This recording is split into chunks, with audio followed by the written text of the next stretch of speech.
Second hearing of the inquiry into the Barangaroo sightlines. Welcome to our public hearing today. Before I commence, it's the custom of this Parliament to acknowledge the traditional inhabitants of this land, the Gadigal people of Aurora Nation, and I do that with all due respect, as well as acknowledging other important contributors to the history of this site, those who constructed the Parliament House building, and more recently the parliamentary staff over many decades who've supported MPs and made our work and representative role possible. We acknowledge and thank them all. Today we'll be hearing from Mr Michael Baird, the former Premier, and Mr Bay Warburton, his Chief of Staff. We'll also hear from Tim Reardon, the former Secretary of DPC, and Mike Pratt, the former Secretary of the Treasury. The committee will hear from representatives of Lendlease and Grocon, as well as Simon Draper, Chief Executive of Infrastructure New South Wales, and a former Infrastructure New South Wales employee. Finally, we'll hear from Mark Arbib, former Executive at Consolidated Press Holdings. Before we commence, I'd like to make a few brief comments about the procedures we follow for today's hearing. We're being broadcast live on the Parliament's website. A transcript will be available on the website when prepared by Hansard in the usual fashion. In accordance with the broadcasting guidelines, the House has authorised the filming, broadcasting and photography of committee proceedings by representatives of the media. Any person filming or photographing proceedings must take responsibility for the proper use of that material. This is detailed in the broadcasting resolution, a copy of which is available from the Secretariat. While parliamentary privilege applies to witnesses giving evidence today, it does not apply to what witnesses say outside of their evidence at the hearing, so you need to be careful in that regard. Committee hearings are not intended to provide a forum for people to make adverse reflections about others under the protection of parliamentary privilege, and we do have a procedural fairness resolution of our House from 2018 that applies in that regard. If witnesses are unable to take a question, answer a question today and want more time to respond, they can take it on notice. Written answers to questions taken on notice are to be provided within 10 days. If the witnesses wish to hand up any documents, you can do that through the committee staff, or you can email if you're on WebEx. In terms of the audibility of today's hearing, I remind both committee members and witnesses to speak into the microphone. For witnesses appearing remotely, please ensure your microphone is muted. We have a number of witnesses in person today and one via video conference, and that's later in the day. For those with hearing difficulties who are present in the room today, please note that the room is fitted with induction loops compatible with hearing aid systems that have telecoil receivers. Finally, could everyone please turn their mobile phones to silent for the duration of the hearing. I now welcome our first witness, Mr Tom McKellar from Lendlease, and if you could please state your name, position, title, and swear either the oath or affirmation that's in front of you. Thank you, Mr McKellar. Thank you, Chair. My name is Tom McKellar. I'm the Managing Director for Lendlease's development business in Australia. Thank you. And it's available to you to make a short statement before we go to questions from committee members. Thank you. Would you like me to... if you can, thanks. Yeah.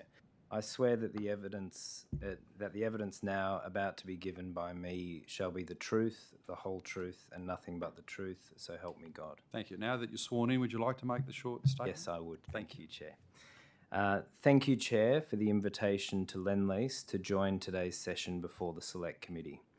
My name is Tom McKellar, and I'm the Managing Director for Lendlease's development business in Australia.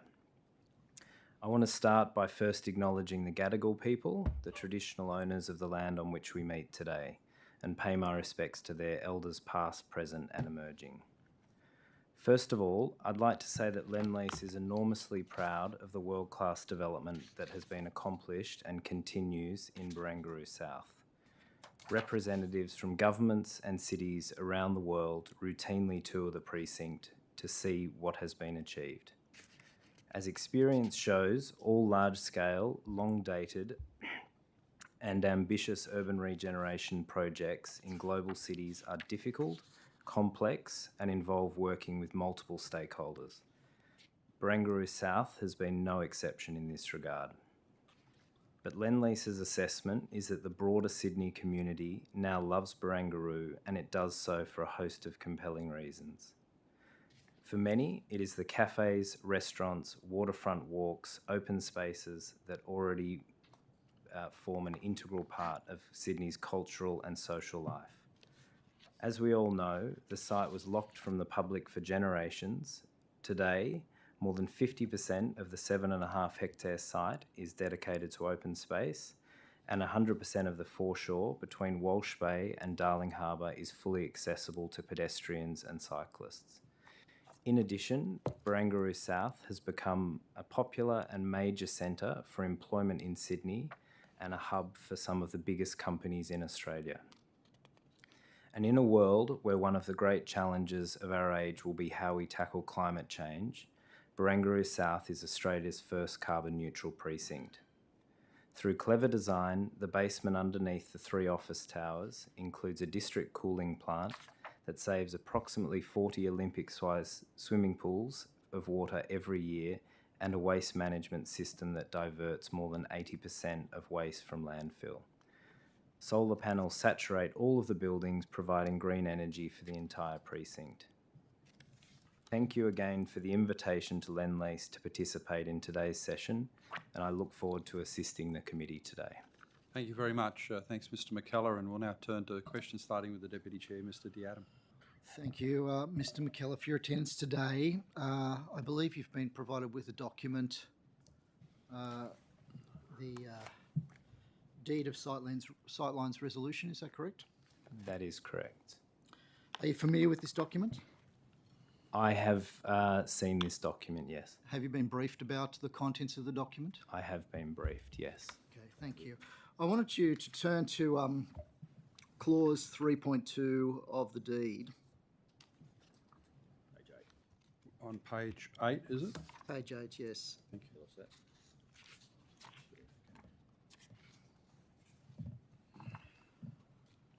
Yes. Yeah, I want you to explain to me what this content modification, particularly 3.2a, relates to. Can you explain what that arrangement,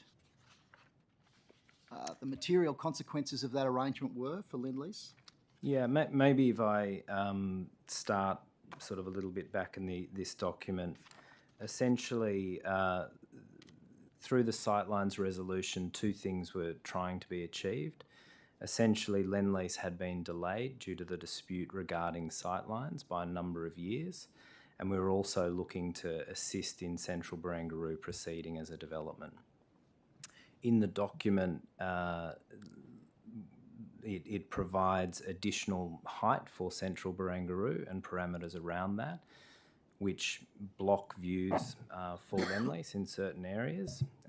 And the response to those 2 areas that I addressed were a delay to certain payments that Lendlease had to make, and also granting Lendlease additional area to develop on Barangaroo South.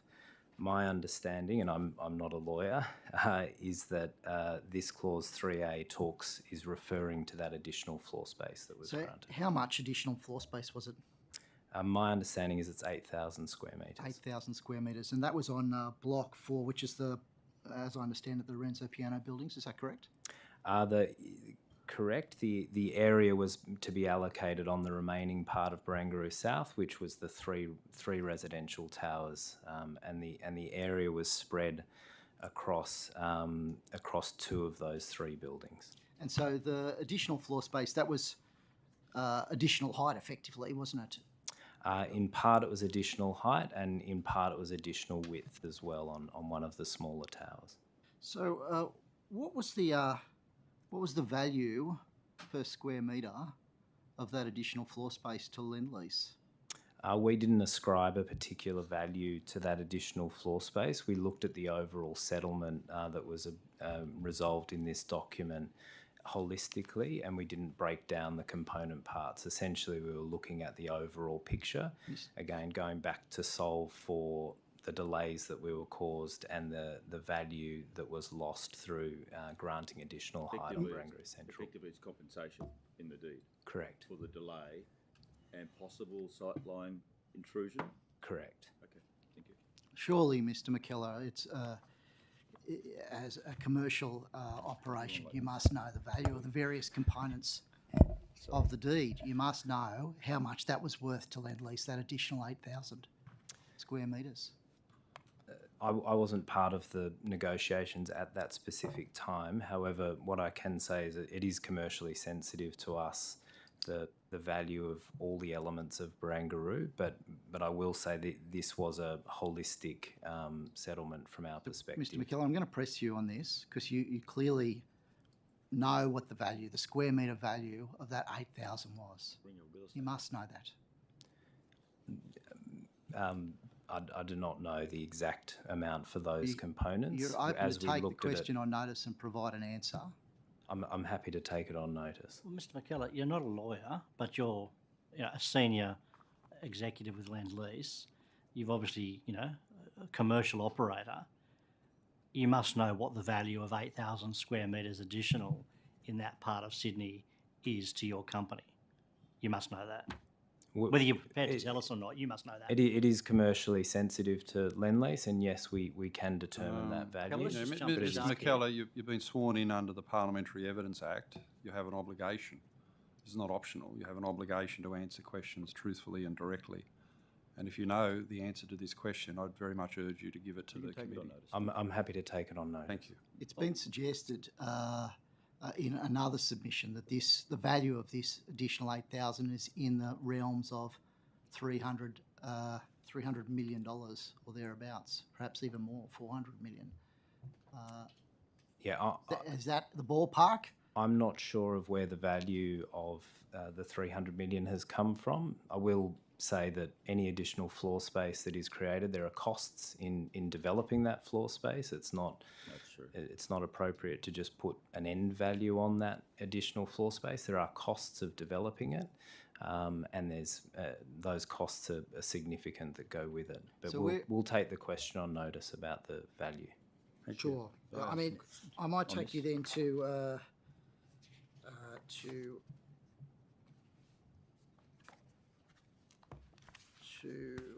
clause 7.11 on page 20.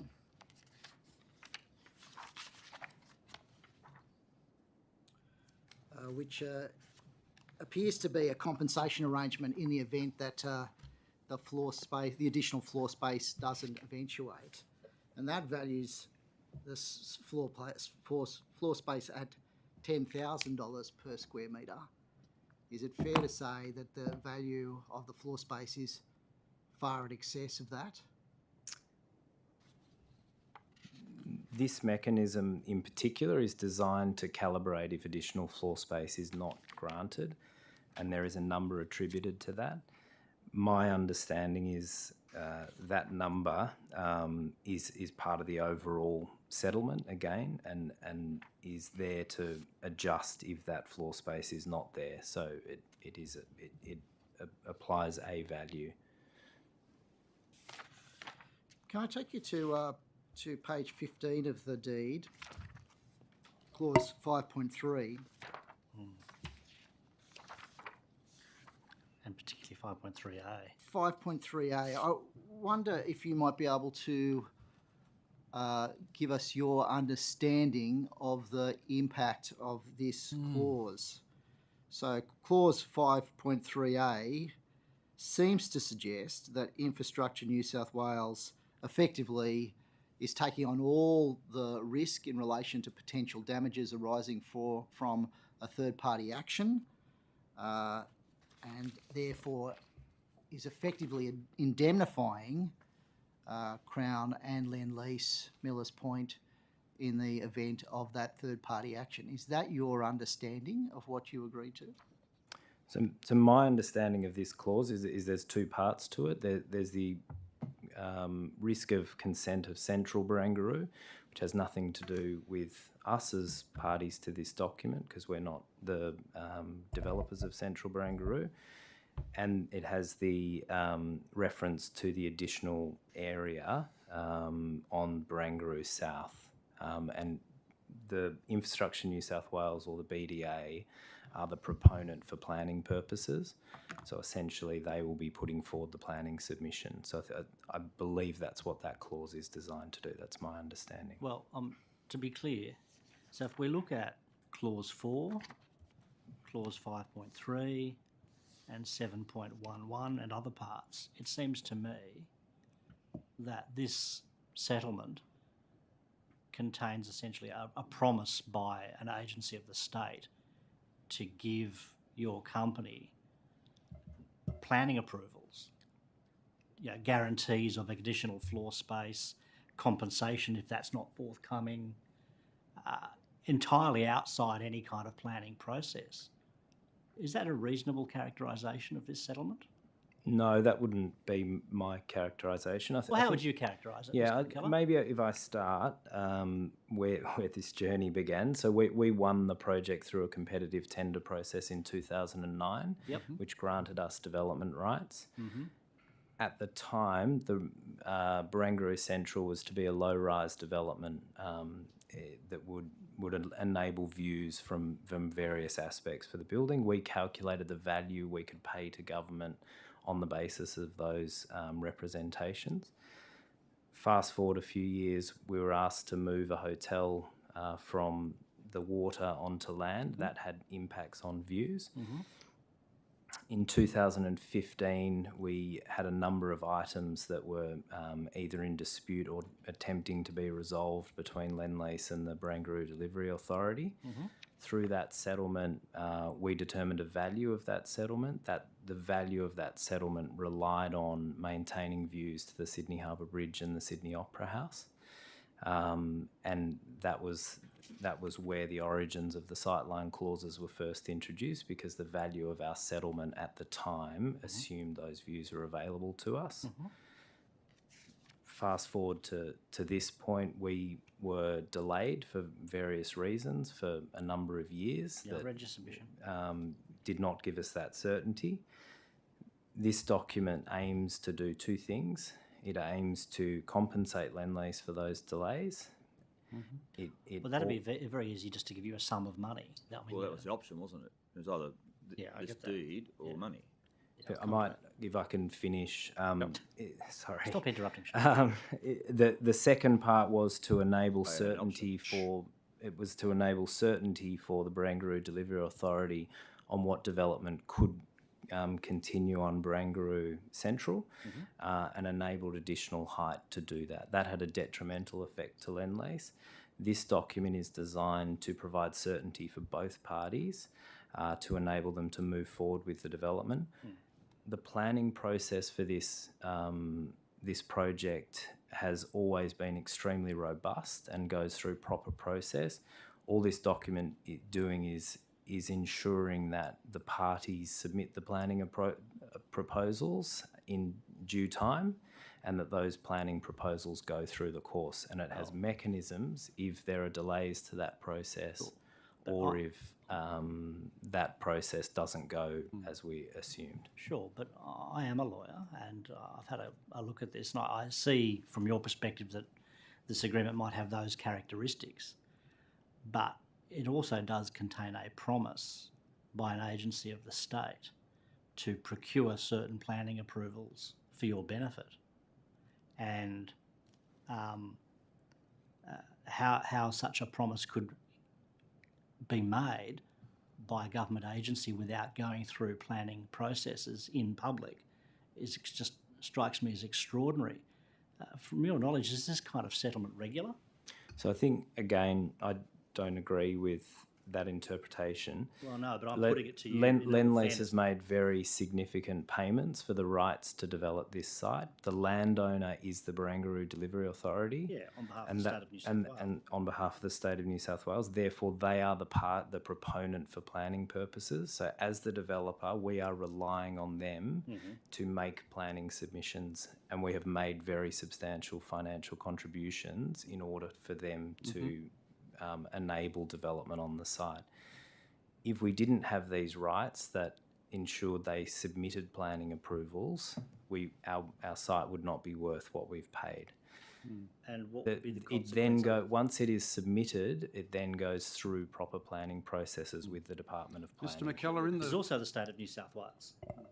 So the State of New South, sorry, Mr. Chair, but the State of New South Wales is saying, well, we promise you we're going to make these planning submissions, and then another part of the State of New South Wales, an executive agency of the government, is going to assess those plans. I mean, to the local residents, the casual observer, this does seem a little bit cosy, doesn't it, Mr. McKellar?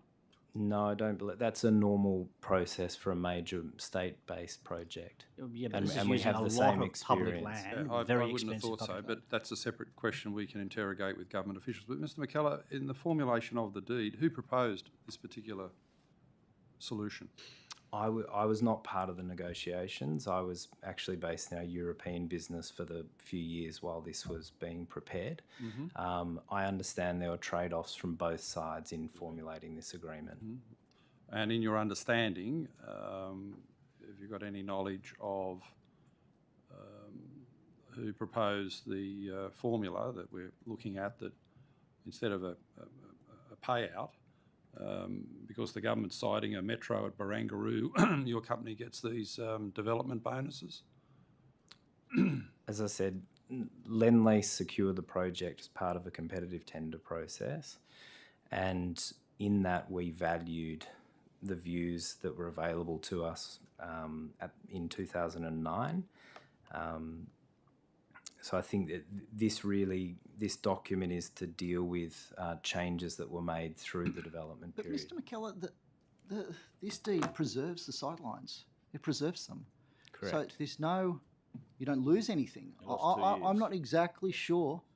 No, they didn't lose anything Lost because 2 years in the negotiation. sight Mr. lines. Mr. Chair, Order, if allow Mr. Mr I'm not Deatta allowed to to ask ask his questions, question. it seems. Okay, well, You you can come, can, you'll be in the next round of questions. Mr Deatta has the floor right now. It's not your role to comment on the questions. Whether or not the sightlines were preserved or not didn't affect your capacity to continue developing South Barangaroo. Sorry, yes, it had a material impact on us Well, how did it because do that? we have made payments for the site. In order to progress with the site, we needed to sell apartments. We can't make representations to buyers of those apartments of what their views might be from those apartments if we don't have certainty over that. So we could not commence sales of our project until we had certainty over sightlines. So we were delayed for a number of years as a result of the dispute regarding sightlines. Could I just ask on that earlier matter, could you take on notice on behalf of Lendlease an answer from the corporation as to who, in the formulation of the deed, proposed the settlement that the Metro would mean these development bonuses for the company? I can Was take that something the question. company initiated, or was take it initiated by government? we can That's all take I'm that asking. question on If you- notice. Thank you very much. Mr Mallard. Oh, thank you, Mr Chair, and thank you for your submission. So this deed, step one, step back, the 2 years of negotiations with Barangaroo Development Authority, your behalf and Crown, failed to resolve the issue around sightlines and the revised project for the Central, right? So you went to the Supreme Court, you won the case, and then the appeal which the government, BDO was going to lodge, was aborted because you settled on this deed. That's correct? Correct. Okay, that's my interpretation of the evidence of the submissions. A deed like this, either the taxpayers who are up to write out a very big cheque or go to court again, or a deed like this that gives you increased certainty and increased development, which is compensation for the 2 years plus the court case, having lost the court case. Correct. That's not uncommon to have a deed as a settlement between developers No, it's not in uncommon. the industry. No. Do you think that? Would you see that as good value for the taxpayer? I mean, I'm going to preface that by saying you're taking additional risk. You get more floor space, but you've got risk in terms of developing it and marketing it, and it then has a flow-on effect to the economy in Barangaroo. Do you see that as a good outcome for the taxpayers in New South Wales in terms of having lost the court case? I think this document provides a trade-off for both sides. There are pros and cons for both parties involved in this document. Yeah. I note in your submission, I'm not surprised to read it. It's very different to a submission from someone else who's coming in later today. But you say, in light of the above, it's clause 15 of your submission, Lendlease does not consider itself to have been the subject of any inappropriate biases resulting in preferential treatment of its commercial interests. Do you want to just expand on that Yeah, statement? I mean, that's fundamental to our terms of reference. Yeah, I'll just start again. In 2009, we went through a very rigorous selection process where multiple developers put proposals forward for Barangaroo South. The journey throughout from 2009 to today has always been a very robust arm's length negotiation between the parties. You can see that evidenced by the long delays in resolving issues. Right, this document. And unfortunately, we've had to have two court cases throughout the journey of the project. But at all times, the relationship with the BDA, the New South Wales government, has been at arm's length and has been professional and proper. Grocon, reading their submission and being what appears to have been outmanoeuvred in terms of their development perspectives with their investment partner, seemingly, from what I've read, being able to get round them to get the rights. Did Lendlease have any engagement with that process? No, we're not engaged. Not engaged at all?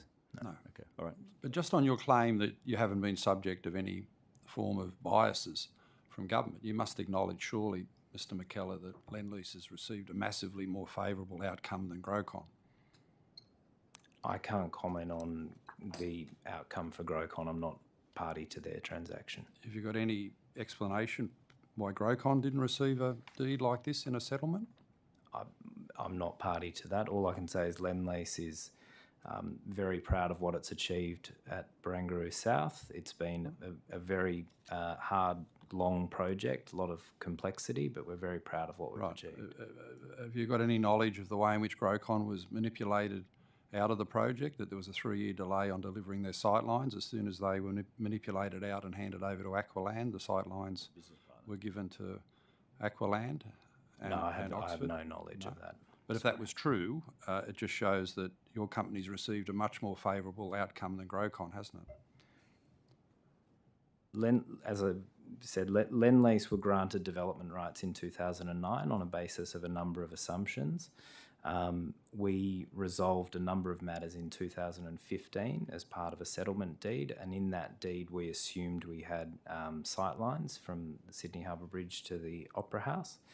We paid a considerable sum at that time as part of that settlement, and that was on the basis we had those sightlines. Unfortunately, we then fell into dispute again around the sightlines, leading to the settlement in 2019. That caused us material delays, and we, through this deed of sightline resolution, reached an agreement with the New South Wales government on how to proceed with the project. And in your work, have you had contact with Mr Tim Robertson from Infrastructure New South Wales? I have not. You haven't? Okay. Mr Chair, just one other question. Under this deed, what do you understand to have been the consequences if those additional planning approvals were not obtained, giving you the extra density and such? My understanding is the document provides mechanisms by which if the area is not approved, or if it's not approved by a certain time frame, that there are adjustment mechanisms within the document to take that into account. At a minimum, though, that the value of that is 80 million, isn't it? The adjustments ultimately give you 80 million, and that's a minimum you walk away with. But if you get the floor space, you get a whole lot more than 80 million, don't you? So the mechanisms, my understanding of the mechanisms is that yes, if those planning approvals for that additional floor space are not obtained, then there are adjustments to payments in the order of $80 million. The value of that space, as I've said, we'll take that on notice. Can I ask you about the value of some of the other provisions? One of the arrangements that was in the PDA was a provision for key worker housing. In the deed, you negotiate... Can you take us to that clause? Sorry, this is clause 8 on page 22. Thank you. So how much was the discounting of the key worker housing requirements in the PDA that are contained in the deed? How much was that worth? So there was no discounting of the key worker housing. Lendlease had made a commitment as part of its original submission to provide key worker housing within the project. Lendlease is currently delivering on that obligation. We're delivering 50 key worker units within the project at this point in time. So this was really about Lendlease delivering on its obligations to deliver key worker housing, which we're proudly doing at the moment. So why does at 8A Roman numeral 2 provide for 0.7% of the key worker housing to be provided in some other location, not at Barangaroo? This is to ensure, and again, this is my understanding of the document, this is to ensure that we deliver on our obligations to provide key worker housing, whether that be on-site or off-site. I can confirm that we are providing the key worker housing on-site currently. All 3%? I think the number is approximately 2.7. Yes, but the original PDA had 3% provided at Barangaroo, isn't that correct? My understanding is we're providing what we agreed to in the original. Can you check that on notice, please? We can take that on Thank notice for you.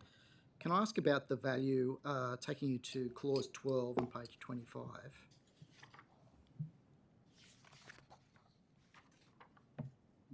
So this is about retail leases and the licensing fees. This is another concession to Lendlease. How much was that worth? I don't have the specific breakdown of the value of Take that on notice. As I've said, it was part of an overall settlement Sure. around a number But if you're of able to give us items. details on notice, that greatly We assists the committee. Thank you. Can I ask you about clause 11, just on the same page, which is a readjustment of the milestones? As I understand it, there were penalty clauses in the original agreement, and the adjustment of these milestones effectively meant that those penalty clauses didn't kick in.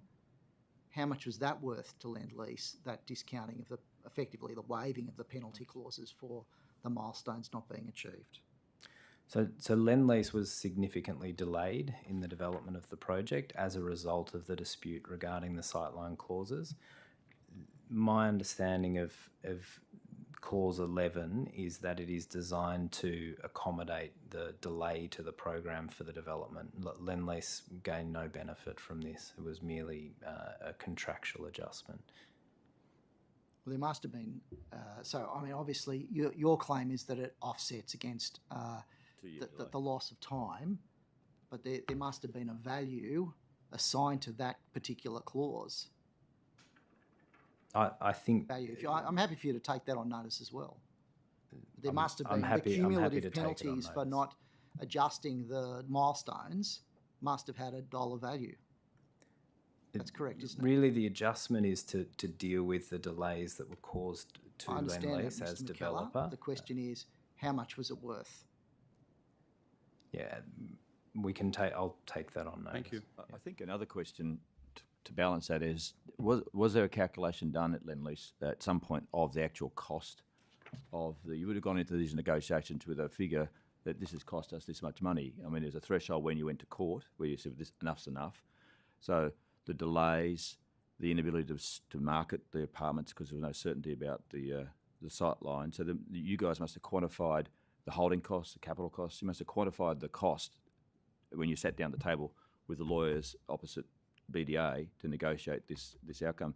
So I'm wondering if you could perhaps indicate to us on notice what your organisation quantified the cost of that delay, of that 2-year delay, and being that we're hearing about what was the compensation worth, I think we should see both sides of that discussion.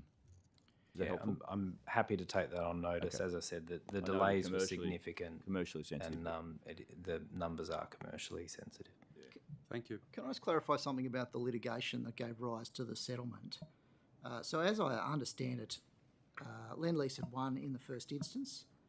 The government had initiated an appeal, and this was to settle the government,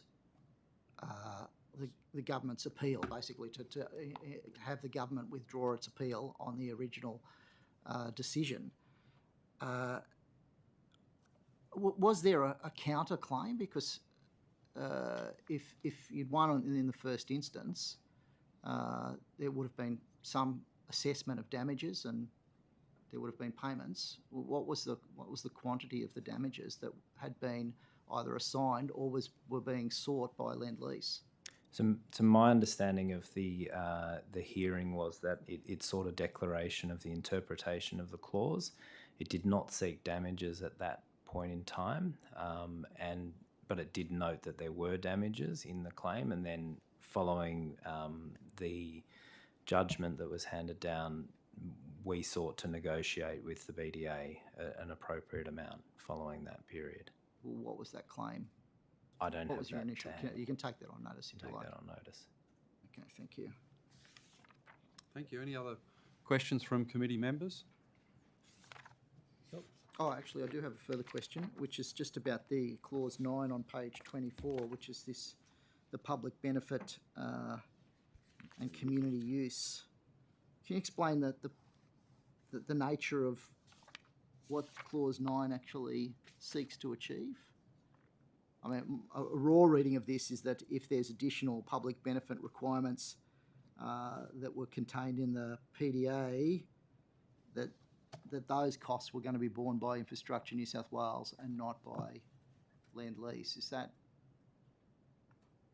So my understanding, as with all developments, the developer needs to provide infrastructure and community uses as a contribution towards the development, along with land payments and other contributions. When we make our assessment of how much we can afford to pay the government, we make an assumption about the amount of those, the infrastructure and community uses. What this clause is essentially doing is saying we have assumed a certain amount, and if that amount is different, there is an adjustment mechanism because we are providing that public benefit. So what was the value that was assigned for that? Again, I'm happy to take that question on notice. Okay, thank you. Thank you. There's no other questions. I thank you for your appearance, Mr. McKellar. There's a number of matters there where you've taken on notice. If you can assist the committee with the answers within the appropriate time frame, that's very much appreciated. And thanks again for appearing. We can go straight to Mr. Grollo, who's here. Oh, we have a 7-minute break and get a coffee. Well, we'll have coffee at... Not this coffee.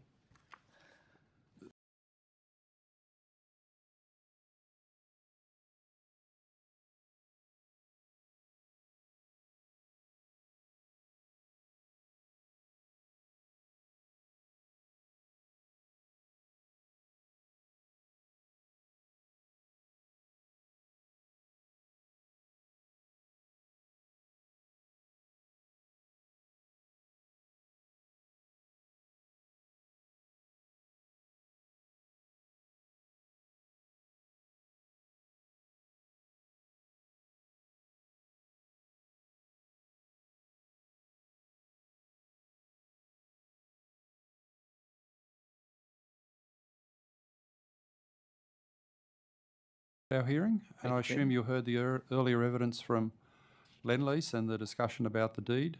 I didn't actually hear the evidence, Okay. Chairman. I was sitting outside in the waiting room. Okay. Well, we'll come to that, I'm sure. If you could just state your name, your position, and swear either the oath or affirmation to be sworn in as a witness, please. Daniel Grollo, CEO of Grocon. I solemnly, sincerely and truly declare and affirm that the evidence now about to be given by me shall be the truth, the whole truth, and nothing but the truth. Thank you very much. And it's available to you, Mr. Grollo, to make a short opening statement to the committee before we go to questions and answers. Thank you, Chairman.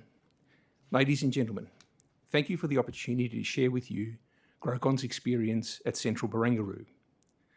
As the Select Committee is aware, Grocon commenced proceedings against NSW in 2020 due to what occurred at Central Barangaroo, and those proceedings are ongoing. This means there are limits on what I can say. However, much of what has occurred at the government and INSW's doing is in the public domain. And what I propose to set out today for you all is an overview of the key events from my own personal experience as CEO. Yeah. I'm sorry, Mr. Grollo, it needs to be a short opening statement because we've got your submission, which is very comprehensive. So we normally look for an opening statement of about 2 or 3 minutes. It shouldn't be too much longer than that. Okay, Chair. thank you. Just checking. If this inquiry gets to the truth of what happened at Central Barangaroo, it will be obvious to all that the government has been driven by greed and has made Grocon bear the risk and consequences of its perverse strategy to sell sightlines twice. When challenged, and then when challenged, kowtow to Lendlease and Crown. Businesses rely on the government being a reliable contractual counterparty. The government and its agencies involved in this were the opposite.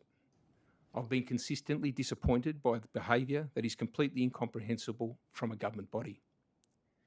They adopted unreasonable positions, caused extensive delay, were not transparent, and then when they settled with Crown and Lendlease, they kept the term secret and deliberately forced Grocon out of the central Barangaroo development. The seniority of government officers involved is mind-boggling. These were not the actions of a couple of excited public servants. The decisions were made at the highest levels, involving cabinet ministers of this government and the current head of Infrastructure New South Wales.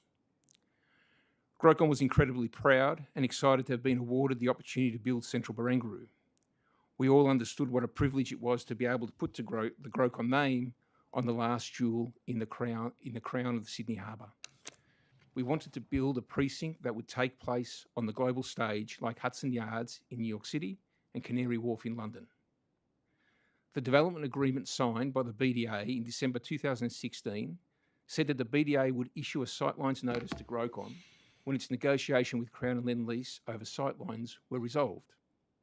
The sightline notice would confirm the gross floor area and the building heights for the development, and this would also determine the amount payable by Grocon for the development rights.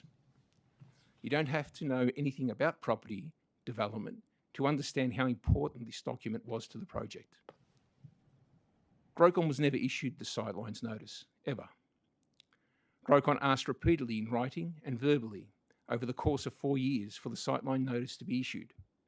We got lots of promises, including from the CEO of the BDA and the Deputy Secretary to the Department of Premier and Cabinet. Each assured me personally that the sightline resolution notice would be issued, but it never was. In June 2018, following an international tender, Grocon identified Oxford as an office investor joining the Grocon Consortium. This agreement required the sightline resolution notice to conclude the monetisation event. Then in December 2018, the BDA lost its sightlines case with Crown and Lendlease. Grocon was due to lose its investor in the office component of Central Barangaroo due to the extensive delays. To help, Grocon offered the BDA the opportunity to issue a sightlines notice for just 90,000 metres of gross floor area. The BDA did not respond to this offer.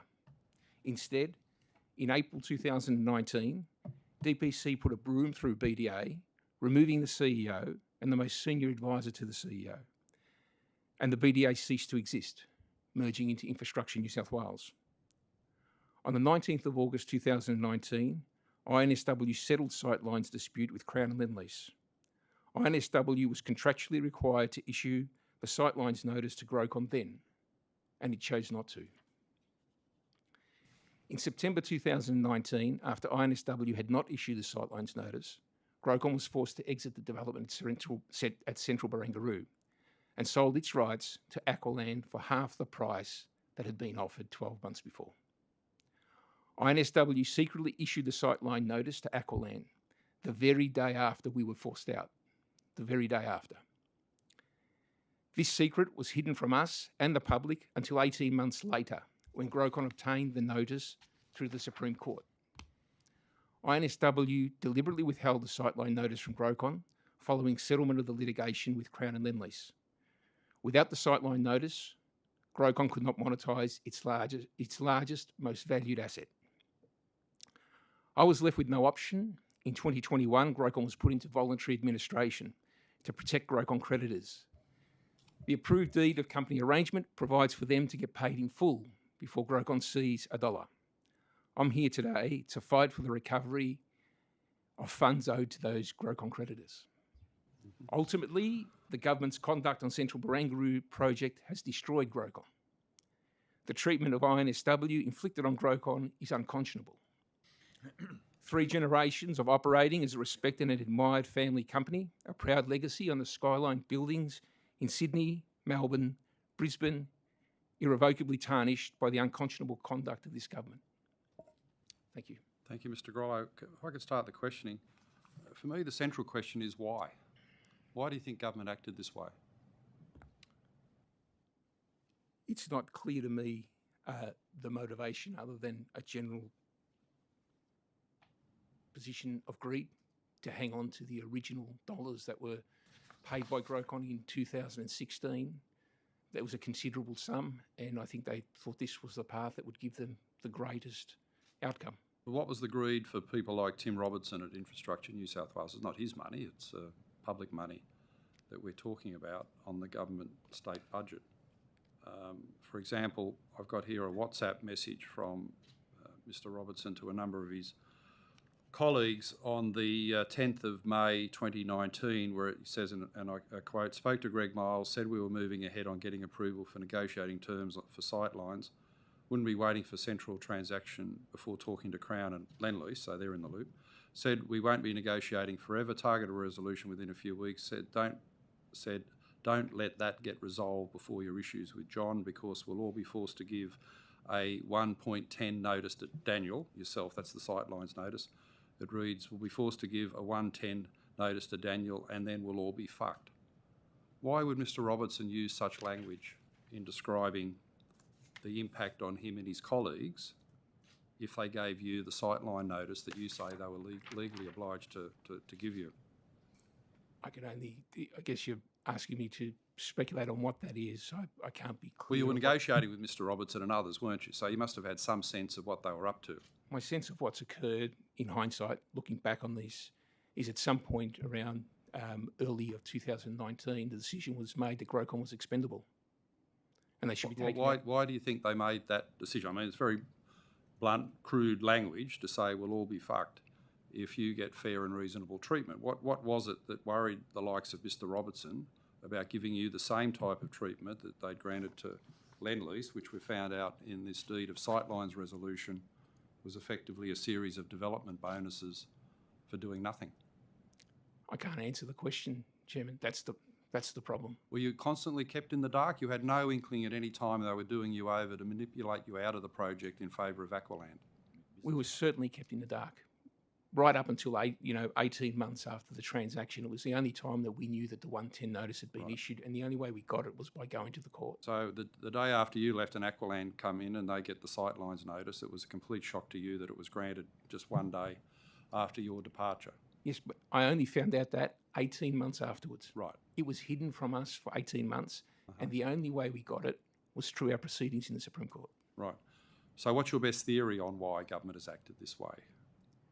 Someone's made a decision in early 2019 or late 2018 that Grocon's to be removed from the development. And in your negotiations about your position, did you have meetings with government ministers at any time? Not with government ministers, but government officers, yes. Officers outside of Infrastructure New South Wales or the Delivery Authority? In 2018, I met with Mr. Tim Reardon, Secretary of Department of Premier Cabinet, and at that time I met him because I wanted assurance that the sightlines resolution notice was coming, because that was critical. I think it was in about March of 2018. He was a board member of Infrastructure New South Wales by virtue of being the DPC Secretary. That's correct. And I needed the sightline resolution notice by June so that I could conclude the Oxford transaction. And in that meeting, he assured me that the sightline resolution notice I would have in June of 2018. And did he ever explain why it wasn't delivered? No.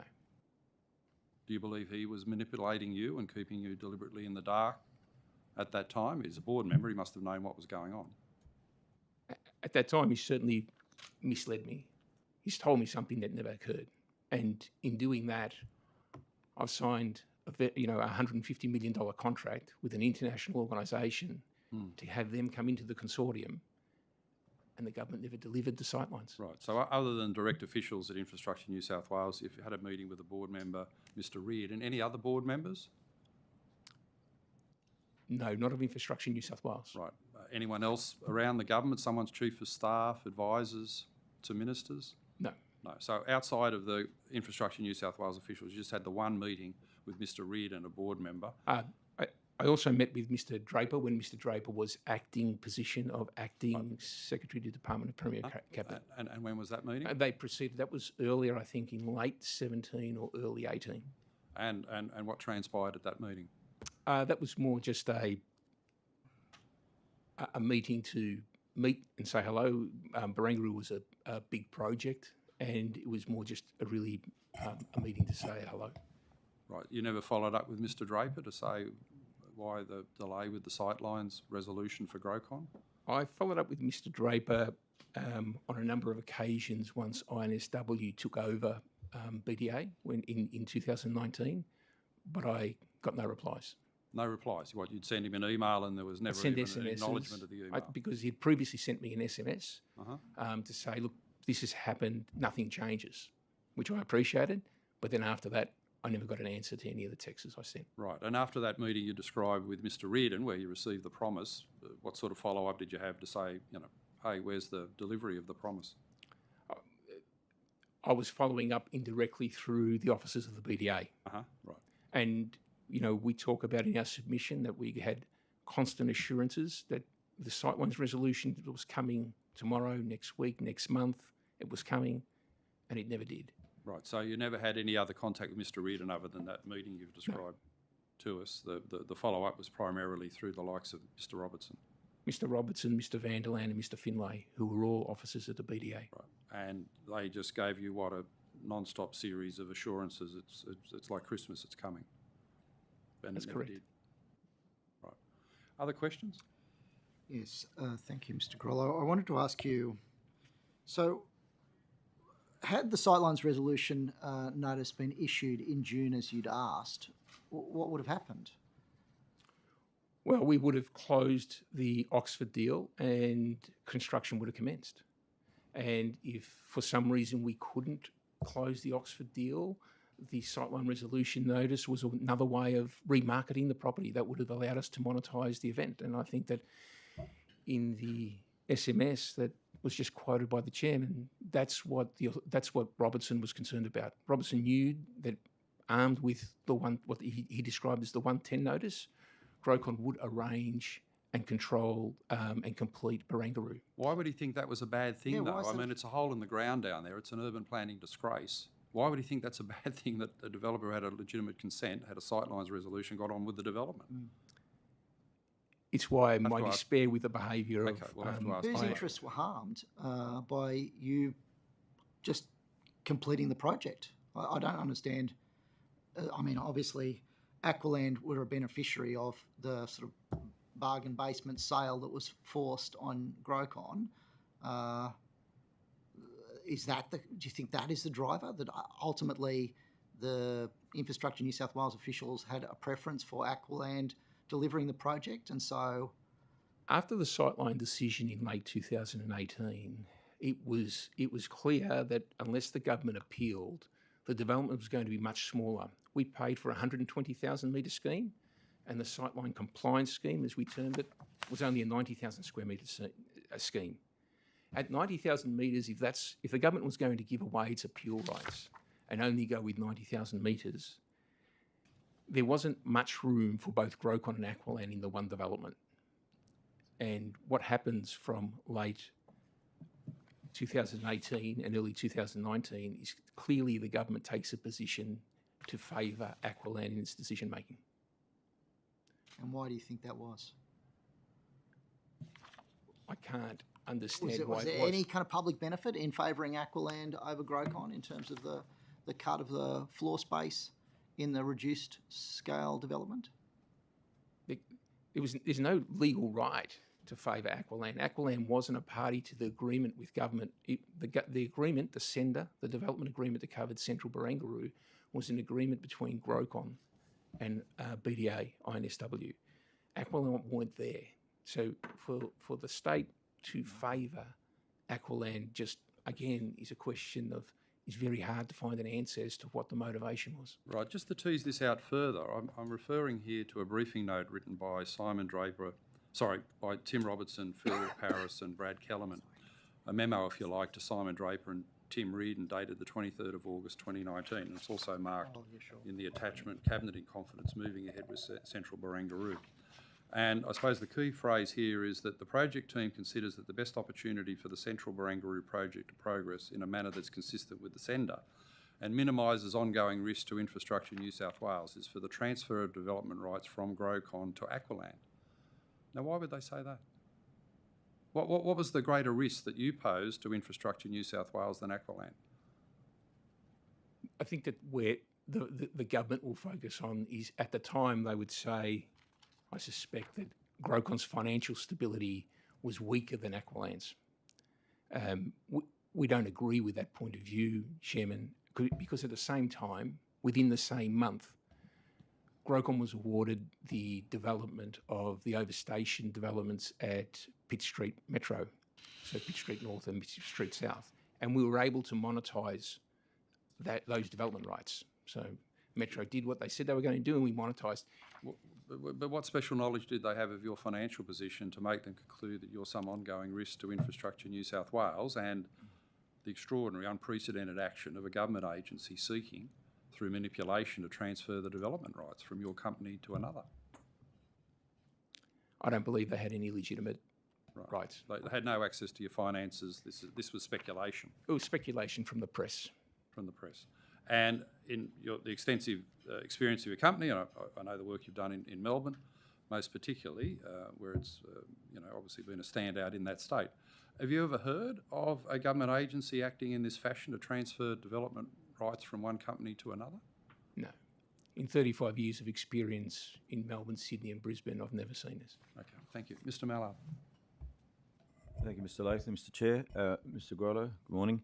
Can you tell us, outline a bit the consortium you put together for the project? Grocon led a consortium, and we found an investor to undertake the residential.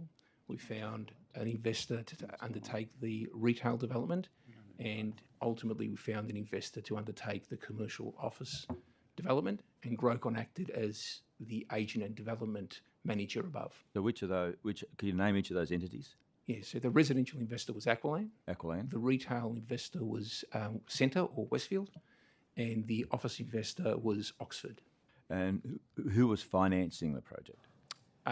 Each investor would finance their piece. All right. So you talk about a large upfront payment made. I think the figure's $400 million. $422 million. Yeah. Which one of the entities made that payment? Grocon made that payment. Not Aqualand. No, the money, Grocon sold Aqualand the residential rights, and then the payment went to Grocon and to the government. Okay. All right. Now you're in court at the moment. It's from reading your submission and others, it's 2.5 years. Is that right? In court for 2.5 years? Yes, I think it's almost 3. Yeah, right. I'm not a lawyer, and I don't pretend to be one. And but that's a long time in court. Why is it dragging on so long? Is it because it's so complex? I need to be measured in my response. Yeah, I find it very awkward that we're having this hearing while you're in court, actually, but go on. I can only say it's not my wish. I wish for myself and for Grocon creditors the fastest possible resolution to this matter. Are you in court? Who are the other parties? NSW. Infrastructure as well, being they replaced the BDA. Correct. Yeah. Okay. I'll just turn to the Financial Review, picking up on the issue of insolvency. Financial Review article about the rise and fall of Grocon, April 9, 2021. And it refers to once a multi-billion-dollar empire, I'm quoting from the article, you'll be familiar with it, a report by administrators Corda Mintha showed that Grocon had probably been insolvent since February 2019, at the time it began investigating protection available under the Safe Harbour Act. So at February 2019, you were still the developer. That the Aqualand hadn't been negotiated into the mix to take over. You were still the developer on Barangaroo. What would be the implications had you gone into insolvency as the developer of Barangaroo? Well, I don't think we would have got into insolvency had we been issued the 110 notice. The fact that the 110 notice was promised for 2 years before that date and not issued was the key issue of Grocon's financial difficulties, and that was commented on by the administrator. You What was said- its commercial value to you? More than $150 million. You said to Mr. Latham before there was speculation in the media. Was there speculation at this time that there was some trouble? There was speculation, yes. Okay. All right. The speculation again was because we were being delayed by NSW and the issuing of the 110 notice. Is it unusual for your consortia partner to go behind your back and take over the project? I mean, I sense that happens elsewhere in smaller developments, suburban type, developments, but Not in 35 years have I seen this. hasn't happened. Well, they, I think we've tried to get them and not been able to find them, have we? But Who's that, sorry? Aqualand. Aqualand. Yeah, We're still working on that. Would they have been aware of your? They would have been aware of your difficulties. Would that have been a motivation for them to have gone behind your back to say, "Look, we can do this. We can de-risk it"? Is that sort of thing that might have happened?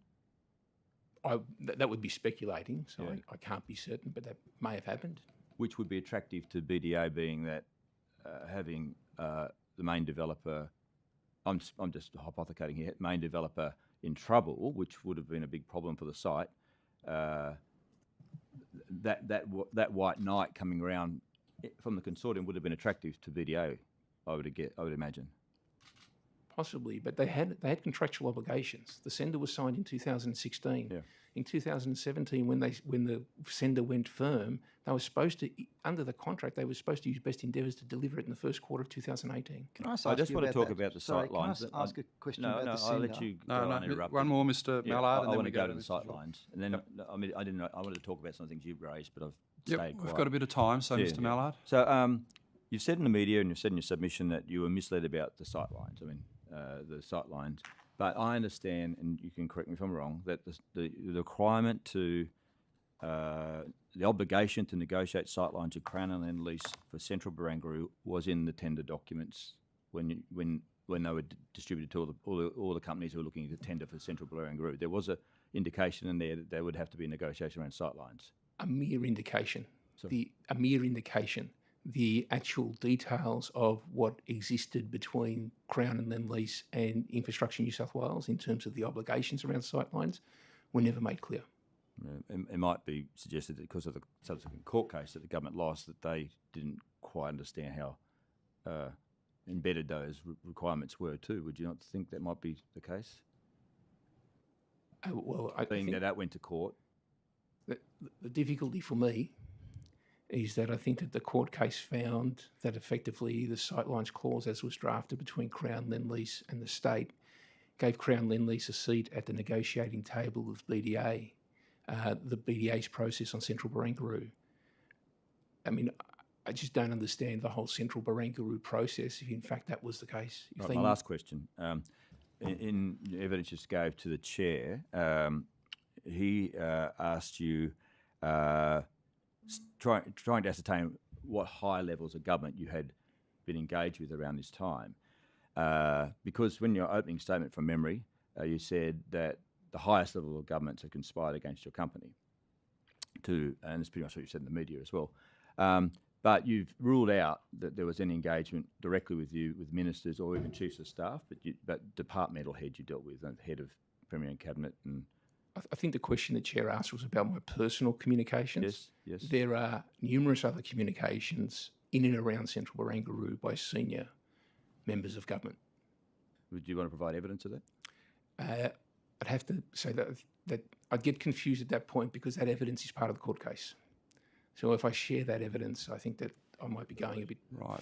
I was where I'm asking you permitted if to you, go. as the head of your company, had Correct. lobbied the Premier, the Planning Minister, any other senior members of Cabinet, and you said no, and it seems that the highest level of your own representations was to Mr Reardon, the Secretary of Department of Premier and Cabinet, but you've then mentioned other representations, what, from management in your company to government? Of what nature were they? An example, Chair, was that the sender, when we signed that up in 2017, the development agreement, required the sign-off of the Premier. Right. We didn't have a contract until the Premier signed it. Yeah, well, we don't regard that as a representation as such. I mean, that's like lobbying, I suppose, is what I'm referring to. So they're legal processes that government goes through. Mr. Diadam. So just coming back to that issue around the sender. So it was initially signed on a conditional basis. That condition precedent, that was never resolved. So why was it that BDA or Infrastructure New South Wales then agreed to sign the final sender where that condition was no longer a component of the agreement? It's a hard question to answer. The sightline resolution notice was supposed to be ready in 2016 when the first sender was signed. And as you've described, it was the only open answer or the only open issue in the agreement. By 2017, when we signed again, it was still open and it remained open all the way to the end. Were they required to move to formalise the sender in 2017? Was there a time frame in terms of that condition precedent elapsing that meant that the government effectively had no choice but to enter into the sender? They thought, as we were negotiating the sender in 2017, that they'd have the sightlines resolution notice ready for November. It only turned conditional again with a week to go before signing. So with a week to go before signing that final contract, they came out and said, we don't think we're going to be able to have the sightline resolution notice ready for you. But they signed anyway. And in that, they give an undertaking to use their best endeavours to get us the sightline resolution by March the following year.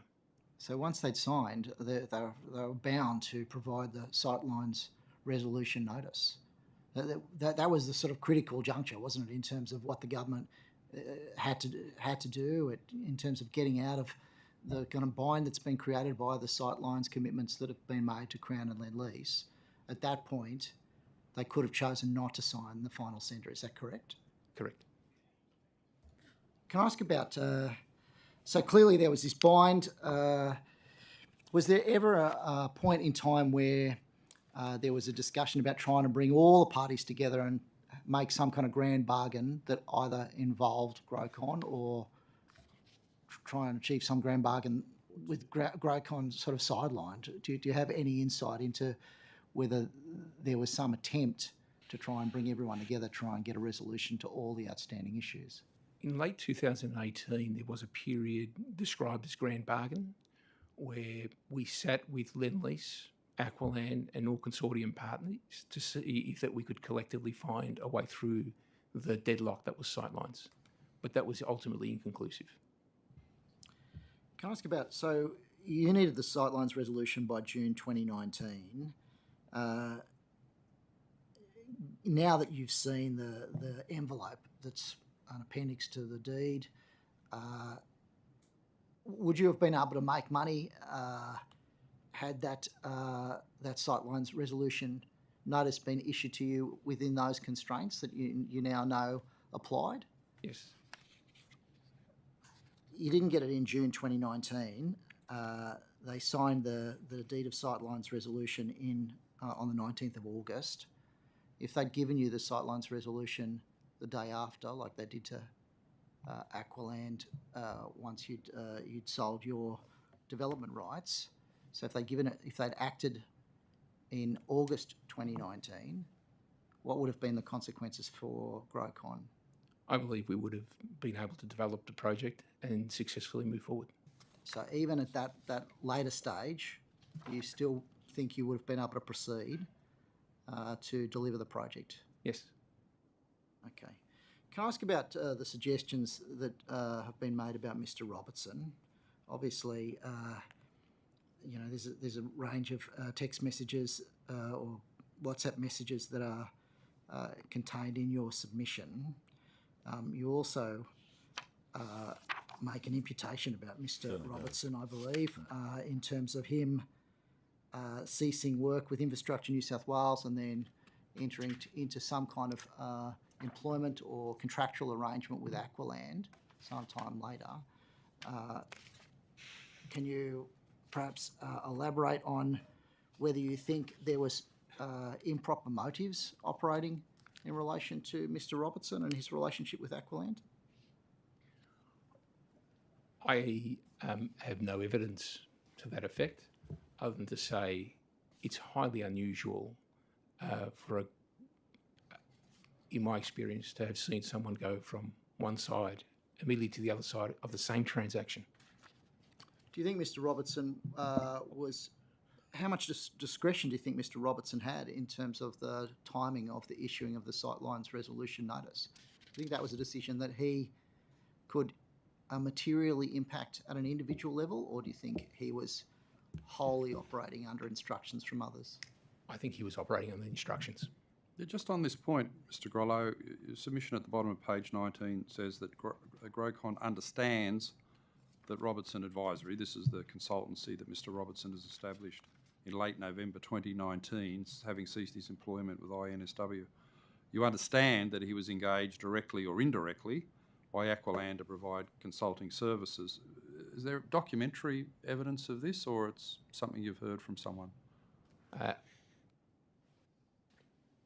It's known in the marketplace, so I know in the marketplace that is in fact the case. And Known by whom? general professionals in the marketplace. Right, but you've got no document that points to an engagement. And when you say it's direct or indirect, Well, I can't. what do you think challenge was I the have- nature of the engagement? What he was on a retainer with them, or he did a specific job for Aqualand at the end of 2019? I can't answer that question, Chair, Okay, thank you. Is that because of the court case? because of the court case. Okay, we'll obviously put it to Mr. Robertson, and we have a procedural fairness process where he gets a right of reply, if you like. Mr. Diadam. Can I ask you about the interaction with Oxford? So this was a sort of critical arrangement that ultimately forced Grocon into administration. Is that a correct characterisation? That ultimately the Oxford deal falling over was the principal trigger in terms of the failure of Grocon? Now, the principal trigger was not receiving the 110 notice and having to sell short our development rights. Why did you? This in your submission you suggest that Oxford were working behind the scenes, trying to use the leverage that it had over Grocon to obtain a release from future litigation. How do you know that? How is that? And there was a period during this period where Oxford were communicating directly with us via text messages, speaking and email.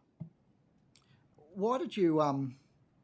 What was the driver for? So Oxford stepped in and took over a loan. So that's what gave them ultimately gave them the leverage in this situation. Why did you elect to have Oxford take that step into the loan, take on the liability? What was the sort of motivation, and were there other options in relation to that transaction? In June 2018, when the Sightline resolution wasn't issued, we had to re-engineer the transaction with Oxford, and it took a debt-like profile as opposed to an equity profile, which is what we were planning. The plan always was that at some point post-June 2018, INSW would issue the 110 notice, and that would convert that debt position into an equity position. And of course, that never occurred. Why did Infrastructure New South Wales issue the comfort letter to Oxford? Because they also saw value in having Oxford in the consortium mix of Central Barangaroo. Oxford's a very well-known development company globally, and it was a good thing for Sydney to have such a high-profile project with such a high-profile investor. The comfort letter was issued to... No, sorry, go on. The comfort letter was issued to Oxford. Actually, the comfort letter was issued to Grocon for the benefit of Oxford by INSW in order to keep Oxford at the table. I just wanted to explain what a comfort letter was. Yeah, sure, go. Could you do that for us? Just explain the benefit of a comfort letter in this situation. So the comfort letter was a letter issued by INSW to Grocon to give us the comfort that they would not allow a planning permit that did not have a commercial office building of at least, I think, 54,000 square metres, which basically gave Oxford the comfort that there was going to be an office building. Come what may, after the planning process, there would be an office building at Central Barangaroo that they could invest in. That was, and it was really a substitute to the 110 notice because INSW were struggling to issue the 110 notice. Okay. Adam Searle? Yes, the sightlines notice that you say the government was obliged to issue to you and didn't. What would be the consequence of that for your company had it been issued? What benefit would have it conferred upon you that you didn't get? In a practical way. It would have given us certainty as to the last piece, the commercial office piece, which is what Grocon made its money on. We monetised that by finding an investor, and that made us a profit, and that ensured our financial viability. So is it fair to say that the failure of the government to issue the notices they were bound to do ensured your financial difficulties? Ultimately, demise, correct. Okay. So that was the pivotal moment. The government, if it had done what it was bound to do, your contention is that would have assured the financial viability of your involvement in that project and ultimately would have avoided your company going into administration. Is that your proposition? That's correct. And the government was obliged to do that, but it didn't follow through. Correct. They had 4 years to do it and didn't follow through. And that's still a matter of legal controversy between you and the government. Correct. Okay. And you've seen the Deed of Sightlines resolution document? Yes. Now, I'm not an expert in this sort of field of law, but I have had a look at it. And it seems to me to involve a settlement between commercial parties whereby the government party essentially is undertaking to procure significant planning approvals for the benefit of the other parties outside any kind of planning process. And if it doesn't do so, there are certain consequences for the government party, including financial consequences of a significant amount of money. Is that a reasonable reading of this document? I think that's a reasonable reading of part of the document. There are other parts, but I think that's the main thrust. Okay. What would you regard as the Adam, other if parts you of just come interest? closer to the microphone, I think. What are the other parts of interest in the document from your perspective? There is 5.3, the indemnity. Oh, that's right. So that is if you were to proceed against Lend-Lease, the government's effectively indemnifying Correct. Lend-Lease. And then there's clause 13, 14, 15, where rights by the government are given away and value flows to the other side. So these, like clause 12, retail public domain licensed areas, these are quite valuable areas of public space. Is that correct? I couldn't attest to the value of them. I suspect so, but I can't be certain. Okay. But given where the land is located in the centre of Sydney, it's a common sense proposition that it would be significantly valuable I think that's correct. in a commercial sense. Okay. Those are my questions, Mr. Chair. Okay. Any other questions from committee members? I just want to ask, I mean, there's a sort of a counter proposal. I want to put this to you, which is accepting the Supreme Court decision. The government couldn't have issued the sightlines notice because they had to get agreement from Crown and Lend-Lease. They were in negotiations with them and they didn't actually resolve that until August 2019. So the earliest, really, from the government's contention, given that they'd lost the case, the earliest they could actually have an agreed envelope and therefore issue a sightlines notice was that date after the sightlines resolution deed was signed. Is that fair? Is that a fair assessment?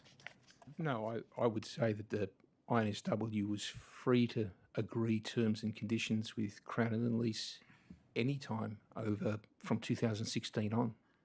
And the reason they couldn't was because they were putting their own commercial interests ahead of the projects progressing. Taxpayers. Okay. Any other questions? If not, Mr. Grollo, thank you for your attendance today. I don't believe you've taken anything on notice there, but we appreciate your participation in this inquiry and very much the evidence you've given today and also the submission that was made. Thank you. Thank you. So the committee can now adjourn for morning tea.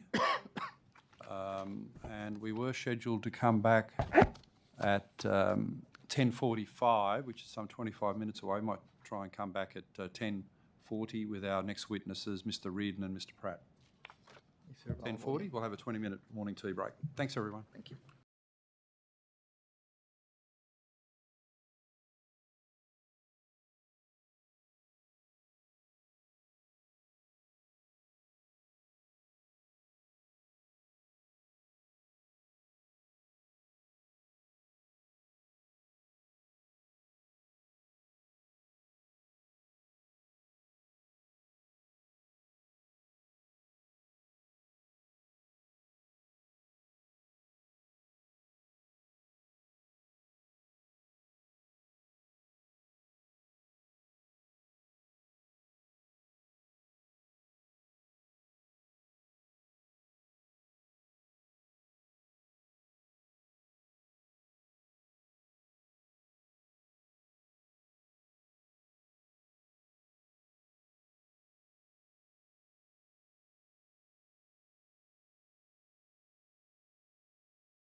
Secretary of the New South Wales Treasury, no strangers to our committee system, and we thank you very much for your participation today. And starting with you, Mr Pratt, if you could please state your name, position, and then swear either the oath or affirmation. Thank you. Good morning, everyone. Thank you, Chair.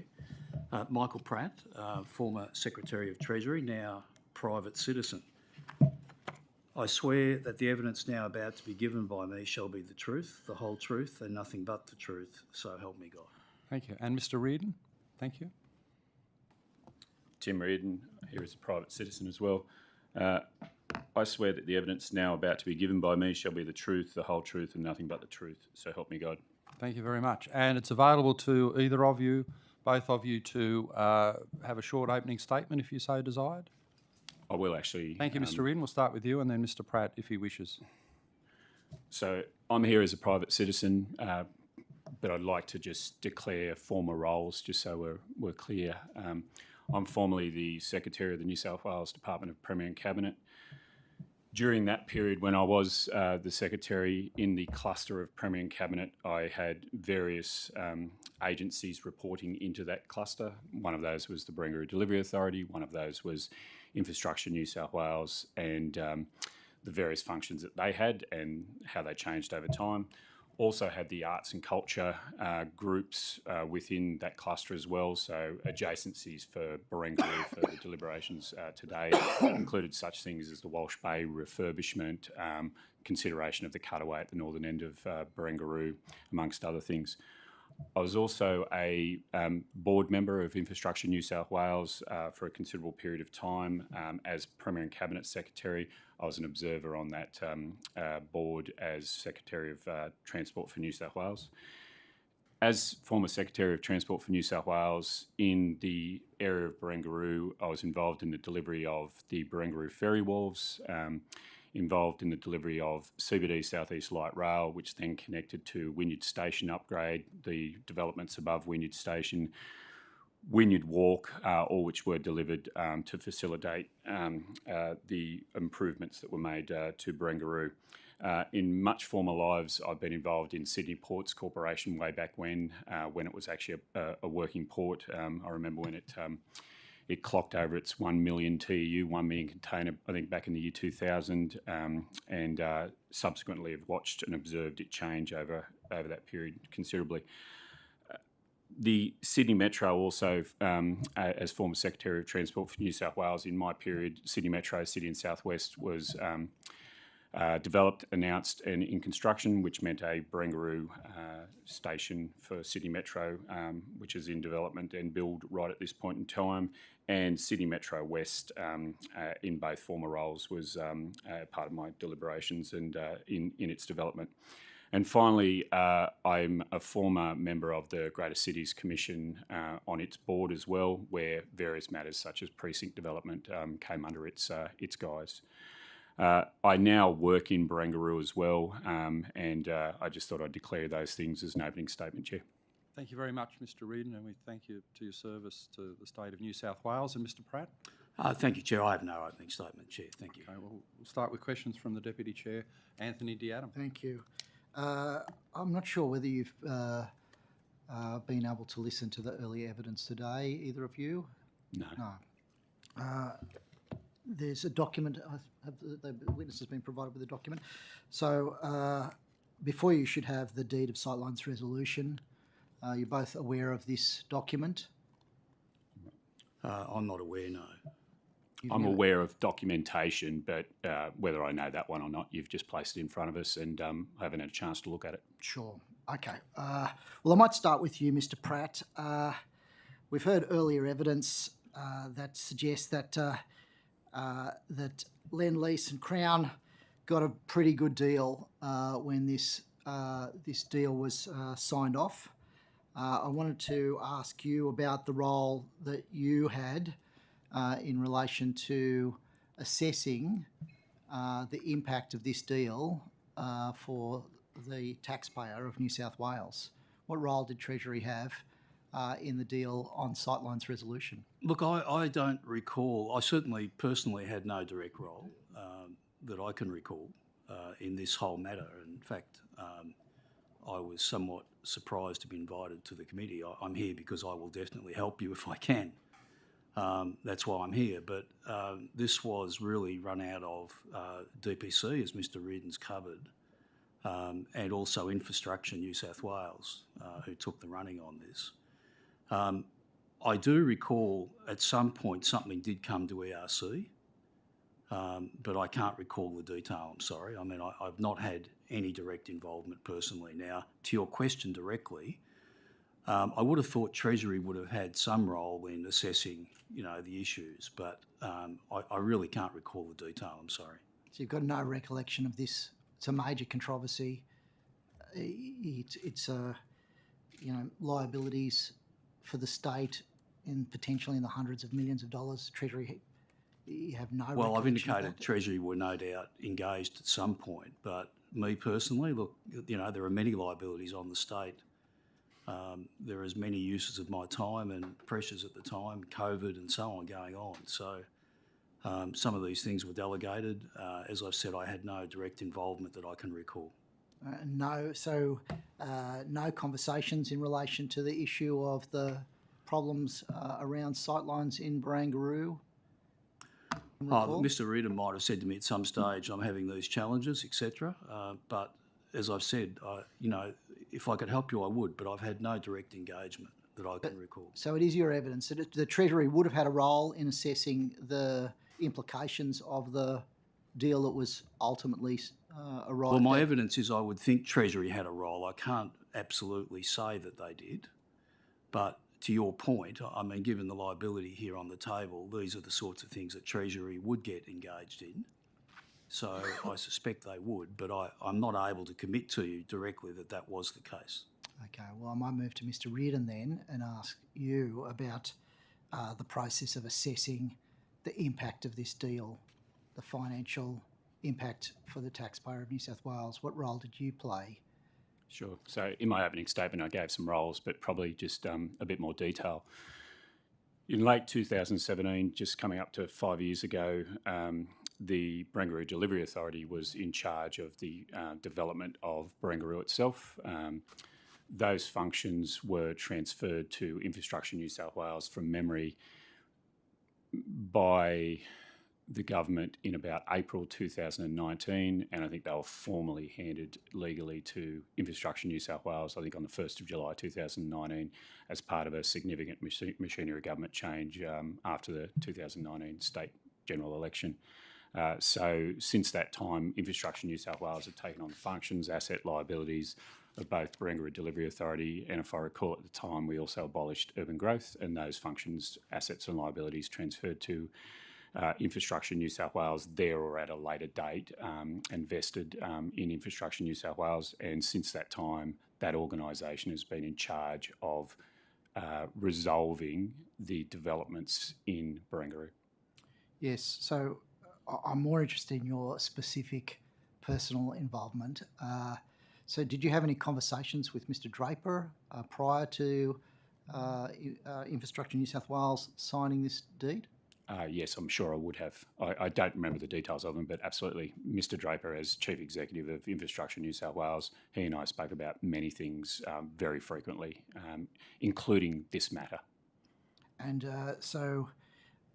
can I ask about any advice that you may have received around the financial impact of this deed? Was there advice that you received through Mr. Draper? I'll just set aside the deed because you've just placed a deed in front of us. I won't have time to go through it. But you're aware of the deal, Mr. Reardon? I'm aware of the deal, but the instrument, no. And you're asking me something from a fair while back, and I'm not. I'm aware of the deal, absolutely, and I can go to that if you wish. Sure.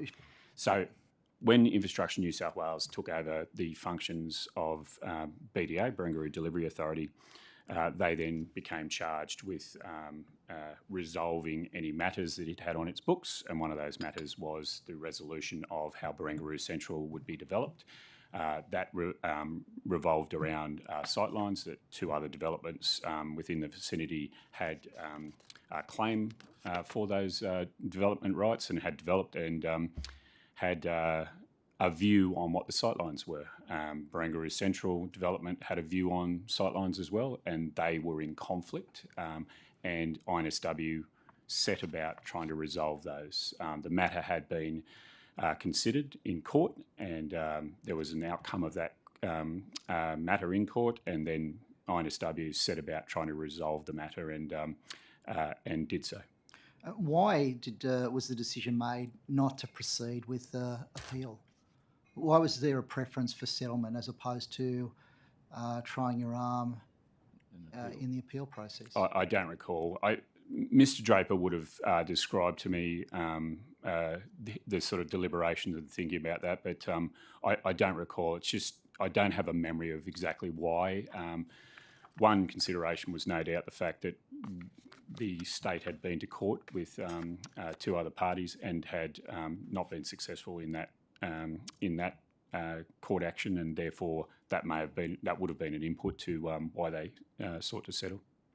So you've got no direct evidence in relation to the specific reasons or the specific considerations? No, not on that matter. I understand the question you're asking me in the period, but no, I don't. Right. I don't have any documentation here today to actually provide me any prompts on that, so no. I'm sorry to interject, but I should have mentioned earlier on, today is Remembrance Day, and we're expecting at the 11th hour there'll be an announcement over the PA where we observe the minute silence, so to let the committee and the witnesses Very know. pleased and completely understood.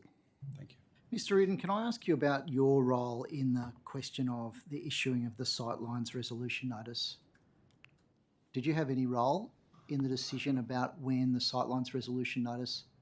I don't even know what the Sightline resolution notice is. What instrument are you referring to, what date it might have, and I might be able to provide some response. So this is the Sightlines resolution notice that I think was issued in September, I believe it was, the 27th of September 2019. This is effectively the green light issued to the holder of the development rights to proceed to prepare an application.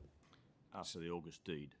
After the August deed, yes. Then Then the the Sightlines. Sightlines resolution notice was issued on the 27th of September. So you played no role in that at all, Mr. Reardon. Is that your evidence? As the former Secretary of Premier and Cabinet, I would have been briefed by the Chief Executive of Infrastructure New South Wales of the process he may have been undertaking, but nothing further than that.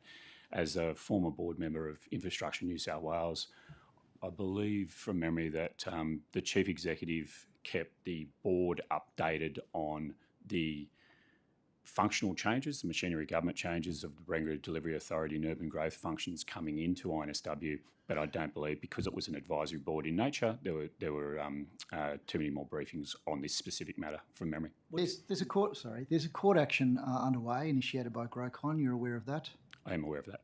Yes, and Mr. Vanderland, the former CEO of Barangaroo Delivery Authority, has submitted an affidavit in those proceedings. You're aware of that as well, aren't you? Not of that, no, not of the detail you've just said. You're not aware of it? No. It makes certain imputations about you, Mr. Reardon. It may You're well not do, aware but of that? No, I'm not. So it's your evidence that you've had no specific or direct role in the Sightlines resolution notice being issued? No, that's not what I said. You asked me about what specific role I had in a notice between the periods, I think, August, September 2019. I would have been briefed by the Chief Executive of Infrastructure New South Wales throughout that period. But you've got no specifics. Do you keep a diary, Mr.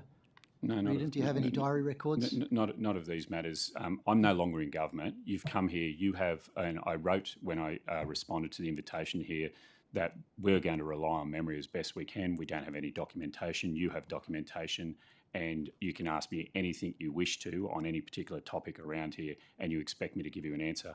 I'm giving you my factual answer. Well, I'm happy for you to take questions on notice. If you I'm have, not going to take a question on documentation. notice because I won't have any further detail to go and get more documentation to give So you a were there, response. Mr. Reardon, were there any specific discussions about the Barangaroo's Sightlines issue between yourself and the Premier?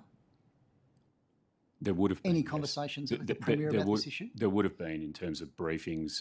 As Mr. Pratt recalled as well, I think there was one expenditure review committee of cabinet where the matter would have been considered in terms of getting a position clear. So that would have been certainly a discussion that would have been had. So there was an ERC discussion, is your understanding, around the overall question about the resolution of the issues and the implications. I think it was even broader than that, just about an update, because I would have taken over as Premier and Cabinet Secretary. It was part of the cluster, and therefore to be clear on what the position was around a matter that seemed to have frustrated all the parties and had been going on for some considerable period of time, which I'm sure you're well aware, to try and bring that to a position. You normally look for some parameters to try and resolve the matter. I'm talking about the period pre the 2019 election, would have been when that was. Have you? Do you know Mr. Warwick Smith? Yes, I do. He doesn't. Have you ever met with Mr. Warwick Smith in relation to the question of Barangaroo?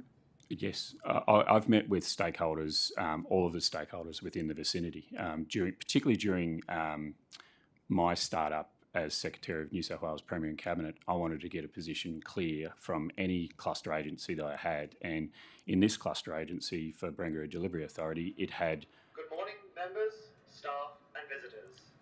As today is Remembrance Day, this is a reminder that at 11 a.m. we'll be observing a minute's silence. They shall grow old, not old as we that are left grow old. Age shall not weary them, nor the years condemn. At the going down of the sun, and in the morning, we will remember them. We will remember them.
Lest we forget.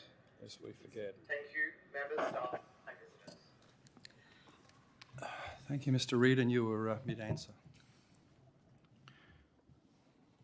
Mr. Reardon? Yes. Is it possible to get the last sentence of So my the question was transcript? about meetings with Warwick Smith in relation to No, I got yours, my response, but it's fine. I'll No, you were continue on. saying you had lots of meetings with the stakeholders. Yeah, I know stakeholders. what I said. I just wanted to be clear for continuity, but that's fine. So I did meet with the stakeholders within the Barangaroo Delivery Authority's remit, which are the developments that are there now. Met with the CEO of Barangaroo Delivery Authority, of course. I think the chair of Barangaroo Delivery Authority to understand what the picture was down there. The BDA itself clearly ran negotiations with the parties throughout that period, but certainly as the Premier and Cabinet Secretary, I wanted to understand what was going on there. how frequently did you meet with Mr. Smith on this issue? Not frequently at all. I would have met Nice. with. I don't know actually. Probably it may have been more than once, but I would have met with each of the parties in that during that period to understand what the position was, so we could collect a position to put the government to understand how we could take forward Barangaroo Central, because, as I said before, it had been a process that appeared to be frustrated for some considerable period of time, and I was simply trying to assist with getting a position that we could take, and therefore BDA had the imprimatur to actually try and negotiate an outcome. They sought to do that. I think during 2018, I can't remember when the court proceedings were, we were unsuccessful in those proceedings, as you'd be aware, and the matter was settled in August, September 2019. Was there ever a meeting with Warwick Smith and the Premier that you were in attendance with? There would have been a meeting on other matters that I can recall, because he had a trade role within the New South Wales government, but I cannot remember on this specific matter, no. You don't think that this matter ever came up in a meeting with you remember. and the Premier and cannot Warwick recall. Smith? I cannot recall. You can't recall? No, not that, no. No recollection.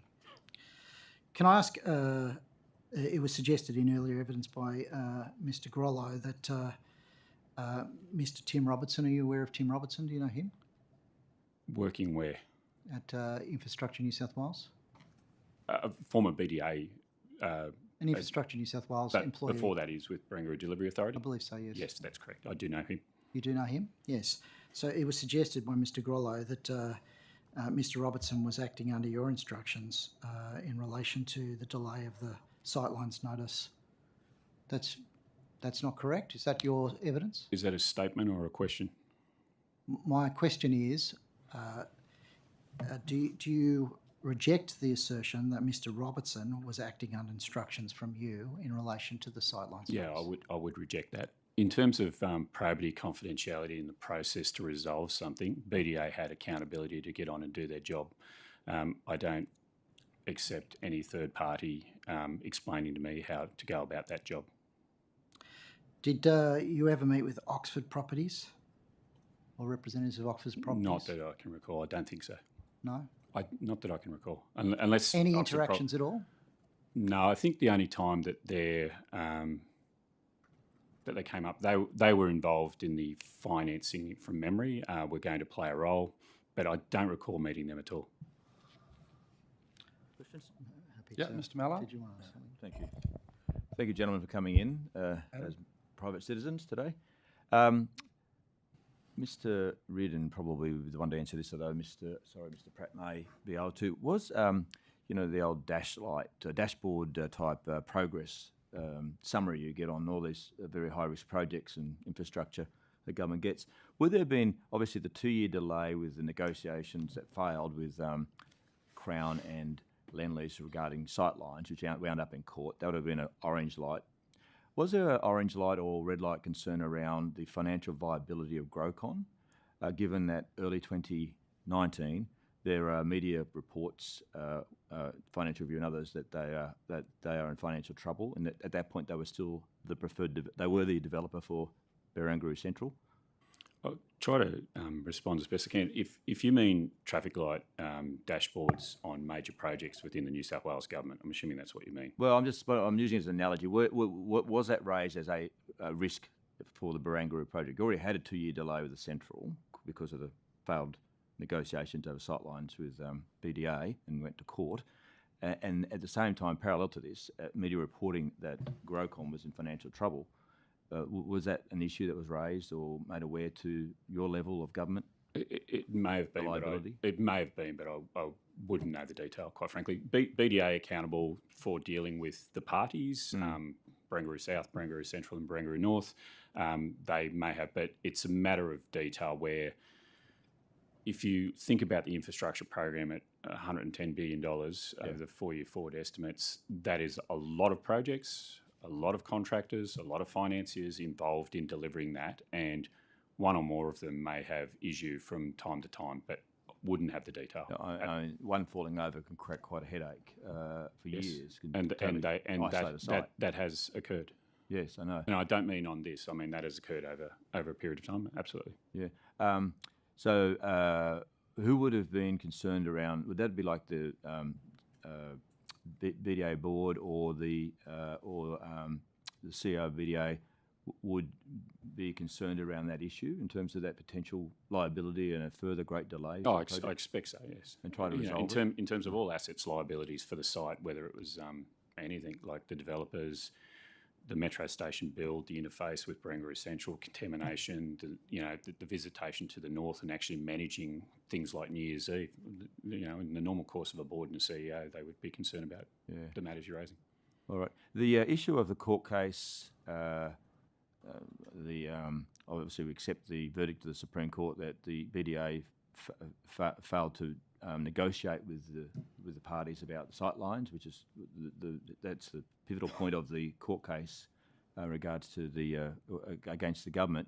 So you've got a court case against the government, and the parties can either go to appeal, and as I think you've said, probably had advice that appeal wasn't very likely to be successful. Or no, I didn't say that. I don't know that. Or you had some advice. Obviously did not go to appeal, so there would have been a deliberation at the time. Yeah, you can make a presumption that it was either not going to be successful, going to prolong another couple of years, the whole delay in the project. I don't know. That could be the options there. So they sat down to negotiate, got the deed. Would the government have assessed, and this is Treasury probably, the liability of that judgment against the BDA by the court, like fiscally, and then sat down to negotiate?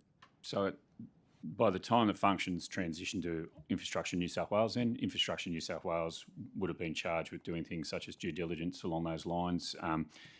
Treasury's involvement would be a question for the CEO of NSW, because Mr. Pratt has indicated he can't recall. I actually can't either, but you would expect that would have been a consideration. Yeah, okay. Just on the your role in the issue of one of my favourite projects, the Metro. At what point did the government decide to route the Metro via Barangaroo and put a station there? Because there was initial tender which was cancelled, and the new tender for Central Barangaroo. Certainly not first. And then once the Metro station was decided to put there, that tender was cancelled. It was advanced, but it was cancelled. A new one was started, which Grocon, the consortium, acquired. But do you remember when that was? You're testing my memory, but I'll try my best. So Sydney Metro City and Southwest was I think a 2015 election commitment with asset recycling dollars as a contribution. Yep.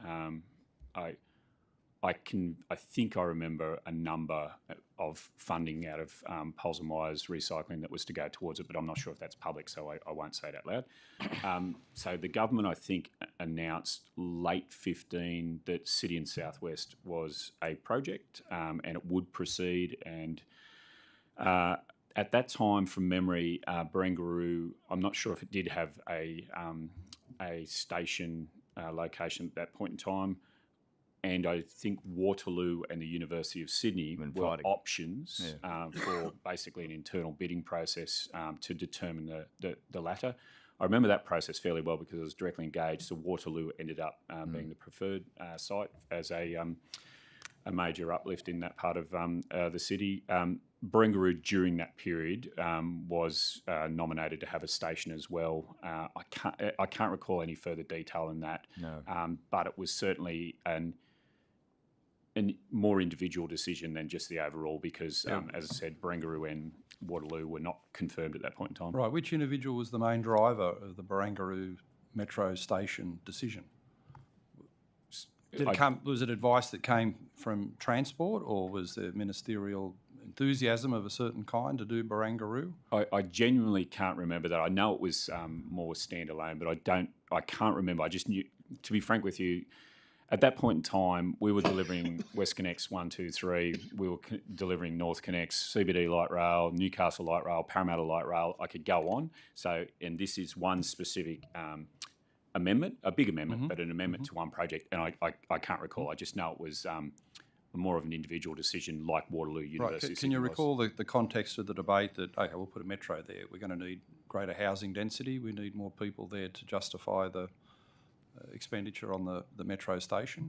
No, I can't remember that. Were those considerations concurrent, or did the population issues come after the decision to site? You've got me on too much detail. I genuinely can't remember. All I could say to you is I was more interested with the head of Sydney Metro at the time about the interface to make sure we had the engineering and the planning right. So we were down at that level. Sure. And can you recall any discussion that a population increase would then trigger a sightline dispute?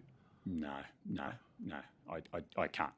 So we'd have to call for documents inside government to try and pin down the detail on that, because it's sort of like a domino effect, isn't it? You site the station, you get population, sight lines, and the problems that have followed with the hole in the ground and the problems at Central Barangaroo. So there's sort of the dominoes fell, but it started with the siting of the metro.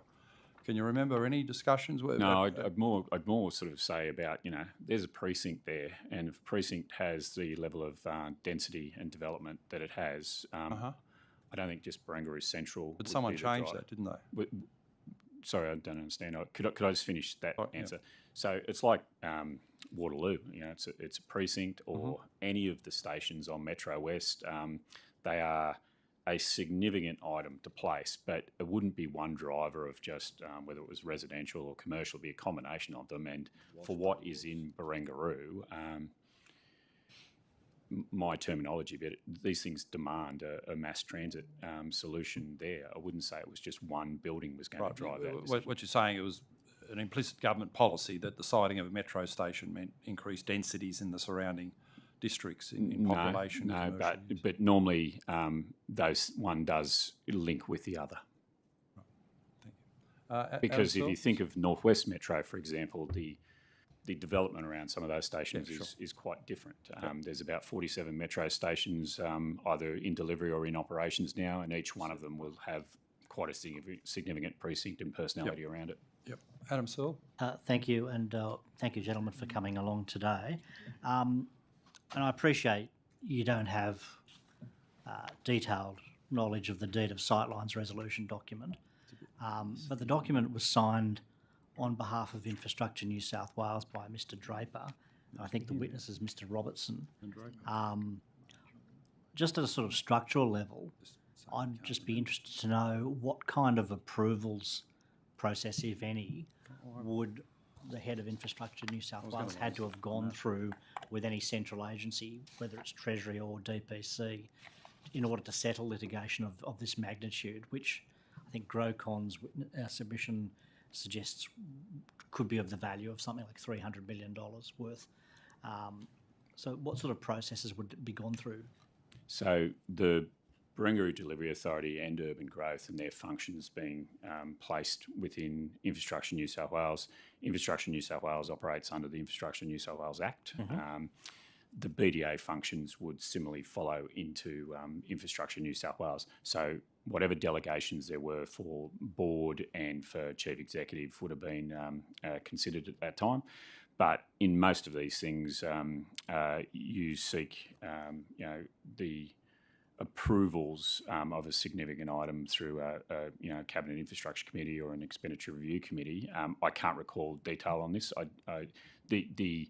The briefing to the Secretary of Premier and Cabinet and through that structure would have occurred, and I recall that occurring. I don't recall the detail, as I've said previously, and I don't recall ERC. It's just a long time ago. No, I get that. So again, I'm just trying to understand. It depends. To be specific, it depends on the imprimatur of the BDA sort of establishment for their delegations at the time, and what they may have gone to Cabinet with over a period of time to give them imprimatur. Okay, so I think you said that the Infrastructure New South Wales Board was advisory. Is that correct? That is so correct. it didn't have decision-making authority. It just provided advice to the chief executive? It is an advisor on the state infrastructure strategy, the oversight of the infrastructure pipeline, and any matter that the government might ask them to look at. And do you recall whether the chief executive provided details about the litigation or the proposed settlement before it was entered into, without being able to recall the details? To the Infrastructure New South Wales Board? Yes. Sorry, I covered off that previously. No, I don't think so. I think it was more he may have said the functions are coming in, there are assets and liabilities, there are matters at hand, and wouldn't have gone into detail because it was advisory in nature. And that's been the case for a long period of time with that NSW board. Okay, so would it be a reasonable assumption that this body involved in litigation involving this sort of very important part of Sydney, or this significantly valuable part of Sydney, if a settlement proposal was being developed or was reached, then it would be a reasonable assumption for that to have worked its way through government, for Treasury maybe to have been involved in some kind of assessment about whether this was a good, bad or indifferent proposition, to provide advice going into a cabinet infrastructure deliberation, or at least a decision by the Premier and Treasurer of the day. Would at least one of those processes have been necessary? Mr. Searle, I agree with the proposition. I think the quantum that we're talking about, as Secretary of Treasury, I would normally expect that we would have had involvement. And it would be unusual if you didn't. Absolutely. If someone was reaching a settlement worth arguably hundreds of millions of dollars. Not always the case, I might add, but okay. But Treasury was not always welcome, as you can understand. I have had some experience of that. Yeah, but the numbers you're talking about, that would have been my expectation. Can I just clarify? It is your evidence, though. You've got no recollection of this deal ever going to ERC. To the earlier question you asked me, that's correct. But I do, as Mr Riddens indicated, I do remember something going to ERC. That may well have been along the lines of what you're proposing, because at those sorts of numbers, this would have been an ERC review. Yeah, and it certainly was a very prominent matter of public interest. Yeah. If it didn't go to ERC, how else would this have been decided within government? Would it have required the sign-off of both the Premier and the Treasurer of the day before Infrastructure New South Wales could embark upon the settlement? I would have thought so. You know, if ERC is not getting line of sight of it, that would be the case, and then I'd expect that they would brief ERC, you know, that they had executed accordingly. Okay, but again, to be fair to both of you, you don't have any specific recollection about this matter.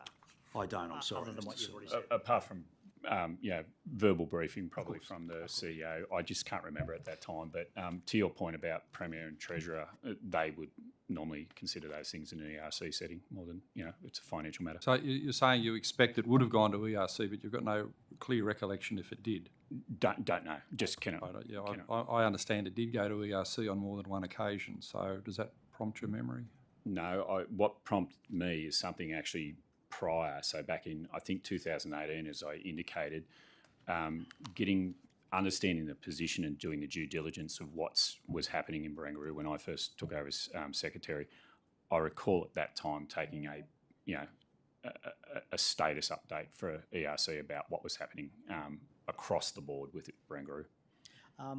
And just to that point, I wouldn't communicate about what was in that submission, but it would have been broader than just probably Barangaroo Central. So what went into that and the imprimatur that may have been within that, I can't recall. But the settlement, the Deed of Sightlines resolution, appears to me to involve an agreement involving Infrastructure New South Wales, where essentially it's been agreed by this government body to confer on the other commercial parties a benefit by way of significantly intensified development opportunity at Barangaroo outside any kind of planning process. It's almost like to settle the commercial matters, the government body is promising an extra 8,000 square metres of development potential. Grocon has valued that at $300 million.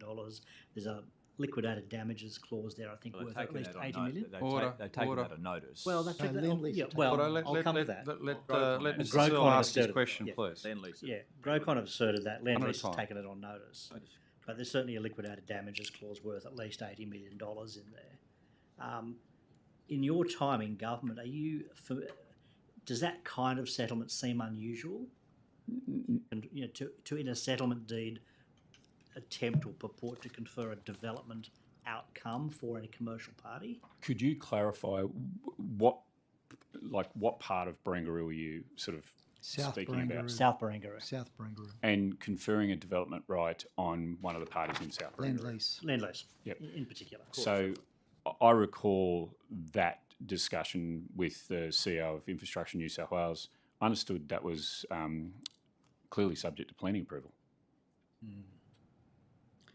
Planning approval where the government itself in another body assesses the matter. The So the planning- government in the form of Barangaroo Development Authority or Infrastructure New South Wales is the proponent, and then the government in the form of the planning department is also the assessor. Guarantees. No guarantee, I understand that. And of And, course, and the that would decision be maker. that would be the same process with hundreds of transport projects, Hospitals. cultural institutions, stadia, you name it, where government agencies are seeking approval from the planning department. But that's the case, isn't The it? minister's the final consent, isn't it? In that process, it's a state significant development. Yes, I think that is the case. But my And point being that the planning department has to deal with multiple government agencies seeking to develop a whole range of proposals. But the minister would have also, if it had gone to cabinet, would have then been bound by the cabinet decision, wouldn't they? Isn't there a conflict there? I actually don't understand your question. So the minister who makes the planning decision sits in the cabinet that hears the recommendation in terms of the approval of the settlement. It's They've made a decision. If ministers have to recuse themselves from a decision, then it's been my experience over a long period of time that that's what they do. Yeah, but you're right. I mean, the development outcomes that are promised in the deed are, of course, subject to planning approval. But if they're not delivered, there's a financial penalty in the arrangement, as I understand, which is my reading of the deed. Is that kind of settlement in commercial matters involving government agencies involved in this kind of work, is that a usual kind of settlement where promises of development outcome are offered? It might not be usual, but there are plenty of financial structuring deals done over a long period of time where there are unusual arrangements to try and get a resolution.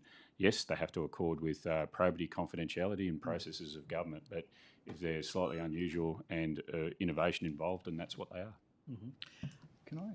Mr. Reardon, we had evidence from Daniel Grollo earlier in the day that around 2017 he had a meeting with you. Do you recall that, about the sightlines being I think issued? I met with Mr. Grollo once, from memory. He said that you promised that the sightline would be issued and failed to deliver on that promise, and subsequently the company had to sell out to Aqualand. Do you recall that? I reject everything you just said in terms of another party telling me. You made no such promise. No, I cannot make any such promise. I would seek to consult with the stakeholders and the parties to try and get a position clear where people could negotiate in good faith, and I think that was the terminology that was used in various agreements between the parties. All parties were frustrated. I would do my best, like with anything else in government, to seek to get positions clear and within the processes of government to actually settle something so we could get on with delivery of the development. Well, you say you would do that, but what did you do with the meeting at Mr. Grollo that you recall? I think I basically have just outlined what I would have said to him. No. This is not a committee process asking witnesses what they would do, kind of hypothetically. We're after the evidence of what you did do. If you can recall. You've got a recollection of the meeting with Mr. Grollo. I'm asking you, what do you remember of that meeting? Any promise that was made? There's no promise made, I can tell you that, just on my own integrity, thank you, Chair. But in terms of what I outlined, it would have been along those lines, which would have been the same thing I would have discussed with other stakeholders. All of those stakeholders had competing views and very contested views of what you are dealing with here, but I would have basically told them, try to resolve the process through the arrangements they had in place already. There's no going outside those processes. Ultimately, that ended up in a court proceeding, and the state was not successful in that court proceeding, and ultimately it was settled. And was the Board of Infrastructure New South Wales at any stage briefed by Mr. Draper or Mr. Robertson along the lines of our strategy here is to get rid of GrowCon and bring in Aqualand and to engineer the process accordingly? Absolutely not. In terms of, I just know that Mr. Draper would not have done that. He has a great deal of integrity and accountability, but I would say that, I think I've said it twice already, the board of NSW, from recollection, would have been briefed in the round that the functions, accountabilities, assets and liabilities of both Urban Growth and Barangaroo Delivery Authority were now under the charge of Infrastructure New South Wales, and there were matters to be dealt with, but they would not have gone into any more detail because it's an advisory board in nature. Yeah. Do you recall receiving a briefing note from Tim Robertson, Phil Paris and Brad Kellman dated the 23rd of August 2019 from Draper to you and Simon Draper that read in part that the project team considers that the best opportunity for the Central Barangaroo project to progress in a manner that's consistent with the sender and minimises ongoing risks to Infrastructure New South Wales is for the transfer of development rights from GrowCon to Aqualand? No, I don't remember a You briefing. don't recall? But you were saying earlier on, as a matter of integrity, this sort of thing wouldn't happen where government's trying to manipulate commercial outcomes? No, you've got something in front of you. I don't know what document. I told you I came here What's today. a briefing note to you as the Secretary of There are DC plenty of, and as an infrastructure plenty of board briefing notes member? came in my direction. Plenty of cabinet submissions came in my direction. Thousands of them. Right, this is a matter of just 3 years ago. You've got no 3 years ago. recollection of it. That's 1,000 days. No, I do not. Did you have any discussions with the Premier about the prospect of GrowCon falling over and Aqualand stepping in? No, it would have been. Never spoke to the No, Premier I about this? don't to believe raise so. the issue? I don't believe so. Infrastructure New South Wales took over the functions from BDA. BDA were doing their job in 2018 with the accountability. That transferred, I think, in probably the 2nd of April 2019 from memory, because that's when machinery of government changes occurred. NSW would have taken over formally on 1st of July 2019, and largely the CEO of Infrastructure New South Wales would have kept me informed but would have been getting on with it. Was it your advice to abolish the BDA? Is that Yes, it was. it was? Yeah. And Now, was it because government ultimately makes the decisions on these things, but certainly in terms of the changes that I thought were necessary for efficiency and streamlining across government, I had a view on. Absolutely. is that because you'd lost confidence in Mr. Vanderland? No. I mentioned previously that Urban Growth and Barangaroo Delivery Authority both were abolished at that time, just within Premier and Cabinet. And if you go through the record across the government, there were 8 clusters established: Premier and Cabinet, Treasury, Transport, Health, Education, Stronger Communities, Planning, Industry and Environment at the time, and Customer Service. There were significant changes, there were significant moves of agencies, and some were abolished. So it's your evidence that you had full confidence in Mr. Vanderland. He was doing No, I a didn't fine say job. that. I didn't say whether I did or didn't, and won't. I don't want to comment on an individual. Basically, I wanted more streamlining of agency arrangements.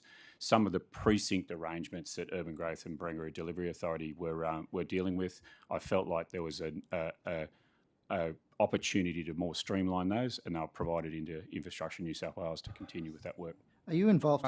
Last question, because we did give a commitment to the witnesses they'd finish on the knocker at 11. Yeah, we've got 1 Or minute. earlier. I wanted to ask, are you involved in any construction projects in Barangaroo presently in your current role? So the case you work for Deloitte, is that right? No, I do not work for Deloitte. So perhaps you could elaborate on your current role and whether you've got any involvement. So you No, work I've, at I've Barangaroo? declared I work at Barangaroo, and I don't believe I do. I don't believe I'm working on anything in Barangaroo. I've indicated before, Wynyard Walk, Wynyard Station, Barangaroo Ferry Wharves, the Cutaway, Walsh Bay upgrade. I try to be very clear on what I've been involved in City Metro, City and South West, and CBD Light Rail, of course. I could list a whole range of other projects, but I think they're broader outside of that area. But I think I try to declare all of those up front to you. Okay, thank you. We'll have to draw the session to a close there. I thank Mr. Pratt, Mr. Reardon. It was great to see you again, and for your participation and assistance to the committee. Wish you all the best for the future. Thank you. Thank you, Chair. And we fulfilled our promise to finish on the knocker. You did. Thank you. Have a good day. Well, for a heroic cause. So if we can bring in Mr. Michael Baird and Bay Warburton, please.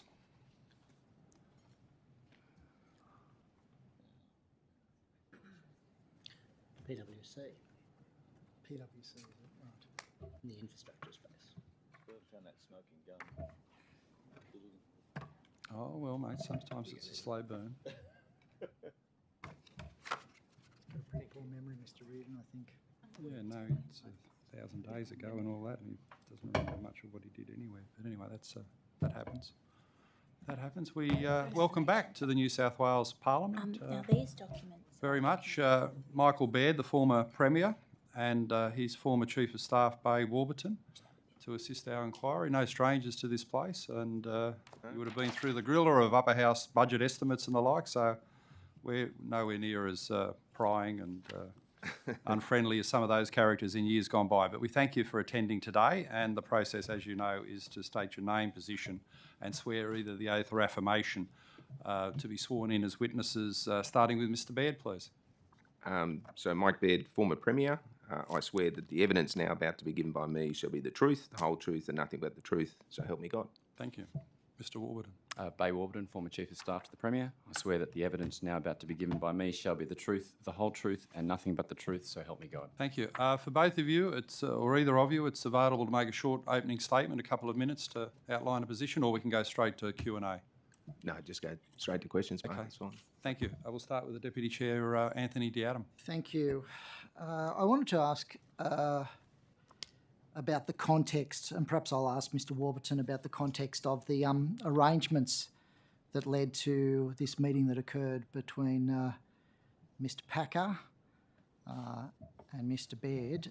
There's an email exchange that suggests that you were involved in negotiating preliminary arrangements in preparation for this meeting where the sightlines question was discussed. Perhaps if you could just elaborate on your role in that preliminary negotiation. You've got a date for the meeting to assist the committee? Sorry, this And is a also- meeting that occurred on the 18th of witnesses. February. Oh, no, so the meeting occurred on the 19th I believe, of February 2015.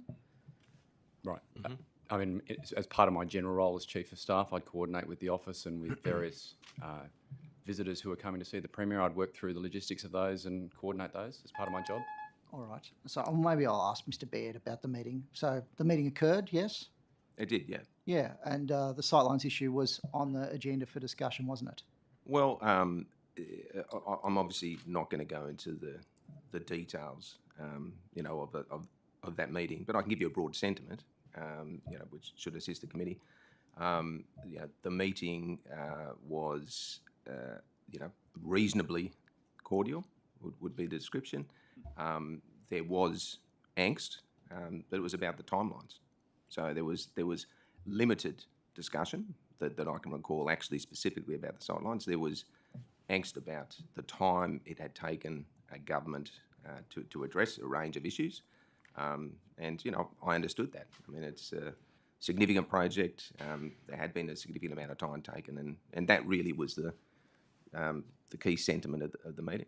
So the issue of the sightlines, it got resolved soon after, I believe. In May, there was an amendment made to the PDA that inserted the specific sightlines provisions. So is it fair to say that out of that meeting you reached agreement with PACA over the sightlines? No. And I mean, the process is pretty simple here.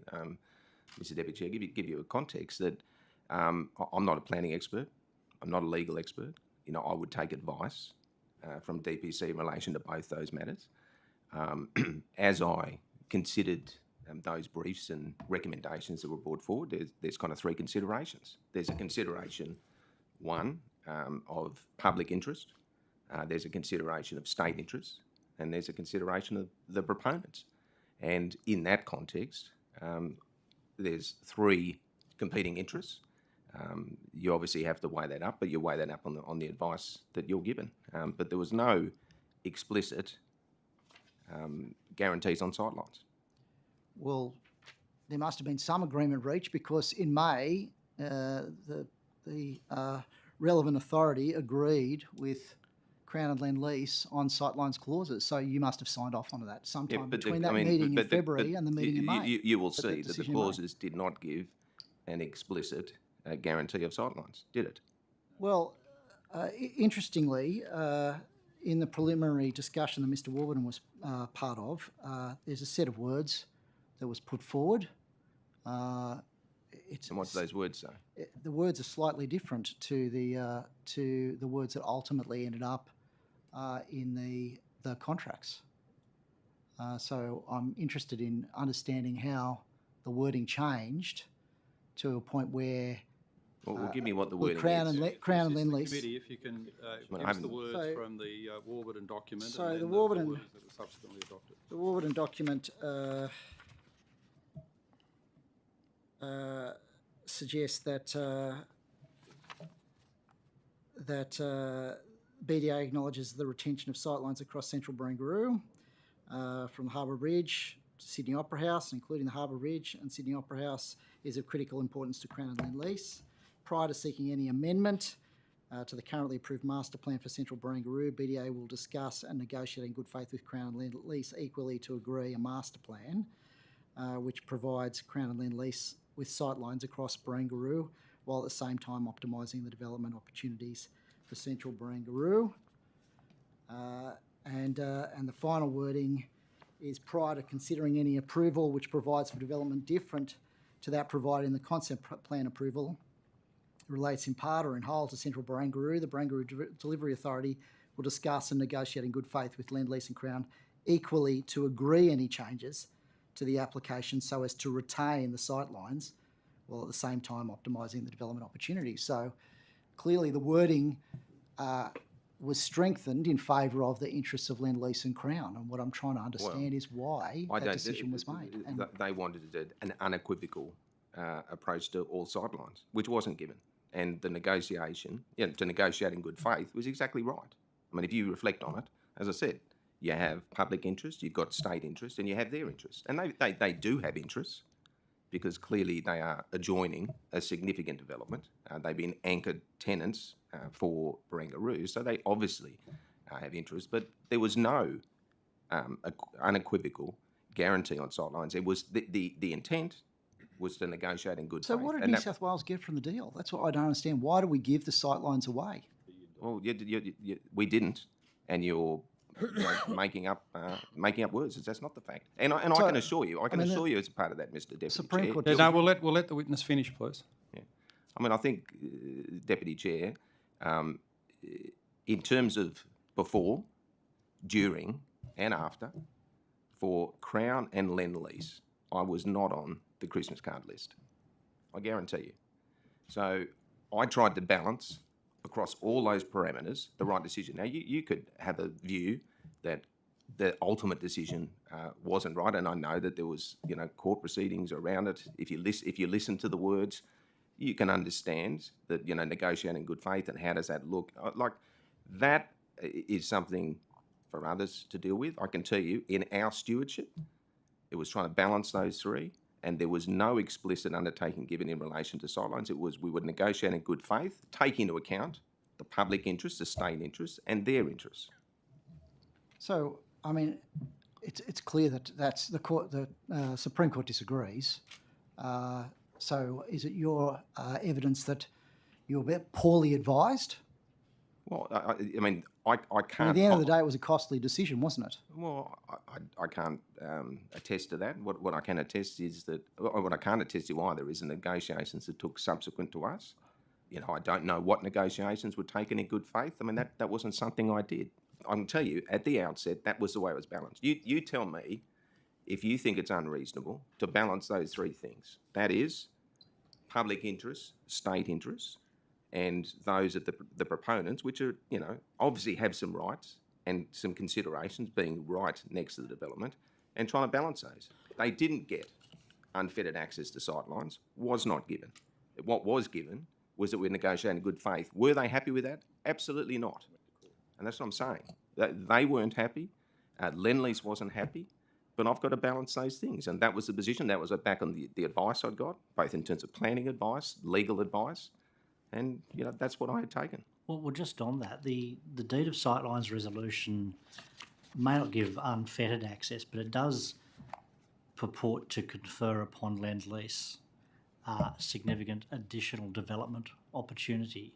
That is, the Infrastructure New South Wales commits to making a planning application to try and deliver, an extra 8,000 square metres, which Grocon alleges was worth $300 million. We've asked Lend-Lease for their valuation. They've taken that on notice.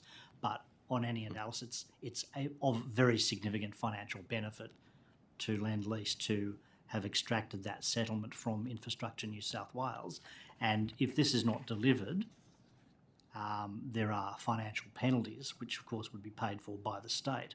So in relation to the deed of sightlines resolution, and bearing in mind your evidence about balancing out the different interests, including the state interest, what exactly did the state get out of that settlement? Well, I mean, ultimately, you can't just take a single point in time. You need to look at through the continuum. So you go from the beginning to the end. So where did... and by the way, it's good to see you again, Adam. I've missed this. I have missed it. Well, yes. We can do this for some time. It is it? Yeah. Oh, well. Not distract the witness from the... Thank you for the opportunity to share that. But no, because if you follow through the process, the Barangaroo station came in and there was significant retail space. I can't remember the exact numbers. I think it was almost tripled in terms of what was going to be required on that site. That undoubtedly was going to have an impact in relation to the proponents, on the side. In terms of the development of how much space they got, what the sight lines, it was to negotiate in good faith. And these are dynamic processes. It's not a point-in-time opportunity. You need to consider the thing from beginning to end. Well, except the point in time is the settlement of this litigation embodied in the deed. And I'm just struggling to see, having read the deed, I can see what Lend-Lease and Crown get out of it, but I'm not seeing what New South Wales gets out of it or what even the state government gets out of it.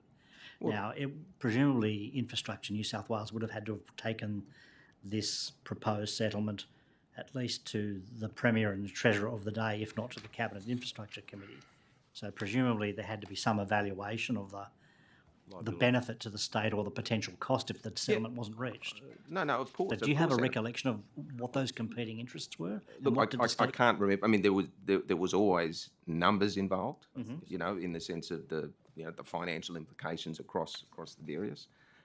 There was obviously significant upsides with Barangaroo Metro coming on, which there should be as part of it. In terms of this deed, I would have to go back to the advice I was given. I mean, Adam, I would be given the advice from premiers, and they would take into account planning. They would negotiate with Treasury in terms of the appropriate numbers and finances that were part of that. And that's not... The difficulty we've got here, Mr. Baird, is that we've had Mr. Pratt and we've had Mr. Reardon here, and they weren't able to enlighten us with any detail.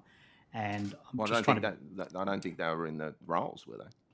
No, not at this stage. This is earlier. But even subsequently, they weren't able to. So the question is, do you have any clear recollection of these matters, or is your recollection only generalised? Yeah, no, my recollection is twofold. There was absolutely no explicit undertaking given in the sightlines. And no, let me finish, Adam. I mean, you've asked me, and it's incredibly important. That's what they wanted. Both proponents wanted that.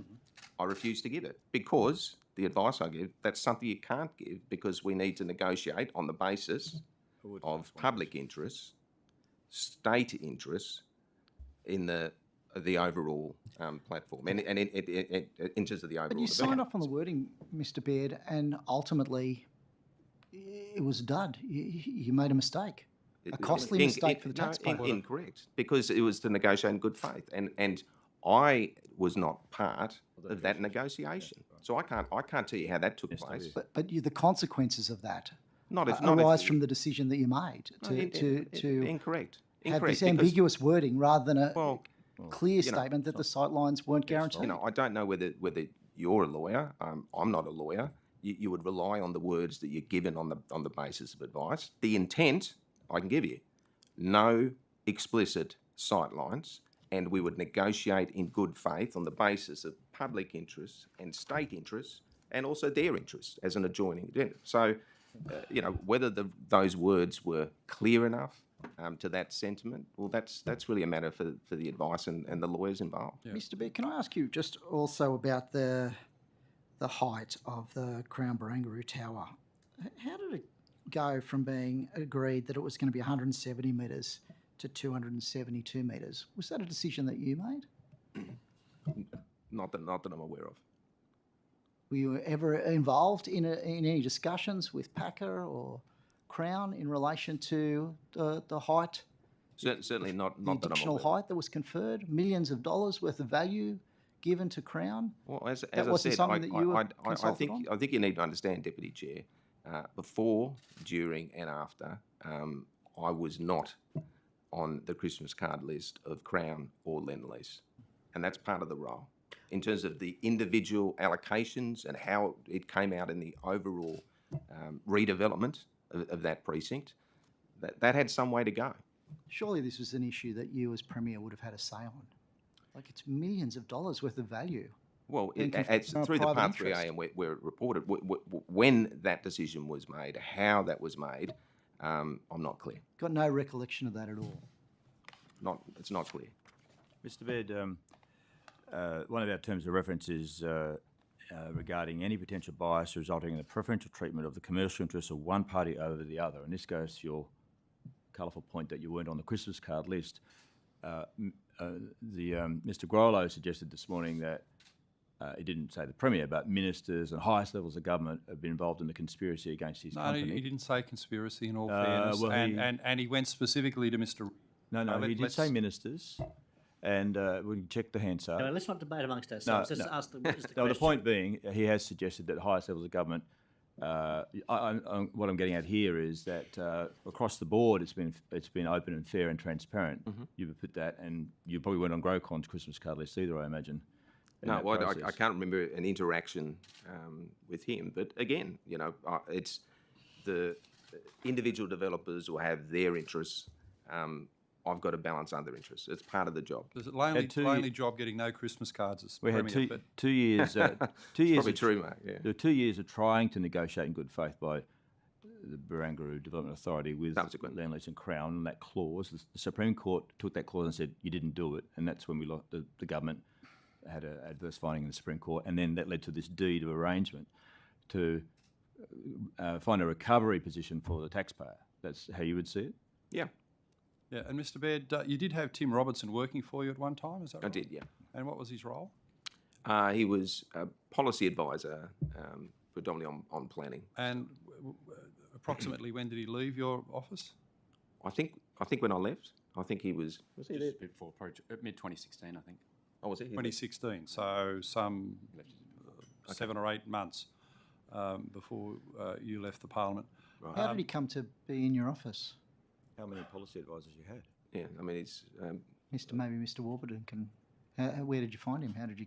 He was a senior advisor to Minister Hazzard when Minister Hazzard was the Minister for Planning, and he was Right. an expert in his field. Right, and in that interim period we're talking about, did he keep you up to date with the question of the sightlines dispute at Barangaroo, given that he'd moved on to infrastructure in New South Wales? not that I can recall, Mark. Okay, and even after you'd left the Parliament, would you have had a discussion with him about how he was handling the competing interests of Lend Lease and Grocon? No, no. I mean, I think when you have left You leave. Parliament, you've kind of left. Although I do find myself back here. And but mate, can I just do you say, get Mark? Christmas cards when you leave? Probably a few more. More. But look, Mark, I think I've seen something around him. Kind of say that he was someone who worked incredibly hard. I viewed had high integrity, and is a good person. So I don't know exactly what you're going to be questioning on, but I just Yeah, well, he's I coming wanna later put- on. So I do want to put that on the Yeah, record that okay. he is someone Okay. that I think served his state well. Yeah. One thing that Mr. Reardon could recall earlier on was the specific nature of the commitment, the 2015 election to run the metro across the harbour, heading south, and the plan now to join up at Sydenham. And he then said it was an individual decision separate to that general routing of the metro to allocate the Barangaroo metro station.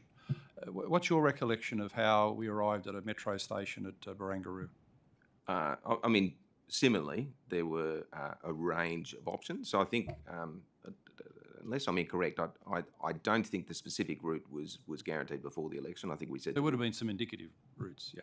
Yeah, I don't. Well, A general proposal. It could have been, but I said that we would do the work. So we had to kind of work out the best point. So the intuitive sense that I would have had as Barangaroo made sense, given the development and the office space that was coming to include it. But it would have been the appropriate work done by transport and planning to kind of make those assessments and bring the recommendations. In your memory, it was the work of officials, not a minister deciding this was an individual decision. Absolutely. That would have gone to Cabinet, on the back of an appropriate Cabinet minutes and all the documents and briefings that went with that. Right. And where did the decision come from, according to your recollection, to increase the population densities in response to the metro decision at Barangaroo? Well, again, that there's undoubtedly a significant benefit, financial and otherwise, that would go to the proponents in relation to that. So, how do you get a contribution, towards that? I mean, both in terms of the existing and the overall development. So the increase in space, was effective. If you think of the 3 measures we're thinking of, that was, right in the state interest in terms of getting a return on the investment. Right. And as you know, public So transport. in your recollection, that these were general policy consequences. You put a metro in, you're after increased population density, no matter where you've got the metro. Yes. But was consideration given to the fact that there were some existing sight lines in place, and this would trigger the sightline dispute that's led to the calamity we've got today? Didn't occur to you? No. How could it not occur to you? No, no one said, look, we're going to upset the apple cart here on sight lines, and it could lead to legal action, it could lead to Grocon dropping out and the triggered hole that in the clause. ground that we've got. No, I'm asking the Triggered question. that clause, though. Shane, when you're the former Premier, you can go up there and Excellent, answer the I can't questions, wait. and until He'd that be a time... good premier, Shane Allen. Thank you. Well, you've been away for a while. But no one gave consideration to So damn. triggering a sightline dispute that's led to the problems that we have today. the No, hole in the ground. because again, and in terms of the thrust of where you're saying the challenge is, negotiating in good faith with all parties. That's where the challenge is. Agree. But ultimately, there is a benefit that comes to those I know proponents. that, but it's your evidence. No one gave consideration to the possibility of a sightline dispute. No, it would go into the overall negotiation as part Surely of you're negotiating. double dealing, aren't you, Mr. Baird? You're double dealing. You said we're going to keep the sight lines, but then you increase the floor space in central Barangaroo, knowing that it's going to impede sight lines. Well, How can you reconcile that? because the Deputy Chair, funnily enough, there's a general belief I have that people will negotiate in good faith across a broader parameters. There's nothing crystal. And yes, there is benefit to the proponents of those who are seeking the sidelines because there is a metro that comes.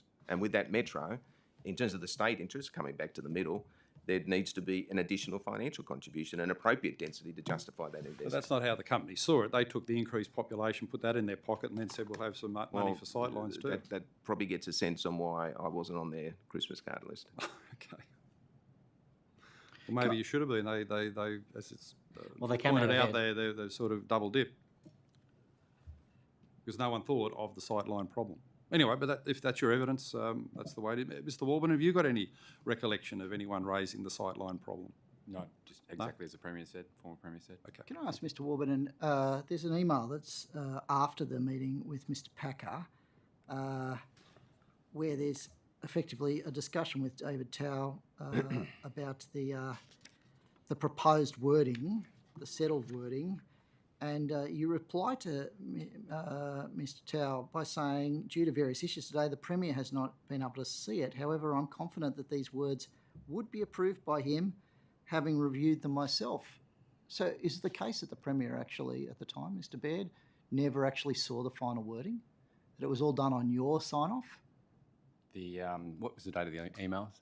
It's the Chair? 25th of February. Okay. Pretty busy time for the government at that stage. We're a month out from election. The Premier was engaged in a range of different things. We've just come out of a meeting where he'd made his position explicitly clear. There were no guarantee on sightlines.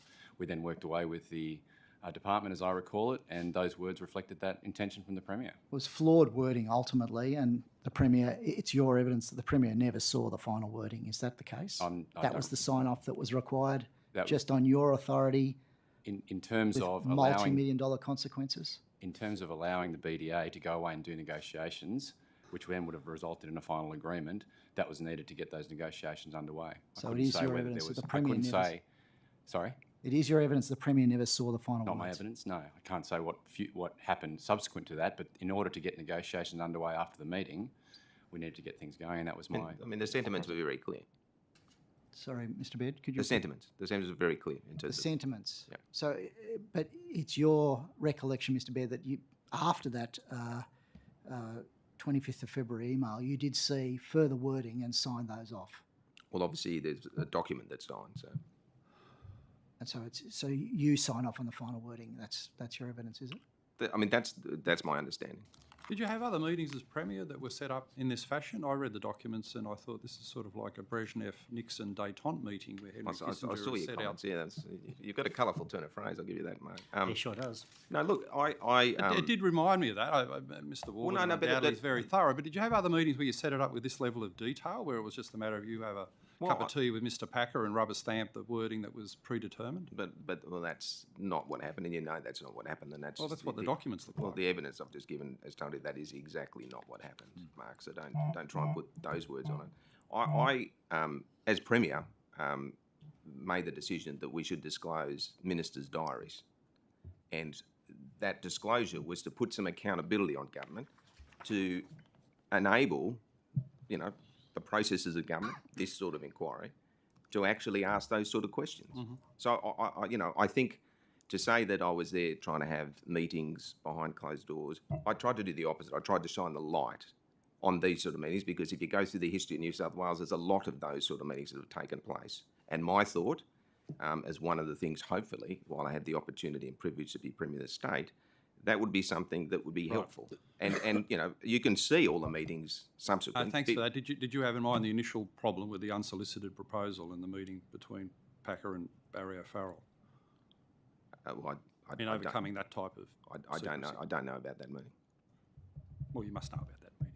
Well, I don't know about that meeting. Okay. Can I ask about the the discussions around the metro station. So there was not a public announcement around the siting of the metro station at Barangaroo until June 2015. That's your recollection, isn't it? Well, That's when the announcement was made in June 2015. I remember we announced Is the it metro. appropriate that you were raising the issue about there being a metro station with Mr. Packer? I mean, that's commercially sensitive information that's has a material benefit. But who said that I was? Well, it's clear in the correspondence There was- between Mr. Warburton. Well, but hang on, Deputy Chair. So I don't know exactly what you're alluding to in terms of the concept of a Barangaroo station. There was thought, but we had to win an election because if we didn't win the election, there was no metro. Yeah, we win the election and the it's work announced wasn't. in June 2015. Why did Mr. Packer get advance notice of the station infrastructure decision? Well, I'm not sure of the timings. Well, he did. It's quite clear. David Towell sends an email to your Chief of Staff, Mr. Warburton, on the 18th of February. He says, speaking about Mr. Packer, he may ask for unimpeded views across Central, but also understands that a metro station that activates the precinct is very good for Crown. That went to your Chief of Staff in February. in February 2015. And so, 2015. and so, in picking- June, so you make a picking up- public announcement. So, I mean, obviously, putting a metro in is going to benefit proponents who are already there, but at the same time, you would have seen there was an increase in the retail space. So the overall square meterage. So that goes back to negotiating in good faith. So yes, there's a benefit that comes to the metro, but by the way, we are increasing the square meterage on the overall proposal. Yeah. So But it's surely, like winning lotto. It's certainly deserving of a Christmas card that you made that decision for Packer's interests. But given that the public announcement wasn't made till June, and Mr. Packer seemed to know in February, was everyone with a commercial interest in this proceeding informed of the potential for a metro? you would have to check with government on where and when. I can just give you the overall, that there is a deep sense, yes, the metro came on the back of the election win. The work was done on the site, negotiating in good faith, because yes, they got a benefit, no doubt about it. How that played out in terms of the subsequent 2 years of negotiation, well, It's a I mean, pretty obviously- favourable tip-off for Mr. Packer, though, Well, isn't it? I think that's your words. You don't accept that he could Well, monetise I can that assure you, information? Deputy Chair, I can assure you, Deputy Chair, that in relation to Crown and the principles, I was not someone that they enjoyed dealing with. Yep. Other questions from committee members? We've covered a lot of ground. Mr. Rath? Slightly different line of questioning, but one of the points of the terms of reference is the integrity, efficacy and value for money of unsolicited proposals. I was wondering if you could comment about unsolicited proposals during your time in government and the benefits of those, or whether we should continue with such unsolicited proposals in the future. Yeah, look, I think, Chris, there are significant benefits. Transparency is important. The way you negotiate's important, but using an example like the North Connects, the unsolicited proposal that came in. I mean, we put through Infrastructure New South Wales the infrastructure priorities of the state. The sense of that was to actually have a capacity to infrastructure determined by the economic benefit. Private sector and others had a sense on what was coming when, so it created a pipeline. But what that did is an unsolicited proposal. The proponent had an opportunity to bring that project forward. It might have been another 5 to 10 years before we even got around to commencing it or considering it. So through the unsolicited proposal process, there was an opportunity to actually bring forward a significant piece of infrastructure to the community. So, it's obviously not a usual process, but, if there is significant merit, balancing the public interest, it definitely should continue, would be my view. Mr. Diadam? I just wanted to understand what the leverage that Crown had that meant that the government felt that it even had to negotiate on the sightlines question. Why did the government not just say, no, we're not going to guarantee your sightlines? Well, I think there's a general planning principle that you take into account your neighbours. And, as part of that, you negotiate on views and other things. Sure, but you don't need a contractual just arrangement for that. That's just a general. Well, I mean, that's a general planning principle. And again, you know, I'm not the planning expert, but I would have gotten advice in relation to the way to deal with that, both on a planning basis and on a legal basis. But why? Indoor My investment, question that's really goes to why the government felt it needed to even be in negotiations on this question of sightlines. I don't understand what Well, there's two parts. whether the government One, feared some consequence from Crown, or whether we thought we were getting something for it. A $1 billion building. I don't think I can be clearer. There was no explicit undertaking given. We said we would negotiate. I mean, as you would. I mean, if someone was building next to your house and they were going to impact your view, wouldn't you try and negotiate in good faith and on planning principles? And you know, that's what should have taken place. Sure, give some broad undertakings, but not sign a contract to the effect. But what house did government have down there? Sorry, mate. What house did the state government have down there? What house? What? Well, these are commercial entities building buildings down there, development. Well, they obviously had the original. I mean, Barangaroo was, you know, obviously in the remit of government, and then, you know, it was rolled out. Planning authority, but there's Yeah. no government asset down there as such. No, but the planning authority, which is obviously a part of the government. Do you recall advice from any planning authority, the BDA or the planning department about the necessity for sightline negotiation, or I can assure you, I relied heavily on the advice. whatever And- happened, you were following advice? Yes, That was your Seems Yep. odd, your Mr. approach Baird. in a matter like this. of course it Rigidly. Would be. Of course it would be, mate. Yeah. We give them an extra 100 metres of height. We give them unimpeded sight lines in a contractually binding arrangement. I'm not clear what we get as the public, as the taxpayer of I New South suppose you walk Wales down from there that. and you see the tower What and you did see we the hole get? in the ground and the park, and that's what we got. Surely you've got an answer for that. What did we get in exchange for all these concessions, these multi-million dollars I mean, Deputy worth of Chair- value conferred on Crown and Lend-Lease? Deputy Chair, this is a long-running planning process. Went all the way back to the former Labor government, and all, you know, across multiple governments. For the period I had, I've told you what I did, and that was to try and balance the three interests on the basis of the advice I got. But There you was haven't been no- able there to was no- identify the the- public interest that we gave. Sorry? You haven't been able to identify what benefit the public got. Well, the long-term financial contribution. So there's a negotiation in relation to financial contribution from all parties, you know, towards the overall side. So there was a financial proposal as part of it. I mean, Well, how much was it worth? How much was that additional You will have to. Research the documents. Yeah. Any other questions? I might have last one. It's more a curiosity. How much haranguing did you get from Paul Keating about the design down there?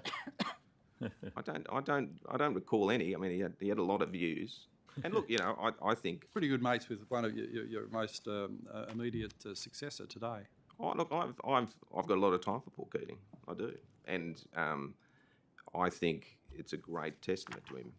What is down there in terms of Barangaroo. He protected that headland, and I think that's a great legacy to the country, actually. So I'm not sure where he's involved. He doesn't agree.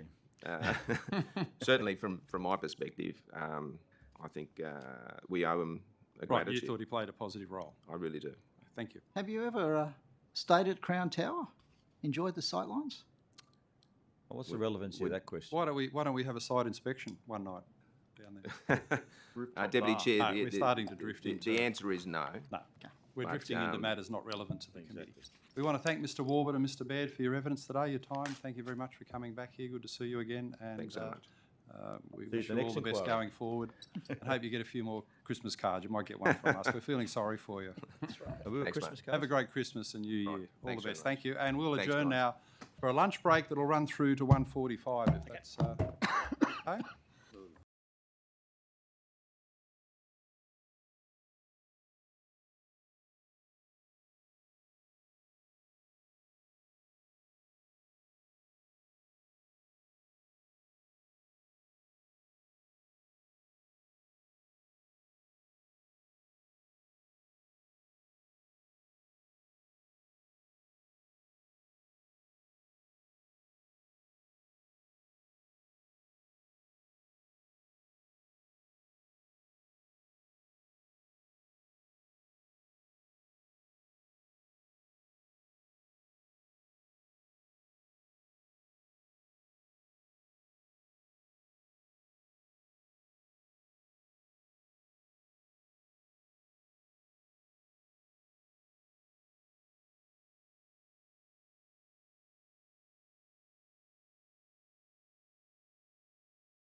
Barangaroo Sightlines Inquiry, and welcome Mr. Tim Robinson, the former Executive Director, Strategy and Operations at the BDA and Infrastructure New South Wales.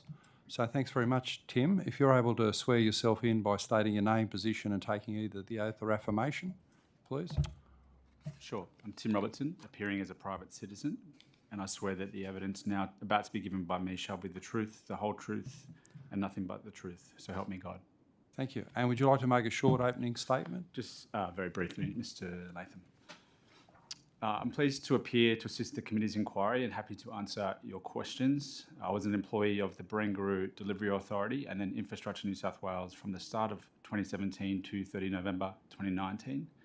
I'm no longer an employee of the New South Wales Government and have not been since 2019. As I mentioned, I'm appearing today as a private citizen. The committee should also be aware that I'm also a witness in the Supreme Court proceedings currently on foot between Grocon and Infrastructure New South Wales, and the committee's terms of reference overlap with the topics on which I'll be giving evidence in the court proceedings.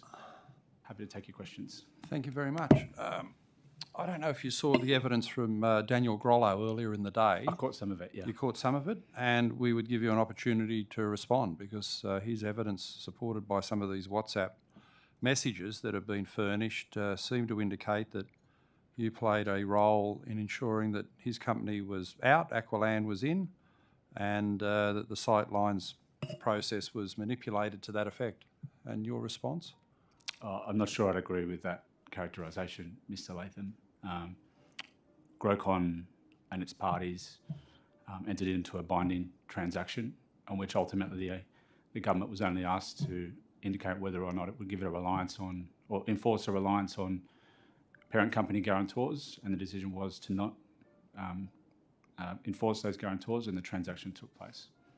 Why did it take so long for the issuing of these sightlines? And they then occurred one day after Grocon handed over to Aqualand. Look, it's a complex process, and the government entered into the sightline contracts with Crown and Lend-Lease, and we had legal advice from Alan Myers, AC, KC, that our obligation was to negotiate in good faith with Crown and Lend-Lease, and those negotiations took place over a number of years. Ultimately, the court found, in fact, that our obligations were different to that to which we had previously understood. And following that court case, we entered into settlement negotiations with Crown and Lend-Lease, and the outcome of those negotiations was the sightline resolution notice, which was given to the central developer in September, I think it was. But why did it take 3 years to get that resolved, and it occurred only a day after? Surely it's more than coincidence. It occurred a day after the transfer from Grocon to Aqualand. Yeah, look, I mean, it was a complex negotiation, and we had a legal position, as I said, which was supported by one of the finest legal minds in the country. I mean, it was not Dennis Tenuta. I mean, Alan Myers, ACKC, is one of Australia's preeminent barristers, and he gave us consistent advice over a number of years about what our obligations were.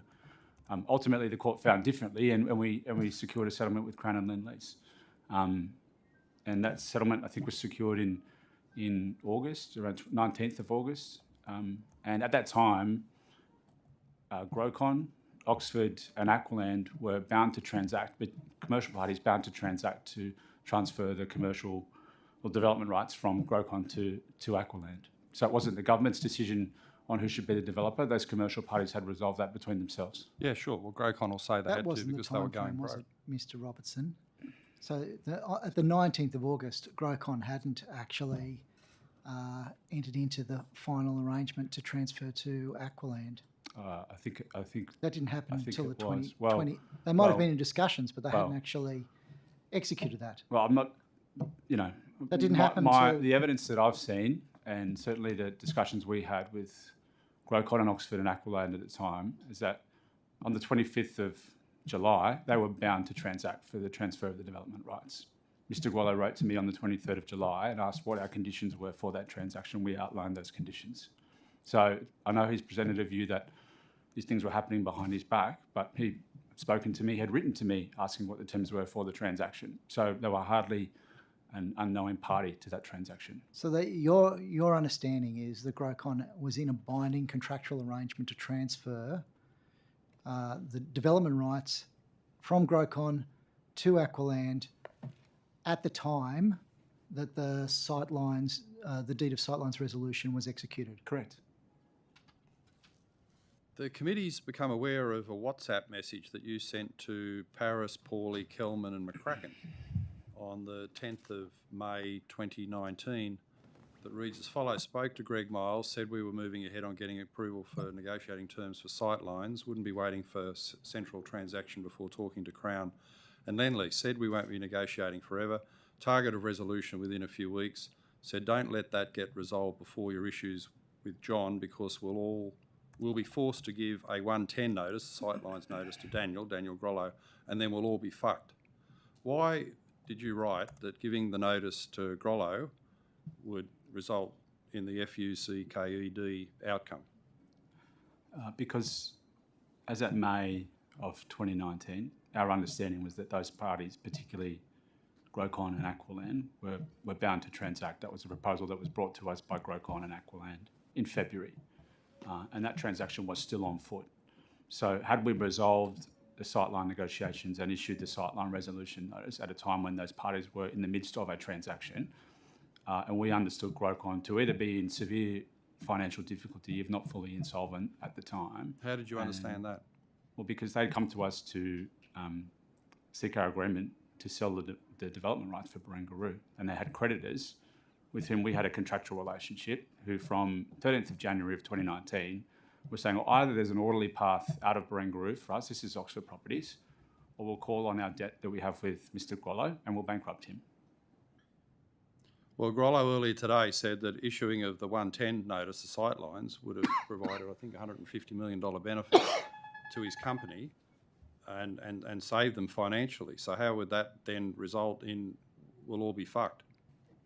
Well, I mean, he was in a transaction at the time, so it's a hypothetical scenario what he thinks he might have been able to get for it. But at the time, he had asked for our approval to transact, to transfer those development rights. And he had, I mean, there was Oxford as a creditor. We were aware of GPT and Dexis also as creditors, all who, if they'd called those debts, would have triggered an insolvency event with Grocon, which would have led to a default in the developer and a collapse in the project and the exit of Grocon for no consideration. So our focus at the time was trying to manage and stabilise the consortium in a way that allowed the project to move forward, and under the proposal that was put to us by Grocon and Aqualand, allowed for the consideration of $75 million to go to Grocon. So they didn't walk out of the project empty-handed, which would have been the case had Oxford called on their debt at any time from January right through to September. But that figure might have been double that if you'd issued the sightlines notice immediately after the deed of sightlines resolution was entered into. Why is that, Mr. Deanham? Why would it have been double? Well, because he would have had some certainty about the development envelope, and that had tangible value in the transaction. But I mean, at that time, he was bound to transact. So there's hypotheticals of what he may or may not have been able to get from the market for. Well, how do you know that he was bound to transact? Because he had told us. Yeah, I mean, what more evidence would you want? We there had was a letter arrangement from Oxford Properties, who was a party to the transaction, which was copied to Grocon's General Counsel, saying we are seeking your agreement to not enforce the reliance on guarantors so this transaction can take place. That reflects a discussion I had with Mr. Grollo 2 days earlier, where he asked me specifically to outline our conditions to allow that transaction to take place. Okay, but why did David Matheson, in this WhatsApp exchange with you, write to you on the 8th of August 2019? At some point you, Mr. Robertson, should speak to Daniel again, either to negotiate the release so it's acceptable to both sides, or disavow Daniel of the notion that you are supportive of Grocon remaining in the project. Well, I mean, they're Mr. Matheson's words. But this is part of a lengthy WhatsApp exchange with you, where any objective person would say you're working with Matheson to get Grocon out without actually telling Grocon that. I'm not sure I agree with the characterisation that you put forward. What I was doing was consulting with Oxford as our contractual partner in the development, who held the capacity to send Grocon under at any point. So it was important that we were consulting with them. How was it a contractual partner?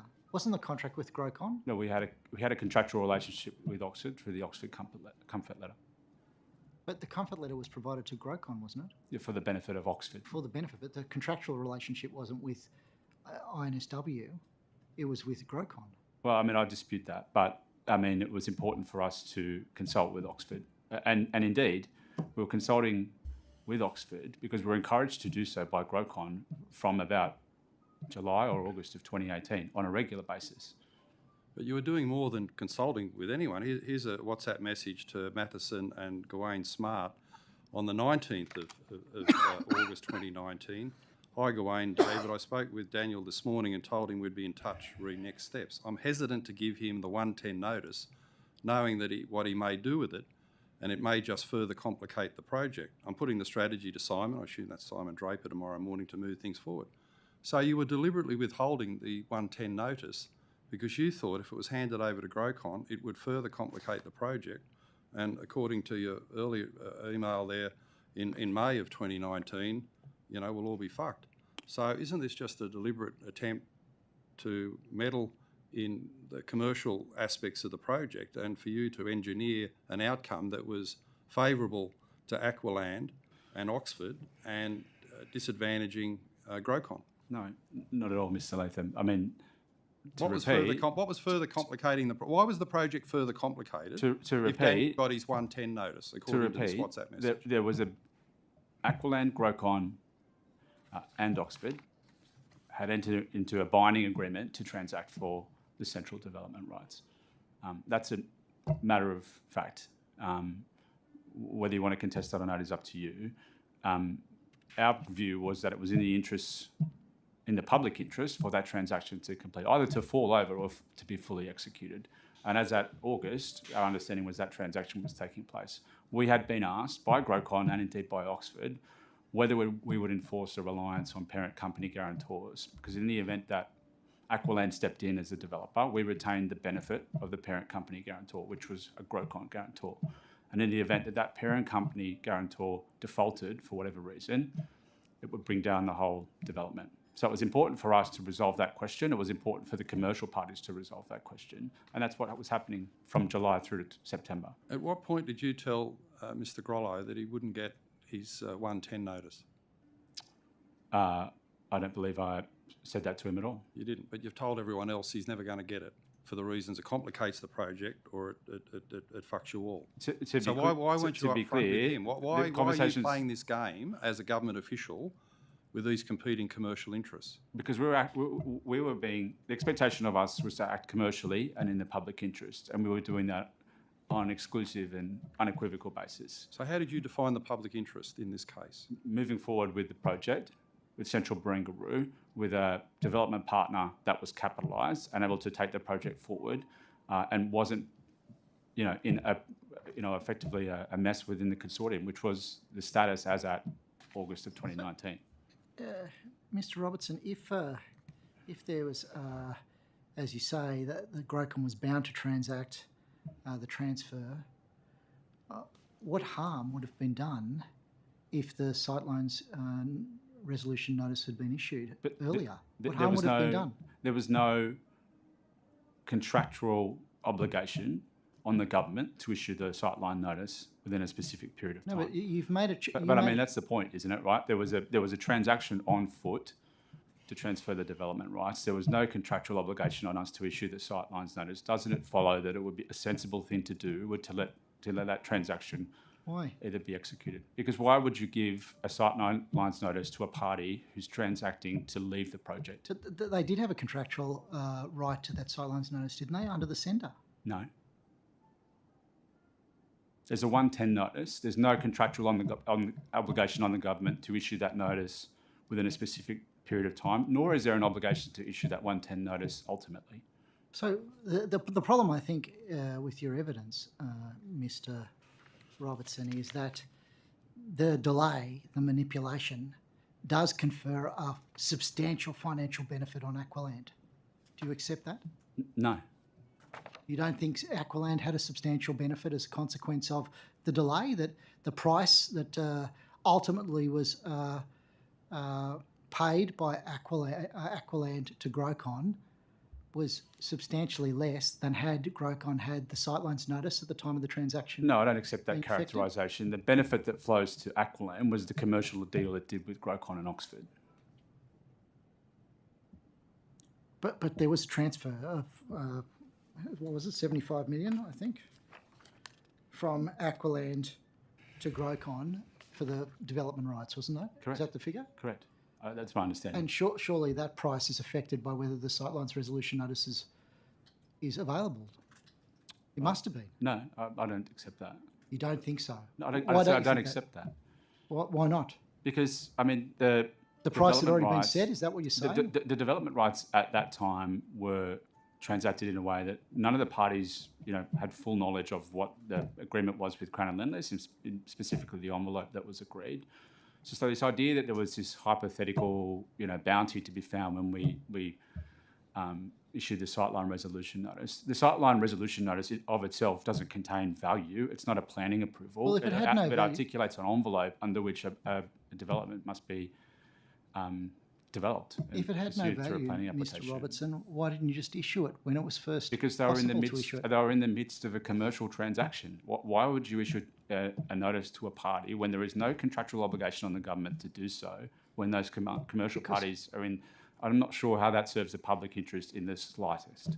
Well, it looks pretty unorthodox I disagree. to sit on information that should be available to a But party that you that under have a contractual right to, whether they have a contractual right to But where at a is the specific contractual time. right? Where is the contractual right A to the 110 specific time. notice? It's not. It doesn't exist. Well, the sender requires. Doesn't exist. Where in the sender? Well- It doesn't exist. It doesn't exist. Well, then where does the obligation to issue a 110 notice come from? It's within the sender, but there is no obligation on the government to issue it. We can not issue Ever. that 110 notice, and we can go to, I think it was January 2020, and direct the central developer to develop the scheme under Mod 6. So there is a requirement at some stage to issue the notice. It's No, there's just not. the timing is at No, the there's discretion not. of the government, isn't it? I'm open for you to kind of tell me where in the contract that obligation exists. Well, you just told me on evidence. I said that the government doesn't need to issue the 110 notice, and then in January 2020, we direct the developer to develop the scheme under Mod 6. That's the sender. So, Mr. Robertson, can I ask you about your CV? So Sure. you started initially as a ministerial advisor for Minister Hazzard when he was the planning minister. Is that correct? I started as a planning cadet at a council in 2002, Okay. Yeah. So when did you go and work for Minister Hazzard? 2011. And then from Minister Hazzard's office, you then ended up in Premier Baird's office. Is That's that right? correct. And then you went to DPC, No, to the BDA in to the 2017. BDA, right? And then from the BDA, when you transitioned to the Infrastructure New South Wales, you remained there, Correct. and then you ceased work for the Infrastructure New South Wales. Correct. When was that? It's the 30th of November 2019. 30th of November 2019. And then where did you go? I had a long holiday. Then there was a global pandemic, and I started my own business in around March of 2020. And did that business contract with Aqualand? It did, It did. yes. And did that contractual arrangement involve the Barangaroo development?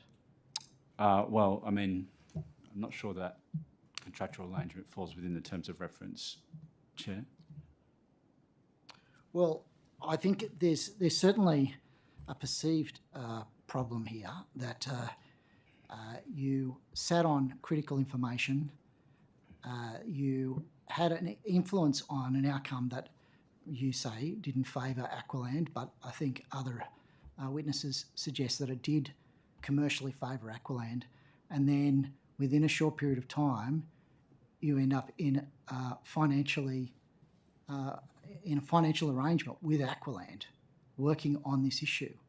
Do you not see that there's a problem with that? No, well, I mean, I finished up with Infrastructure New South Wales on the 30th of November.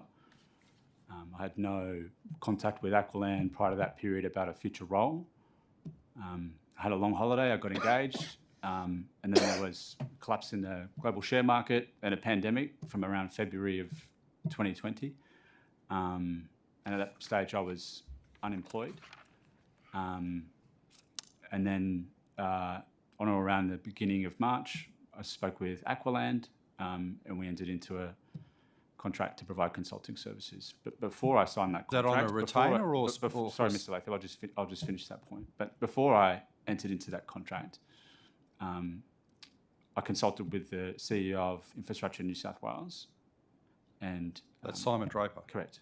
who had authorised your actions in keeping Grollo in the dark and favouring Aqualand. Well, I mean, I don't. So you I don't sought to get agree with approval that. from him that it was all right to then take money from Aqualand. Is that what you're telling I don't me? agree with the characterisation of But events. that's what you're I mean, what I did is I spoke to Mr. What did you expect him to say? Mr. Draper in March of 2020. Let's guess. He approved the fact that you're going to consult for Aqualand. He didn't see that there was any conflict. No, of course he didn't.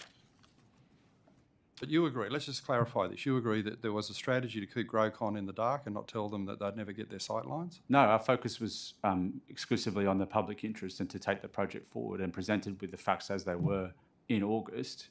But it you was said earlier on... in the public interest to allow that transaction to take place. This is you taking it upon yourself, and I assume Mr Draper, as your superior, to define the public interest around the commercial interests of Aqualand and against the commercial interests of Grocon. Well, I mean, Mr Latham... Who gave you that authority? There were two separate transactions that were brought to government with Grocon as a party. Whether they did that because of their financial position is really a matter for them. But on two occasions, Grocon came to us and said, can you consent to this transaction? All we did in August and September was allow for that transaction to be completed. But at no time did you have any intention of telling Mr Grollo that he'd never get his sidelines? Well, I mean, he was in the midst of a transaction. If that transaction had fallen over, the complexion would have been different. And then the day after Aqualand took over, they got the sidelines, yes? Correct. And what's your role at Aqualand now? You're on a retainer with them? Look, I think that falls foul of the terms of reference of the committee, Mr. Well, we'll make a judgment about that. That's not your role as a witness. Well, part of the committee's terms of reference to explore conflicts of interest, we'd like to know, are you on a retainer or did you do specific work for them? My agreement with Aqualand is subject to a non-disclosure agreement, so I'd like to consult with them and then take that on notice. Well, I'll take that question on notice and I'll provide a written answer. Point of order. The witness can take it on notice. Take it on notice and But answer the questions as he can't he claim a sees fit. disclosure agreement. I'm He's happy to obliged take that on to notice. answer the questions. I'm happy to take that on And notice. can I further ask, at all stages in this Answer it any way he relationship with wants. Grocon and Aqualand, this is with the approval of Mr Draper? Yes. Right, and to your knowledge, did it also go up to ministerial level to deploy this strategy? I'm not entirely certain, Mr. Latham. Certainly there were briefing notes and cabinet submissions that naturally went to either the Premier or to a cabinet committee, but in Did you terms meet of with all the Mr. communications. Mr Reardon on this issue? I seem to remember his name being on a couple of briefing notes. Certainly the 23 August briefing note that you've mentioned a couple of times, his name's on that one. Did you meet with and- him? No. Not with Infrastructure New South Wales, certainly with the Barangaroo Delivery Authority through 2018, but I don't recall meeting him in... So you had the impression what you were doing had the approval of Mr Draper Correct. and the Minister and cabinet committees and the Premier That was our working assumption, correct. and Mr Reardon. These senior levels of government Well, I mean, were supportive of your strategy. Mr. Latham, we developed briefing notes, provided briefing material. It wasn't my responsibility to brief either Mr. Reardon or the relevant ministers. But it was your impression in acting this way Correct. that you had the support of senior levels of government. Correct. Were you operating under explicit instructions, or were you, did you have a high degree of discretion in terms of the strategy? In respect of which matters, Mr. Dadham? In terms of the decision to hold the sightlines notice until after the transaction between Grocon and Aqualand was given effect to? Certainly there was a briefing note, and you've referenced it a couple of times, which characterises the transaction at that point in time and asks, I'm not sure if it went to the Premier, but certainly asks the Secretary of the Department of Premier and Cabinet to note that there was a transaction on foot and that we had been asked to confirm whether we would be relying on the parent company guarantors. That was the operative question in terms of the consent that was required, but the other matters were simply for noting. And the strategy to get Grocon out and Aqualand in, how do you think that's going today? Sorry, I don't understand your question. Well, you had a strategy, you defined it in the public interest, seemingly unilaterally with some support up the ladder, that it would be better for people in New South Wales if Grocon went out and Aqualand went in. How do you explain the hole in the ground down there that's pretty well ruined the whole Barangaroo development? Well, I mean, first of all, I don't agree with the way you've characterised the events. But as for Barangaroo, I mean, these are complex urban renewal projects, wickedly complex. And even on a global scale, Barangaroo is much more complex because effectively you're building on old marine land. There's a significant remediation task that's involved. There's a complex stakeholder and political overlay. But even with that considered, the project's going really well. And I think, you know, that It's going really these well. sorts Have of you been urban down there renewal, lately? these I sorts walked of, down there I'll just this finish morning. my answer if you don't mind. These projects generally take 20 to 25 years. So if you work back from, when was it, 2004 to where we are now, it's not out of character with other large-scale complex urban renewal projects globally. Right, so you've got no problem with the failure of the strategy to bring forward any development at Central Barangaroo and actually finish the thing and fill the hole in the ground and take down the hoardings and give it actual urban renewal as opposed to the appearance of a ghost town? I mean, I can't speak to what's happened within government since I left in 2019. You can't.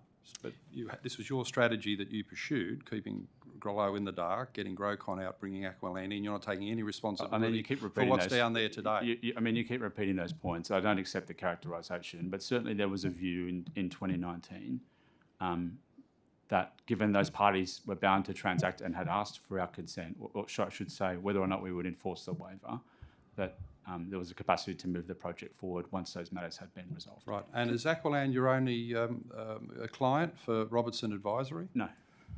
How many other clients have you got? I'm not sure that is within the terms of reference.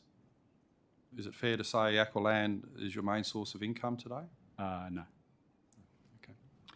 Can I come back to that?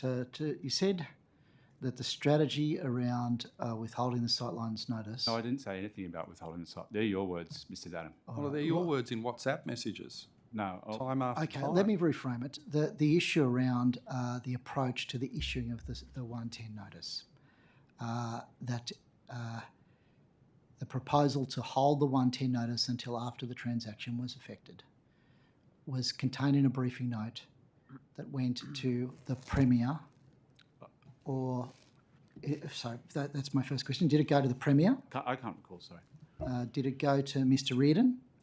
To my knowledge, yes. Right, and so it was signed off by Mr. Reardon? Well, I mean, the three of us that wrote Surely the you don't document, act until you've got the sign-off. Well, the three of us that wrote the briefing note and signed it, and then it's taken out of my hands. So, but we were operating on the clear assumption that it had been signed, yes.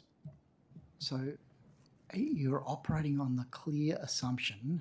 So you never actually got confirmation that the strategy was endorsed at a higher level? I actually don't remember the specifics, but certainly the CEO of Infrastructure New South Wales was made aware. And I can't remember being specifically told that Mr. Reardon had said yes or no, but we were operating on that basis. So is it fair to say that you proceeded on the assumption that it had been approved because the head of Infrastructure New South Wales didn't tell you any differently, given you don't have a clear I recollection? think that's fair. So you were never operating on explicit instructions from Mr. Reardon. It was just you were providing advice up the chain, but nothing specific came down the chain from Mr. Reardon to you to say, this is how we should proceed. Well, Mr. Adam, it's important to unpack that briefing note in terms of what it actually asks consent for. I haven't seen the briefing note for a while, but from memory, it asks government to note a number of factors, one of which is that the parties have entered into a transaction and are bound to transact. From memory, it asks Mr. Reardon and Mr. Draper to confirm that the government will issue a waiver on reliance on the guarantors. It's not asking for consent for a transaction. The only operative question is will the government enforce the reliance on the guarantors? Okay, so there was nothing specific about the 110 notice then? Not from my recollection. So that was, how did you arrive at the view that you had approval to not issue the 110 until after the transaction had been given effect to? Well, from memory, the briefing note mentions that the sightline negotiations had been concluded on the 19th of August and that there was a very clear focus. When exactly did the briefing go up, by the way? Look, I think it was dated early or later September. I don't remember the specific date. Maybe been the 20th, 22nd, 23rd. So well was after, post- it was well after post the this- deed had been executed. No, well, the deed solemn was resolution, executed on the 19th of 19th of August, Yeah, right? so it was a couple of days after. A couple of days, so in August, not September. Correct. I see. So you determined to pursue this strategy. You put forward this briefing note. It wasn't specific about authorising the approach in relation to the Section 110 notice. You assumed that you had the discretion to do that. Well, I'm Mr. not su- I Draper was just- aware. I just don't remember whether or not the briefing note contained a specific provision in relation to the 110 notice, or whether that was the subject of a further briefing. Did you have an explicit discussion with Mr. Draper about the approach to the 110 notice? Yes. You did. Yes. In terms of the public interest, your briefing note ends with the extraordinary statement that Grocon may bring a claim against Infrastructure New South Wales in relation to costs and damages, and the project team considers that providing an upfront commitment to a process of mediation or arbitration is not appropriate. And should Grocon later decide to bring a claim, the best approach can be considered in light of any claim presented. You were basically resolving yourself to the inevitability of Grocon suing Infrastructure New South Wales. Well, they had threatened to do so from memory from the tail end of about 2018. So, and Daniel Gwallow had explicitly said that he would bring a claim against the government through 2019. So, I mean, it wasn't a surprise to anybody for that to be in the briefing note. How's that in the public interest? How is what in the public Well, interest? given what we know about these WhatsApp messages and the strategy to get Grocon out and bring in Aqualand, and what no one would think is actually the coincidence that Aqualand get the sightlines 24 hours later, you were conceding the inevitability that Grocon will sue Infrastructure New South Wales, effectively the New South Wales taxpayer. And while I'm not here to forecast the result of the case, you'd have to think overwhelmingly they've got a good claim for taxpayers' money. Well, I'm not going to comment on the court But you were case, just happy to But what I was leave doing, that to the taxpayer. Well, what I was doing was relaying statements by Mr. Gwallow that he would bring a claim. No, you haven't And he's saying done that. so. You're not saying that in this Well, memo. because at that time he hadn't brought a claim. I know, but there's nothing in the memo that says, oh, Mr. Grollo has threatened us. What you're saying is that it may happen, and should they decide later on, the best approach can be considered in light of any claim. Why wouldn't you seek mediation or arbitration to ease the burden on the taxpayer? Well, I mean, I think that consideration was debated Debated where? within government, Right, by whom? within the Infrastructure New South Wales team. Right, so this was a strategy approved by Mr. Draper Correct. and Mr. Reardon, Correct. that would just roll the dice and whatever Grocon Well, I mean, do, the taxpayer. commercial can fund parties it. bring litigation often. I mean, it's not, uncommon for large, complex projects for there to be litigation. So do you look back on this as an absolute fiasco that'll cost the taxpayer a lot? No. In that government decided to put the metro there to increase the population densities, to spark and trigger the sightline dispute, and then to keep Grocon in the dark, to transfer to Aqualand and just cop Aqualand's court action on the chin, knowing that you don't fund it, or Mr. Draper doesn't fund it, or Mr. Reardon, the taxpayer, will fund the liability. Meanwhile, Aqualand have sought an overdevelopment rejected by the New South Wales government, and the hole in the ground and the disgraceful state of Barangaroo today might stay there for another 10 years. Aren't you ashamed of what you've done? No. Any other questions? Mr. Robertson, what role did you play in the negotiations with the Crown Land Lease around the Sightlines resolution deed? I was involved in the negotiations. You were involved in the negotiations. What was the reasoning behind the agreement in relation to this 8,000 square metres of additional floor space? I mean, the committee is aware that Crown and Lendlease had won the primary case in relation to the sightlines. Yes. And there was a decision from government whether or not to appeal. There was a decision by government to attempt to secure a settlement with Crown and Lendlease to avoid further litigation. And as part of those negotiations, ultimately a resolution was agreed. Because Crown and Lendlease had won their primary case, if you weren't going to appeal that primary judgment, they may be entitled to bring a damages claim against the government. And certainly we were aware... Had that been elaborated on? Had Crown put a position to government prior to I the can't remember consideration if- about the appeal Yeah. in terms of the extent of the damages that I they can't were receiving? remember formally whether there were representations to government. Certainly, we were aware that Lendlease were exploring bringing a claim. But I mean, at that point in time, I think these negotiations started in either April or May.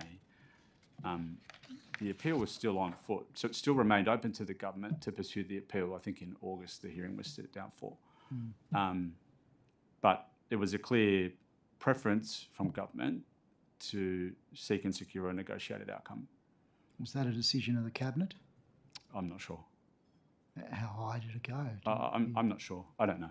And was there a process of assessing the value that was assigned to Crown and Lendlease in the deed? How was that quantified in terms of... So the process was, there was a sort of an intra-government committee that was established, which involved officers from Treasury, DPC and Infrastructure New South Wales, to my recollection.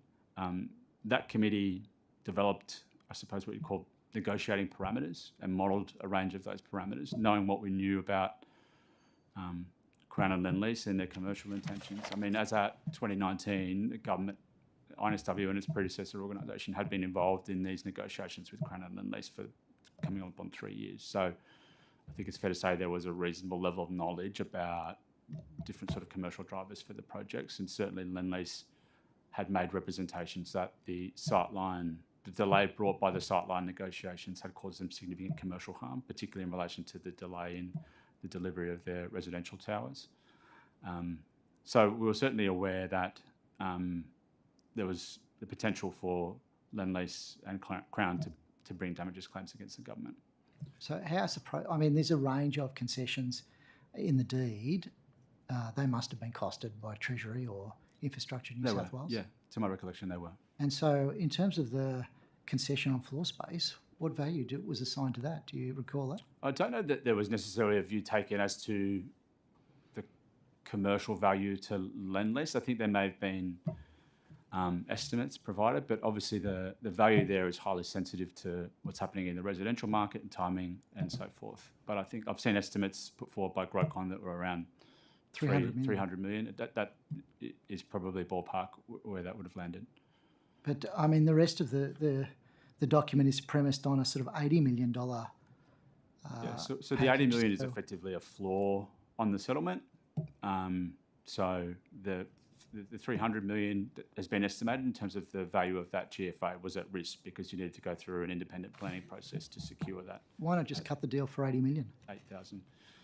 Because the upside of the deal was for Lendlease more, and I think there was a view that the value could be contained within the project rather than being a call on the budget that might have been money or capital that's gone elsewhere to hospital, school or wherever. So rather than pay 80 million of the budget, you give Lendlease 300 million. That's the calculation that was made by Treasury, wasn't it? Well, we give them 8,000 square metres and the value that they accrue through the planning process, yes, goes to them. That's correct.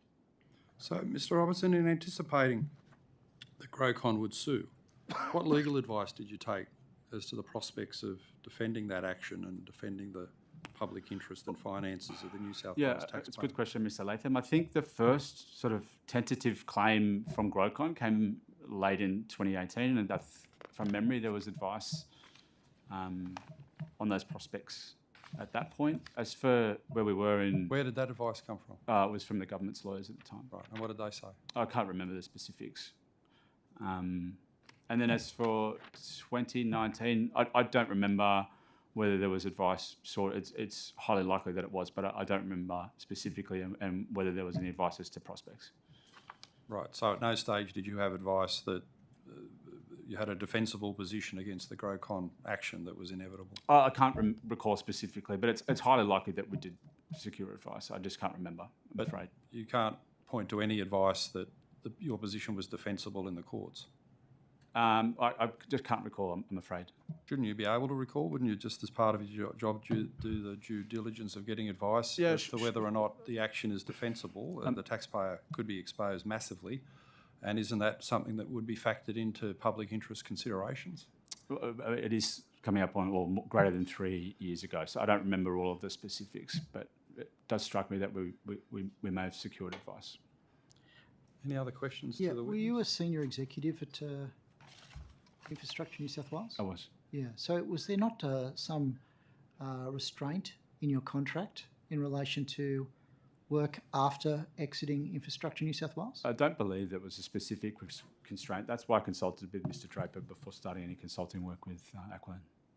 Right, I see. So there was nothing in your contract that precluded you from going to work I can't recall. for one of the beneficiaries of the transaction. I can't recall. Can I ask about your interactions with Warwick Smith?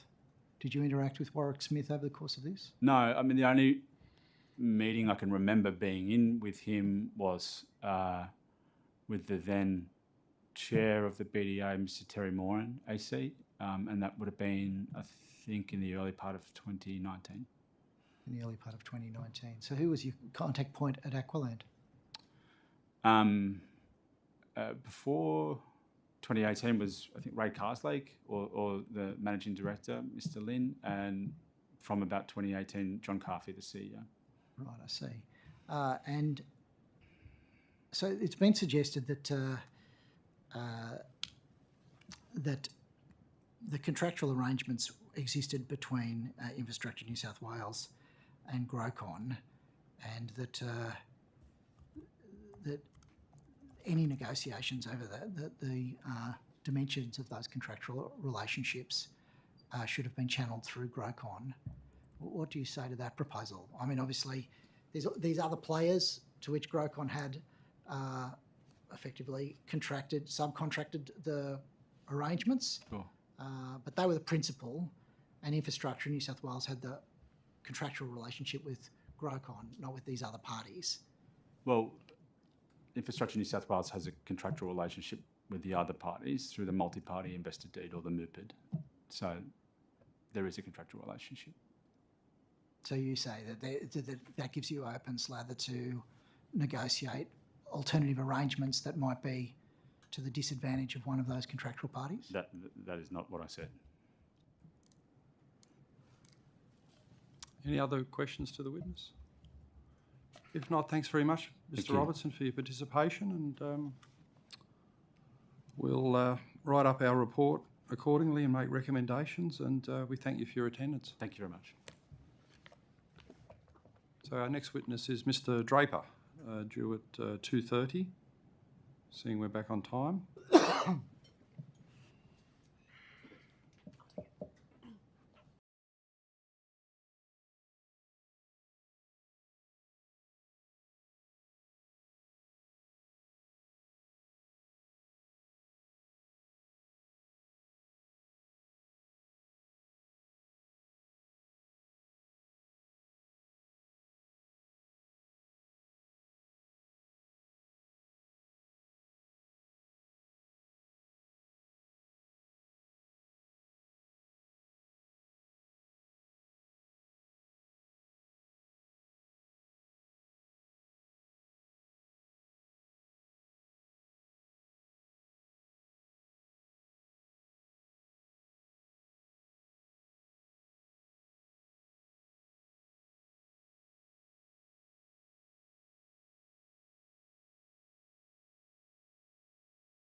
You state your name, position, and swear either the oath or affirmation, please.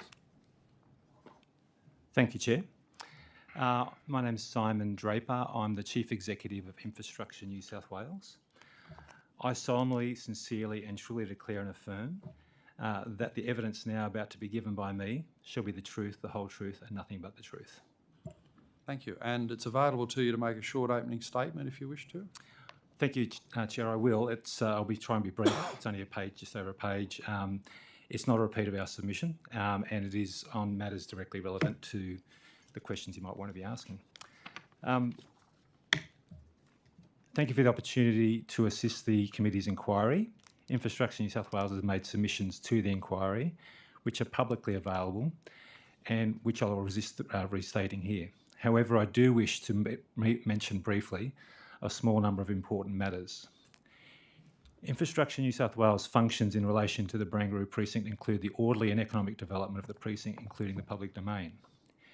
In all dealings relevant to Barangaroo, Infrastructure New South Wales is focused on delivering value to New South Wales by progressing the development in accordance with government approvals and with the commercial agreements with our development partners, at all times managing public money as carefully as possible. Two high-profile and relevant examples of this were the settlement of the sightlines issues at Barangaroo South with Lendlease and Crown, and our very limited role in relation to the exit of Grocon from the central Barangaroo development. The settlement of the sightlines issues at Barangaroo South occurred in August 2019 in accordance with government approvals and was informed by detailed legal and accounting advice. The settlement achieved certainty in the context of a Supreme Court judgment against the government for which a substantial potential damages liability had been assessed. It avoided large outright payments to Lendlease and Crown and made no promises as to planning decisions. These were for the Department of Planning or the Minister for Planning. The state did not sell sightlines to Grocon. The tender process for Central Barangaroo revealed the sightlines clauses with Lendlease and Crown to all bidders. The Central Barangaroo Development Agreement included express acknowledgement by the developer of the sightlines clauses and contained extensive provisions to address the uncertainty created by those clauses, including rights retained by Barangaroo Delivery Authority to require compliance with current planning controls at Central Barangaroo and provisions to adjust the development rights fee according to the development envelope ultimately achievable. Aqualand, not Grocon, funded the upfront payment of the development rights fee. Grocon's exit from the Central Barangaroo development in September 2019 was initiated and pursued by Grocon. The transaction was actually its third attempt to sell its development rights and was in the context of its well-publicised financial difficulties on other projects. The transfer of development rights to Aqualand occurred under pre-agreed consortium arrangements, free of any bias. Infrastructure New South Wales, in fact, responded to requests from the parties, including Grocon, supported Grocon's proposal and took steps to assist to complete the transaction. Infrastructure New South Wales was not obliged to give Grocon a sightlines resolution notice in August 2019, or at all. In any event, no such notice could have been issued before the actual resolution of the negotiations with Lendlease and Crown. And by that stage, Grocon was not asking for a sightlines notice, it was asking for Infrastructure New South Wales assistance to sell to Aqualand. There was no delay by the government at any time. The Barangaroo Central Development Agreement expressly allowed for negotiations with Lendlease and Crown to take until January 2020, and the negotiations were resolved within that timeframe. A sightlines notice, when issued, is not a gift to a developer. It imposed immediate obligations on the developer to incur additional costs within defined timeframes, something which Grocon was in no position to do because of its financial situation. In the context of the Supreme Court Security of Costs application in August 2020, it was revealed that Grocon actually profited from its involvement at Central Barangaroo, nearly doubling its investment in only a few years. Grocon does not claim loss at Central Barangaroo.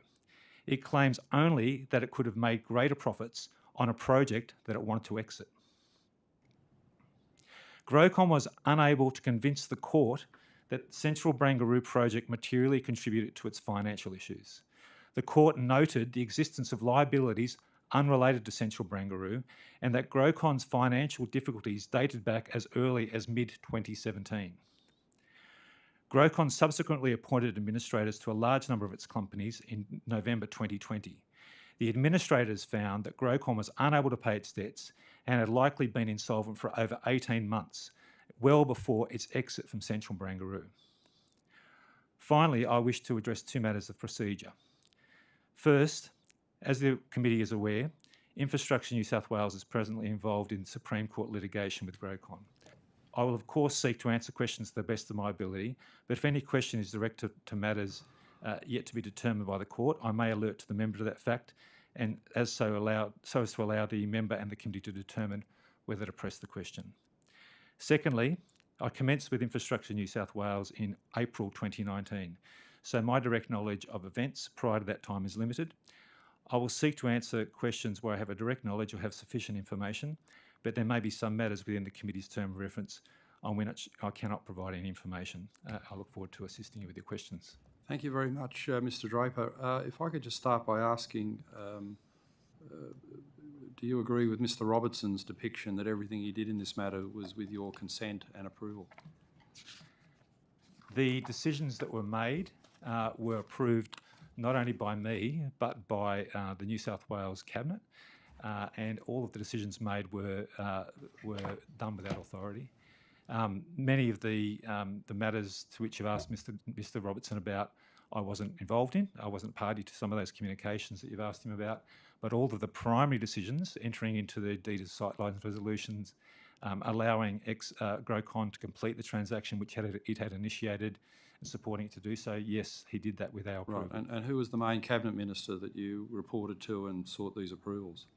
Our Minister at the time was the Premier. Right. And you mentioned earlier on you're under no obligation to issue sightline notice to Grocon. Why then did you issue it to Aqualand a day after Grocon got out?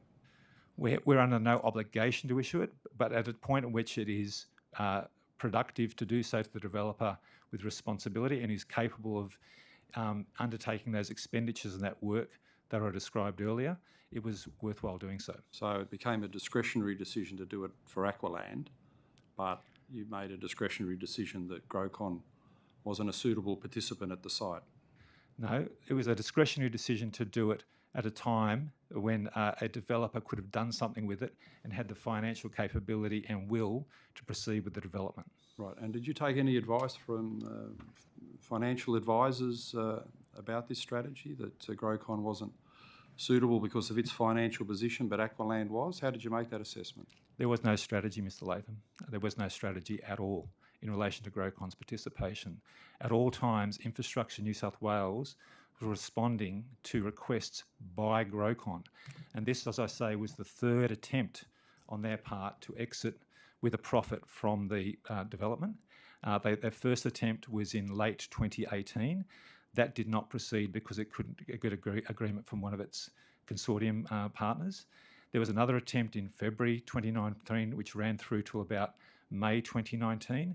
Again, that fell over because they couldn't get the consent of one of their consortium partners. And I should say the price that they'd agreed to in that earlier transaction was the same as they received in September 2019. And so the event that happened in between July and September 2019 was at Grocon's initiative and the other parties involved. Infrastructure New South Wales had no role in that transaction other than to a request that came to us on the 25th of July for us to provide a confirmation that we would not rely on a guarantor. That transaction could have proceeded without us, and they told us they could proceed without us, but they made that request, and ultimately we granted that confirmation. Right. There was no strategy that we had adopted to remove Grocon from the development. Right, and at each of these steps that you've described, did you brief the Premier, Gladys Berejiklian, on what you were doing? Yes, we briefed the Premier and we briefed the Department of Premier and Cabinet and Treasury. We had a steering committee which oversaw the whole process, which involved both the Department of Premier and Cabinet and Treasury as well as ourselves. And at any stage did the Premier raise concerns about what you were doing? The Premier didn't raise concerns. The Premier, we hadn't reached the final decision on whether to grant that confirmation that they sought. As I say, they could have proceeded with the transaction without us in any case, but the Premier delegated a decision on whether to grant that confirmation to myself and the Secretary of DPC, Tim Reid. Right, and when did you do that? I believe there was a memo that went to her in early August. I can check my records in a moment, but I believe it was in early August. Following that briefing, that delegation was provided to us. Okay, if you can take that on notice and provide a copy of the note that went to the Premier seeking the delegation, that would be very helpful to the committee. So at no stage did the Premier say, look, one of our basic propositions of good government in New South Wales is that we're commercially neutral. We don't pick winners. We don't get involved in commercial contests, deciding which company is better placed to fulfil the brief than any other. We let the market sort that out. So she didn't express any concern about picking winners. Mr. Gratham, we were commercially neutral all through this. As I've told you, we responded to requests from the parties. And I have to say, I don't think the BDA, prior to my time, or Infrastructure New South Wales could have, during the time I was there, could have been any more helpful to GrowCon. They had sought the comfort letter in 2018, which you've discussed, I know, in earlier today. That comfort letter was an act of discretion on the part of the BDA at the request of GrowCon and Oxford. It was for the benefit of both of those parties. The BDA was under no obligation to do it. They did it. They consented to the transaction which GrowCon initiated in February 2019, provided all the necessary consents that were required to help GrowCon get out of its dire financial situation. And then in August 2019, we again agreed to something we had no obligation to do. We agreed to confirm that we wouldn't rely on that guarantor. I don't know how we could have been more helpful to them, but if anything, I thought perhaps when you started this, you were concerned that we had been biased in favour of GrowCon because they got a pretty good run. Okay, if you were commercially neutral, why in this WhatsApp message on the 10th of May 2019 did Mr Robertson, with a strategy that you've said was endorsed through the organisation, he wrote that if we're forced to give a 110 notice to Daniel, then we'll all be fucked? I have no idea. I've never seen that message, or I wasn't a recipient of it, wasn't party of it to it. And at that time, in May 2019, we weren't even aware of this transaction that you say we contrived. We weren't even aware that transaction existed. It was the previous transaction that was still on foot at that time. That was the transaction which GrowCon and Aqualand had approached us about in February 2019. They had reached agreement and sought our consent to do that transaction. That was the transaction that was on foot in May 2019. Does that language to you sound commercially neutral? I've never even seen that. I've only heard you read it out at these hearings. So I would have to, I'd take on board any comments that Mr Robertson and the other parties to that exchange would have before I could draw a conclusion. Does it concern you that one of your employees was corresponding with stakeholders using an encrypted application? Why were they doing that? I didn't even know they were using an encrypted application. Well, does it concern you that was the case? I don't know that's even true. Well, it's quite clear they're using WhatsApp. Stack of these, and the other side of the conversation. So they use, is that what you describe as an encrypted? To keep GrowCon in the dark. So known to be encrypted. It's a pretty routine form of communication using WhatsApp. It's hardly bizarre. I'm not it's sure. I've got pages of them here, and the other side of the conversation was collaborating with Aqualand and Oxford CIA against the interests of GrowCon. Is this do how that? you normally do business? Deputy Chair, to the Deputy Chair's question, I don't know. I don't think I've even used WhatsApp myself at that time. But we don't use WhatsApp or Instagram messaging or Snapchat or TikTok to communicate commercially. We use legal correspondence and emails, and that's the way I operate. That's right. So it's odd, isn't it, that one of your employees would be engaging in these kind of negotiations rather than using the standard forms of corresponding, which create records that are obviously available.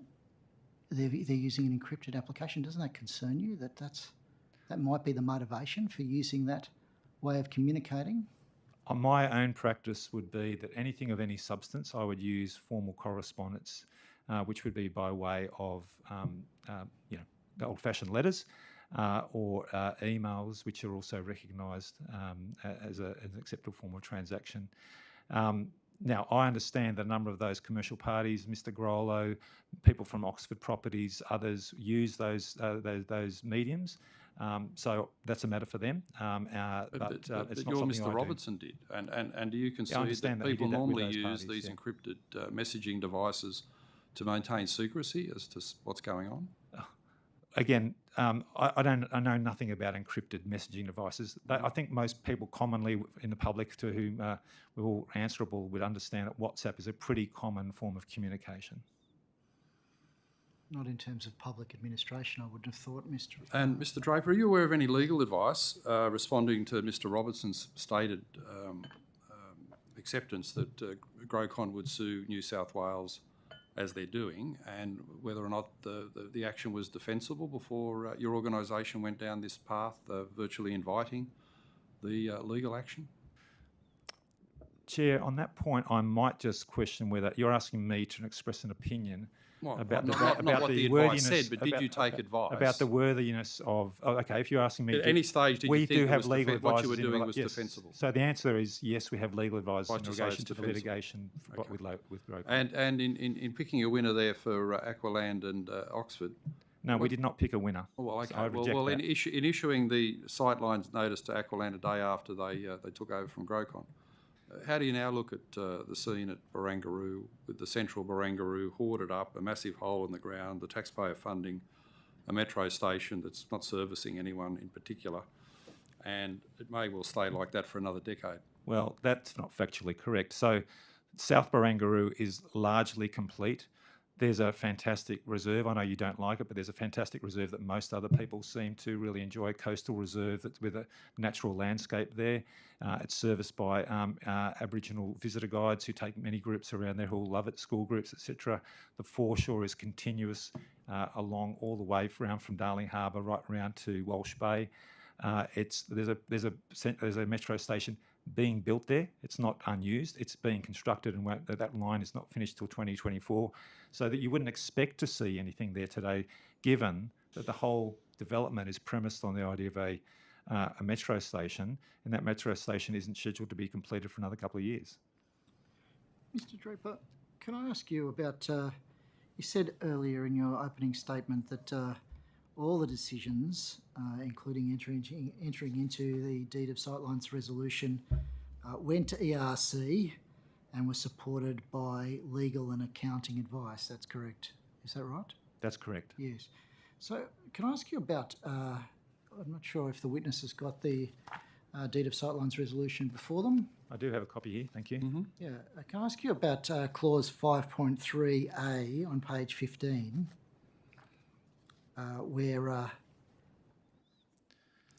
it appears that Infrastructure in New South Wales effectively indemnifies Crown and Lend-Lease in relation to all the risks obtaining from the consent of the central developer. Yeah. So can I just clarify, when you obtained accounting advice in terms of the implications of entering into this deed, how much did you quantify that risk to be? So first of all, I'll just say that's not an indemnity. There's an indemnity further down, a very limited indemnity. I know that other parties have referred to us indemnifying Crown and Lend-Lease. That's actually 5.3c, which is an indemnity only in very conditional circumstances for legal costs and defending an action. So that first... What does A, what's the... A means that it's at our risk that the central developer both accepts and gets the consents they need. That's what that refers to. It's nothing to do with indemnifying anybody. And I should say, to answer your question more fully, all of the downside risks were considered as part of the analysis that was presented to Cabinet. Can you provide the accounting advice to this committee? So all of that went to ERC in the first half of August 2019. So all of that is Cabinet in confidence. Just a question. Did this deed itself go to Cabinet? The deed did not, but all the essential terms did. Or we got approval for all of the essential terms of that deed. So earlier I asked a question about the conflict that's generated by a minister who sits in the Cabinet, being the consent authority, but also signing up to endorsing an agreement that binds Infrastructure New South Wales in terms of submitting certain planning approvals that confer substantial benefits on Crown and Lend Lease in terms of additional square meterage. Do you have any comments in relation to that issue? Which minister are you referring to? Well, the planning minister. Yeah, so the planning minister is not a member of ERC, or wasn't at that time. They're bound by Cabinet decisions, aren't they? No, as a matter of fact, the convention is that planning ministers are not bound by Cabinet decisions. The planning minister must be free to make an assessment on their own right under the EPNA Act. So they're not bound by Cabinet decisions. We make thousands and thousands of decisions that go through Cabinet for government to commit funds to things, many of which are subject to planning approvals under the state significant infrastructural development regimes. None of those bind the planning minister. And if you're looking for an example where the planning minister clearly feels unbound by those decisions and certainly by these terms, you only have to look at his reaction to the application for Mod 9 that we have on foot, where he's written to us and told, as the applicant, and said that he'd like us to revisit that proposal. So is it your evidence then that you aren't able to provide the committee with information about the costings of each of the commitments that are given to Crown and Lend Lease in this deed? I can try and provide you, without sort of providing all of the details that went to Cabinet, I can try and help the committee as much as I can. So we asked Mr. Robertson earlier about the quantification of the value of the additional 8,000 square metres of GFA for Block 4, the Renzo Piano additional floors. How much? What was your understanding of how much that was worth to Lend Lease? That's not something that was relevant to us. So what we were analysing was what is the likely outcome or a possible outcome should Lend Lease and Crown's litigation proceed. And you have to remember, everyone talks about the appeal that we were proposing to lodge. The reality was that Crown and Lend Lease had litigation still on foot. They'd won the first round. They'd already got the Supreme Court to agree that they had certain rights. The next stage of that litigation was for them to seek damages to be paid. So our benchmark was, what might we be asked to pay in damages to Crown and Lend Lease? And the other benchmark, I suppose, is what they asked for. Our view is that we came away with a deal which was significantly better than some of the potential outcomes should Crown Lend Lease proceed with their litigation, and significantly better than Lend Lease sought from us when we first started negotiations. In the order of tens or hundreds of millions of dollars better. So had you quantified, or had Crown and Lend Lease indicated to you what they thought the damages were? We didn't ask them. We didn't want to. And had we asked them, I don't think we would have liked the answer. We had our own analysis of what they might be. That was also provided to Cabinet, and it was a very big number. And I know the committee inferred earlier today that we should have perhaps paid a big lump sum to Lend Lease. Our objective was to not do that. Our objective was to avoid the taxpayer of New South Wales having to sign a big cheque to Lend Lease or Crown, but rather to find things that were of value to them but didn't cost the state money. So rather than pay 80 million, you gave them 300 million worth of value. That's incorrect. I don't know what you mean by that. Well, so Mr. Grollo, I'm assuming you've read the submissions. Mr. Grollo suggests that the value of the 8,000 square metres is in the realms of $300 million. Okay, well, I'm not in the habit of relying on Mr. Grollo's assessments as on this or many other matters. I'm not being unkind to him, but he's a litigant in pursuit of public funds to which he's not entitled, and he's going to make a case, whether it's in court or here or in the media, that suits his needs. I understand that, but I'm certainly not relying on his judgments about what it's worth. But as I said, we never paid the 80 million. We set up an arrangement in the Deeds of Sightlines resolution, as you will see, where we only had to pay the 80 million if we're unsuccessful in securing for Lendlease that additional 8,000 square metres of floor space. Now, we took the judgment at the time.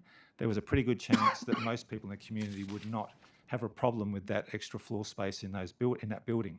And as it turns out, that was the case. There were very, very few, when we went through the planning process, there were very, very few objections to that. I think in the order of, might even be only half a dozen or something of that order.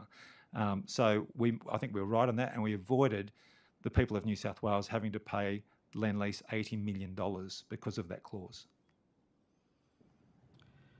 Can I ask about some of the other concessions? What do you say was the value of the concession around the public domain licensing areas? So on page 26 of the deed, clause 13A, it seems to suggest that what was Crown land gets transferred to Crown Holdings as part of their long-term lease. So they then derive a long-term income stream from the subletting of the leases on that property. What was the value of that? Very, very small. That was included in the assessment that we provided to Cabinet, but it was a very, very minor part of the benefits that were received by the Crown and Lendlease. And you have to remember, that doesn't just come with those revenues, it also comes with the liabilities and expenses of managing those areas. Can I ask about why you signed the unconditional sender? I didn't. Well, why Infrastructure New South Wales, or it was BDA at the time? Once the condition precedent hadn't been met, but the organisation still entered into a binding contract that effectively implied that they were going to get the Sightlines resolution notice and be able to develop, even though you're clearly still negotiating with Crown Lendlease on this issue. Why did you sign it? Yeah, and I'll take the you as a sort of more collective view. No, I'm talking about... Yeah, that's fine. Look, it's a good question. I'll ask that question myself. And it turns out that this is another example of the BDA bending over backwards to assist Grocon. The BDA, as I understand it, the Grocon was unable to raise finance against its development rights at Central Barangaroo while their contract with the BDA was conditional. They were, we didn't know, or the parties may not have known that at the time, but it turns out that Grocon was already in pretty dire financial straits and they wanted to go and borrow some money. They borrowed money from an organisation called MaxCap at very, very high interest rates, not a lender of first resort, if I can put it that way. And the only way they could do that was by securing that loan against their contract at Central Barangaroo. Now, I guess there was no obligation on the BDA to do that at the time, but it's just another example of where the government actually bent over backwards to assist Grocon to proceed with the development. Just on that MaxCap issue, so Oxford steps in to the MaxCap facility, and then there's a series of exchanges that I believe involved Mr. Robertson, where there's an attempt to get MaxCap to use its leverage over Grocon to force them to enter into a waiver on their rights, their legal rights to sue Crown and Lendlease. Did you consent to that strategy? Sorry, you might have to. I don't know if you can point me to any documents or enlighten me more on those details. What time do you say that happened? I think this is So it's in the Grocon submission. Yeah. I don't have that in front It's of me. a response from Mr. Smart from Oxford Properties saying one thing you might offer in your negotiations is a waiver and release that is contingent and only goes on foot if Grocon completes the AQL. You could, in theory, sign that tomorrow, given it won't be effective until Aqualine closes the deal. You might, and then he goes on, you might also insist on a release, on the release gets executed in advance of any Section 110 notice. So they're trying to, infrastructure in New South Wales, Sorry, collaboration would you with- mind, perhaps I can just grab a copy of the submission and I can have a look at what you're describing. Thank you. Sorry, what paragraph? That? This is on page 18 of the Grocon submission. It's paragraph 48K.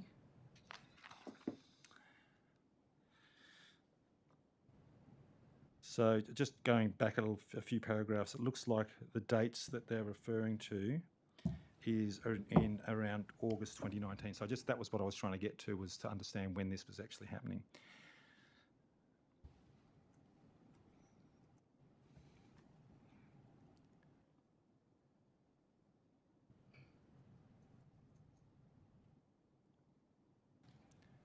So what's your question in relation to that? Well, I mean, so Oxford are being brought in to try and use their leverage over Grocon to get them to, I think, it appears to sign some kind of legal waiver to surrender their legal rights. I think, no, so Which would then- I wasn't involved in any of these communications, but I think I can try and help explain what I think might be been happening here. But so Grocon and its partners had contrived a way for Grocon to transfer its rights to Aqualand for a very large sum of money without having to get the consent of other commercial parties. That's what they were up to. They, at some point, they realised they might need something from Infrastructure New South Wales. They wanted us to give a confirmation that we would not rely on a guarantor. Now, we considered that request, but some of the things that I think the waiver that might be referred to here and the release is we said there was two things we wanted in return for us providing that confirmation.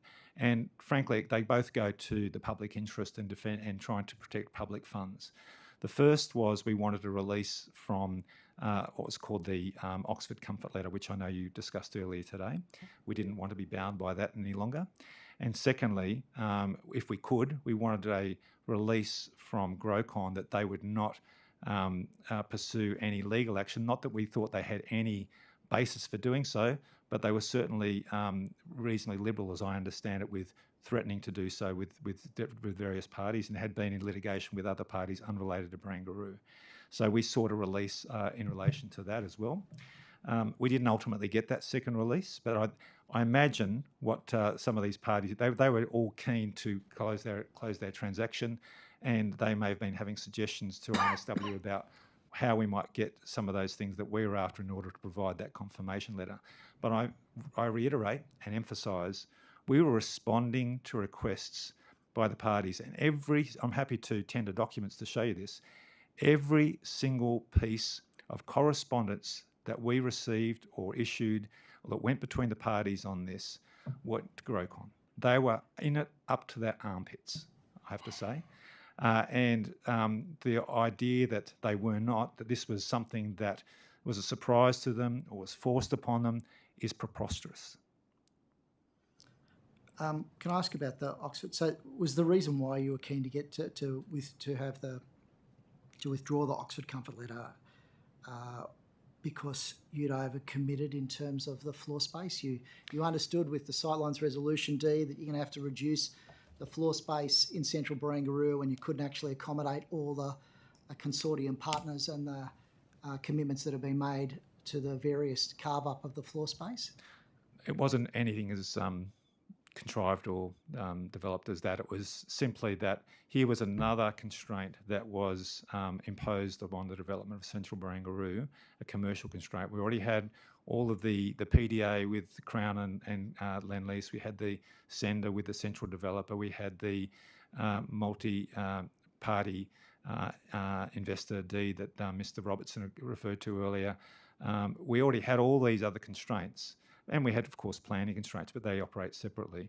We didn't need another letter out there which also imposed limitations on what might be done in the future at Central Barangaroo. So we were keen for that to be removed. I asked Mr. Robertson earlier about his post-Infrastructure New South Wales financial arrangements with Aqualand.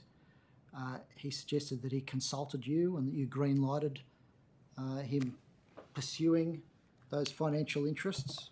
Is that correct? He left NSW. We had extended his time with NSW several times. He ended up leaving in November 2019. And as I remember it, and I think he described in his own evidence earlier today, he then took a long break. He went off on holidays and got engaged in a whole bunch of things. The next contact I had from him was in March 2020 when he asked if he could meet with me. And at that point he said, I've been asked to go and do some work, or he's proposing to do some work for Aqualand. And did we have a view on it? I took that away. We discussed that internally. There are no restraints on public servants, or as far as I know, anybody that can be upheld. The main obligation that we reminded him of at the time is that he has an enduring responsibility around confidentiality. And other than that, we had no reason to ask him to not proceed with that, or any ability to stop him if he wanted to proceed with it.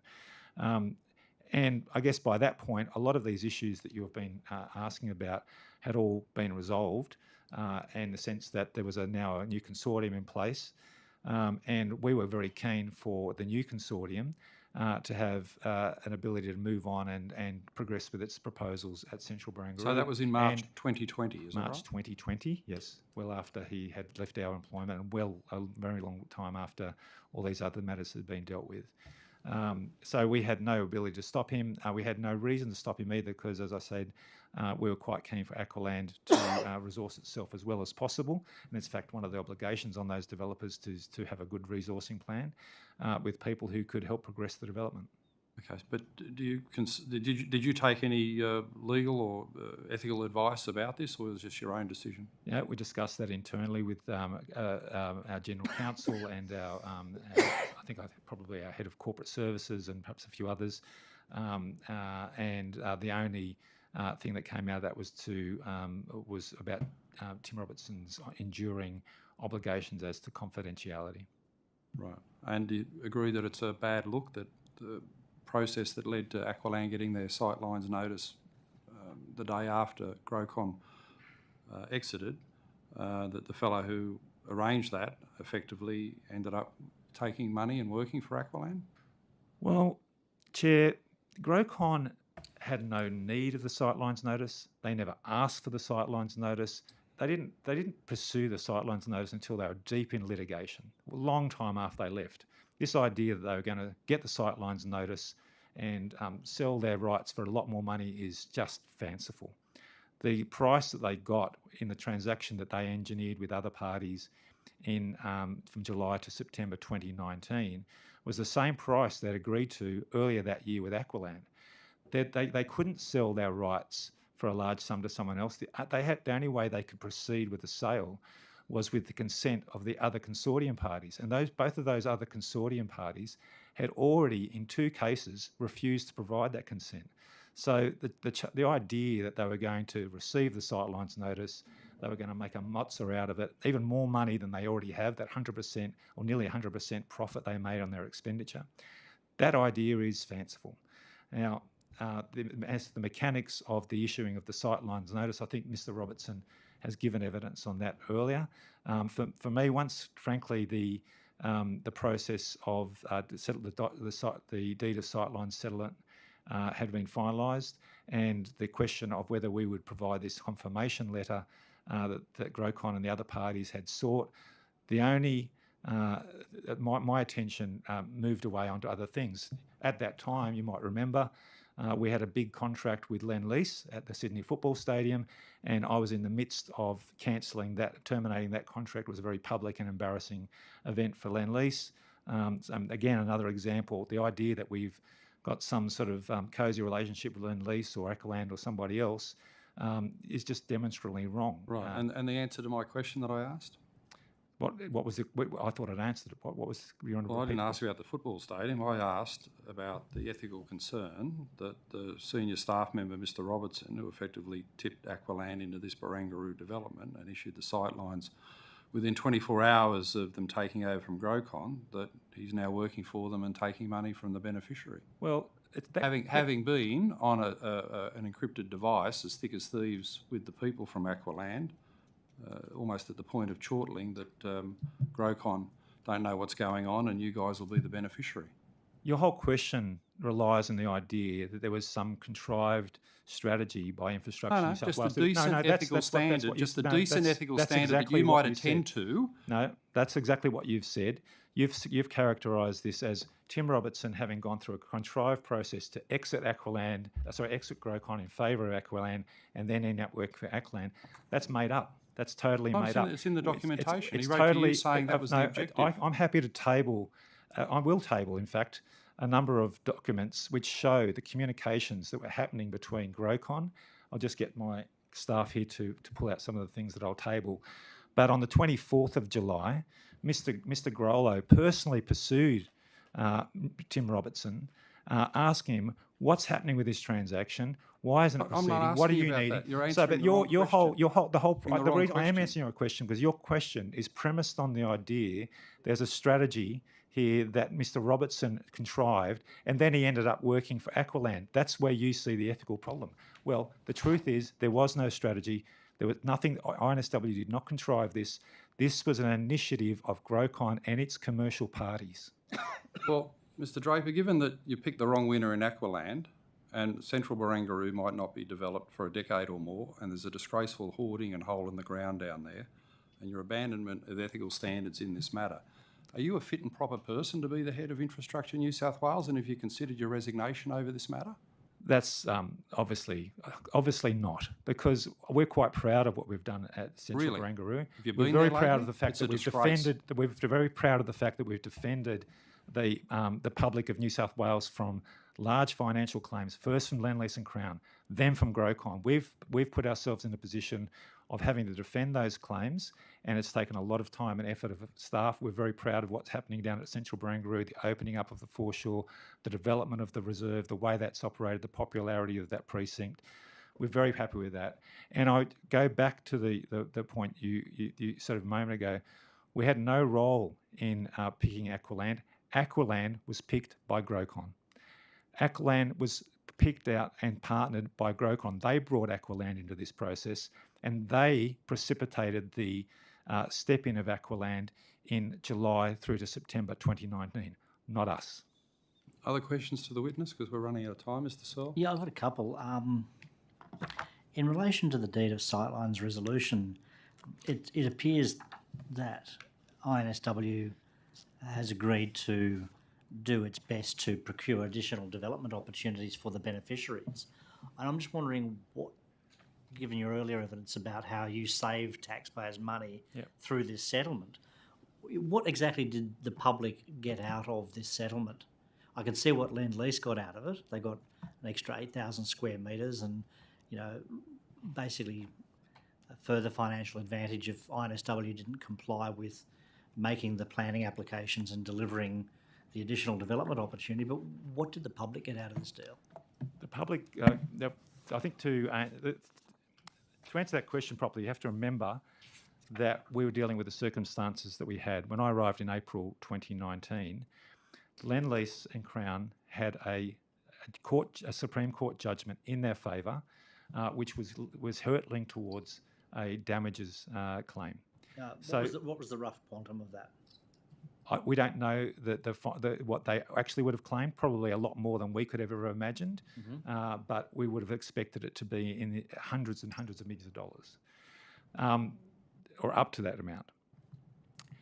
We also got out of it certainty over the envelope that was commercially allowed at Central Barangaroo, which had been, as you have traversed many times during the course of these hearings, was at large since the tender process that was run in 2015. There was no certainty around that envelope. when we signed that deal with Lendlease and Crown, we created certainty around the potential commercial envelope. The planning consents were always going to be the final decider, and that process is still on foot. But we settled the commercial envelope, which had been large at that point for over 4 years. Okay. Now, when you said that the essential terms of the deal went to Cabinet and it went with legal and accounting advice, can you tell us what legal advice did the government receive about the case? Was there an evaluation of the risks and rewards of proceeding with the appeal versus settlement? Yes. Settlement according to these terms. Yes, we did. Okay, and was that advice from the Crown solicitors, the Solicitor General? Was it from private counsel, from private law firms? There was it was a number of parties, but primarily from private counsel, and there was advice from those who had run the case, and our view was that we wanted people who had fresh eyes to have a look at it. We got advice, I think it was from a senior counsel, and that advice was we had reasonable prospects of some success in the appeal. Now, you're a lawyer, not myself, Mr. Searle, but as you know, it wasn't good prospects or excellent prospects or strong prospects. It was reasonable prospects. There was a even if you have strong prospects, as you know, you can lose one of these things. So there was a pretty good chance. Now, I should say, when we presented this to government, it wasn't like we were saying this is the only option. We were saying there are a couple of options here. One is to proceed with the appeal, and the other option is to proceed with the settlement. If we want to proceed with the settlement, these are the terms on which Crown and Lendlease are prepared to settle. We didn't have to do that. There was a decision. That was an option that was open to government to say, no, we don't like those terms. Let's proceed with the appeal.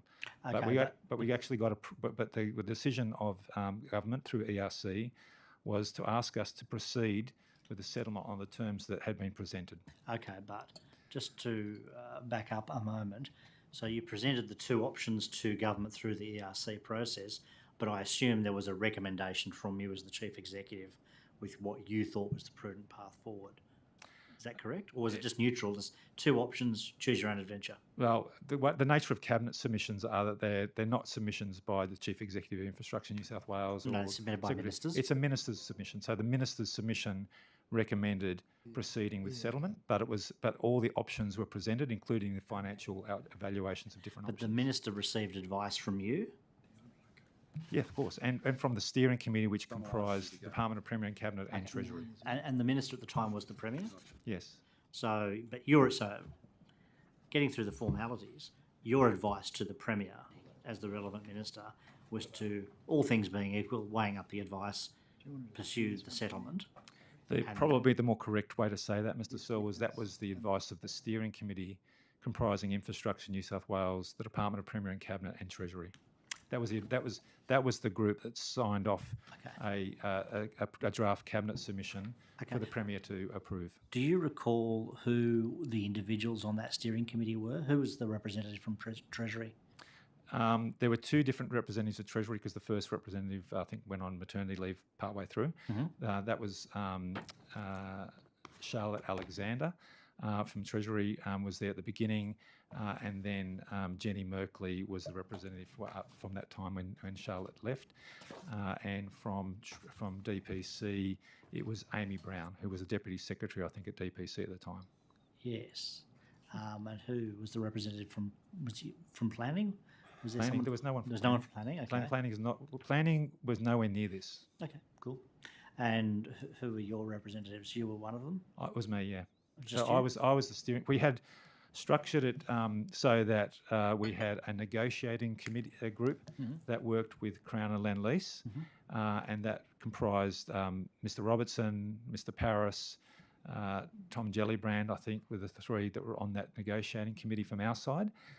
The other parties had their own representatives. Then we had a steering committee, and this negotiating group would bring proposals to the steering committee. So there was a separation of thinking about those things, which is, I think, good practice. Okay. It was the steering committee that then considered what recommendations should be given to the Premier to take to Cabinet.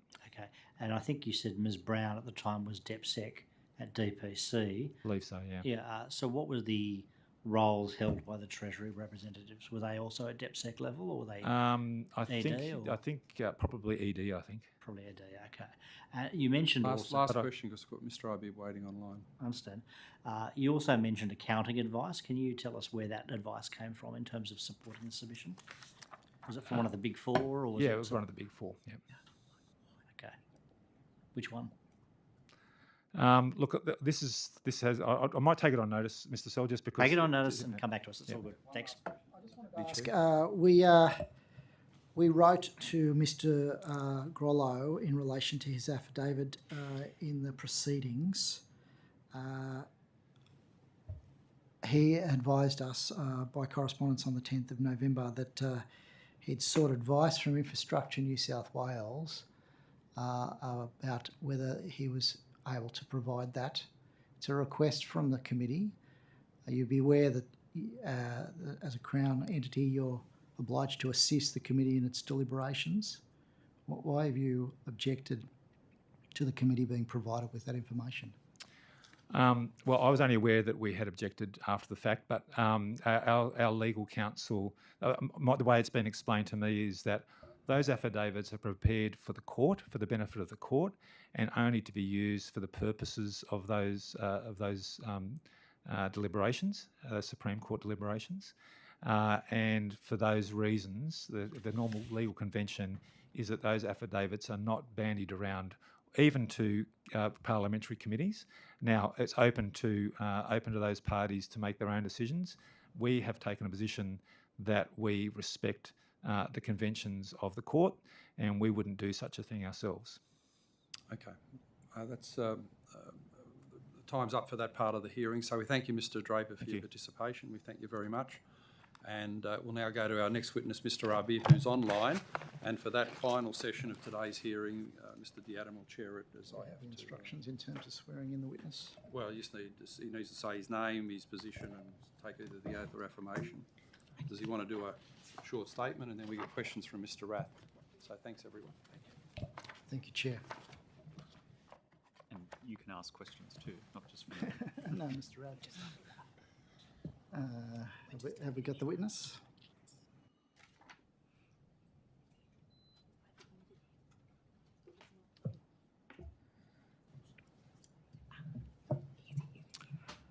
Good afternoon, Mr. Arbib. Thank you for your attendance today. I would ask if you could state your name and position and swear either an oath or affirmation.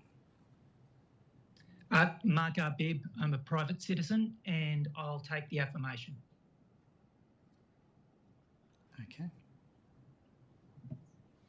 Do you have the wording in front of you? I do. Yes, if you could swear the affirmation, please. I solemnly, sincerely and truly declare and affirm that the evidence now about to be given by me shall be the truth, the whole truth, and nothing but the truth. Thank you, Mr. Arbib. It's open to you to make a short opening statement. Would you like to do that? Yep, thank you, Chair, and thank you to the committee for the opportunity to appear by video conference. I started work with Consolidated Press Holdings Proprietary Limited in 2012 in July, and I finished employment with Consolidated Press this year in June. So today I'm here as a private citizen. None of my views or information is represented by Consolidated Press or Crown or Mr. Packer. I'm here as a private individual and happy to assist and answer any questions I can. Thank you, Mr. Arbib. I'll open the questioning and turn to Mr. Rath. Sure. How did you come to the role, and what was that role in July 2012 to June 2022? Okay. So my role is was Director of Strategy and Business Development at Consolidated Press Holding, which was the family company for Mr. Packer. The role varied across that period. Sometimes it was media and speech writing, could be policy, could be strategic advice, stakeholder relations, corporate social responsibility, philanthropy. I served on the Packer Family Foundation, and I should say that the one tie I do have still to the to Consolidated Press and to Mr. Packer is I still am a member of the Packer Family Foundation and sit on the board. And Mr. Bitar, was he a direct employee of yours? Are you his manager? Or No. he didn't have a direct line to you in the organisational structure? No. So Mr. Bitar had no role whatsoever with Consolidated Press Holdings. He was employed by Crown Resorts. And what were the circumstances in you leaving employment with Consolidated Press? I'd been there a long time. It was 10 years in the role. And after the sale of Crown to the Blackstone entities, I think there was a shift in the way Mr. Packer viewed his corporate structure, and it was an opportunity for me to, I guess, look at other opportunities, and also my role didn't exist in a full-time measure, so I was made redundant. In your role, was there an aspect of government relations in terms of, you know, liaising with ministers, shadow ministers, members of parliament, bureaucrats, regulators, that type of function? So more from my perspective, I dealt with this with strategy for Mr. Packer and also for Crown in terms of those items you just mentioned. So would you have had a role in terms of meeting with or arranging meetings with political stakeholders, government stakeholders? Yes. And in terms of Barangaroo, in terms of Crown, was part of your role trying to gain bipartisan support for the project? Yes. So you would have arranged meetings or had meetings with, political and government stakeholders on both sides of the political divide. So with, members of the opposition at the time as well, in New South Wales. So I went through. I've thought a lot about, because I expected this question, and I can only recall being in 3 meetings with elected representatives. One was Clover Moore, when she was serving as the Mayor of Sydney. The second was Fred Nile, and the third was Luke Foley. And Luke, do you remember what year or what time approximately was with Luke Foley? Was he leader of the opposition at that time, or maybe shadow planning and infrastructure? Leader of the opposition No, in the upper house. Sorry, we had a bit of disruption there Sorry. in terms of the connection. If you could just repeat what you just said, Mr. Abib. So that would have been very early in the piece, and Mr. Foley attended a meeting with myself and Mr. Packer. That would have been early in the unsolicited proposal process. Yeah. Okay. So you're still in the upper house, then, I think was the interjection from Mr. Searle. And he definitely was not the leader of the party. I think he was. I had it up a moment ago. The planning shadow planning and infrastructure. Yeah. But as you know, Mr. Packer was meeting with. Mr. Packer wanted. He believed in this project, and he wanted to deliver an icon for Sydney. So he was meeting with anyone he could see. He would meet with them because he wanted to sell the vision. Yeah, and in terms of the bipartisan support that was eventually attained for Crown at Barangaroo, you agree that it would have been far more difficult for Crown had that bipartisan support not have been given, you know, a lot of these big projects, if one side of the political divide opposes it, it obviously makes it much harder to get popular support, and you know, that's obviously what was one of the functions of your role at in your previous role. I mean, look, let me put it to you this way. Mr. Packer said to me, I'm about to invest $2 billion into a project in Sydney. It's important that we have bipartisan support across the parliament to make this happen. The economics around the project were always difficult, and it was risky for Mr. Packer and Crown. So $2 billion project was a massive undertaking. And I don't know if you've had a chance to look at the witness list for today's hearing and the prior hearing. In terms of Barangaroo Delivery Authority, Infrastructure New South Wales, you know, New South Wales government generally, in terms of the public servants, were you involved in meetings with either arranging or attending meetings with any of those stakeholders?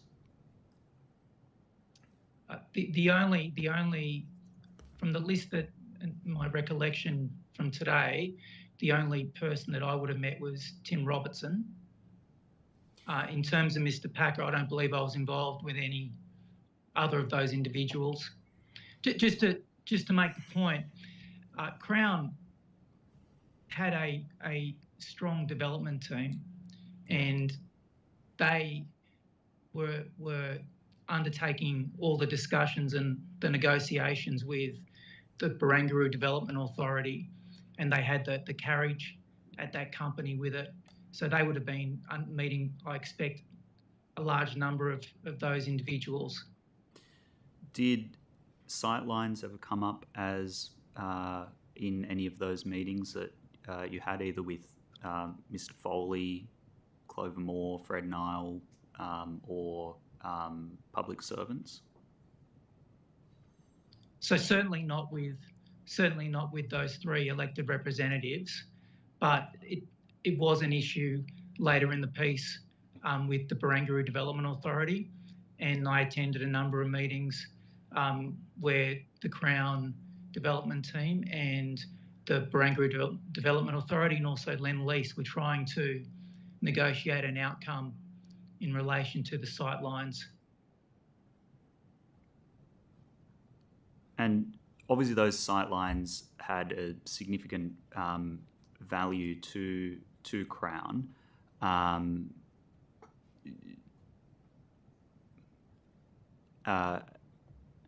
How much was there ever any figure that was discussed in terms of what potential value that did offer to Crown? Not that I can recall, no. And did you help arrange the meeting between the Premier, then Premier Mike Baird, and Mr. Packer on the 19th of February 2015, or you were in attendance at that meeting? I was not in attendance, but my recollection is I had some involvement in setting up the meeting. I don't remember the details, but I do recall some sort of involvement. Might have been his EA or his assistant who made the call, I'm not sure. And as part of these discussions, did the Barangaroo Metro station ever come up as part of those discussions with government and opposition? Sorry, Mr. Packer's meetings or meetings I was involved in? Oh, either. Yeah. So look, I wasn't involved with any meetings with Mr. Packer where that was raised. It was raised at meetings with the Barangaroo Development Authority, and my recollection is that it was one of the reasons why there was a change to the plans around Central, because there'd been a change in the government's policy and a new metro station was being put in place, and that changed the whole makeup. And in terms of the former Prime Minister Paul Keating, who I'm a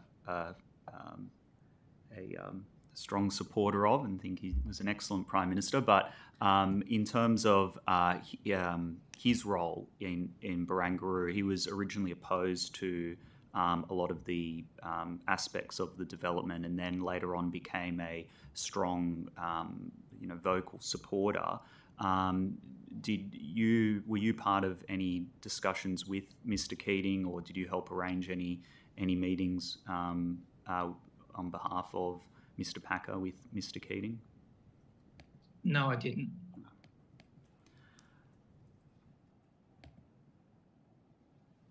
That's pretty much it from me in terms. Okay, I might just ask a few questions.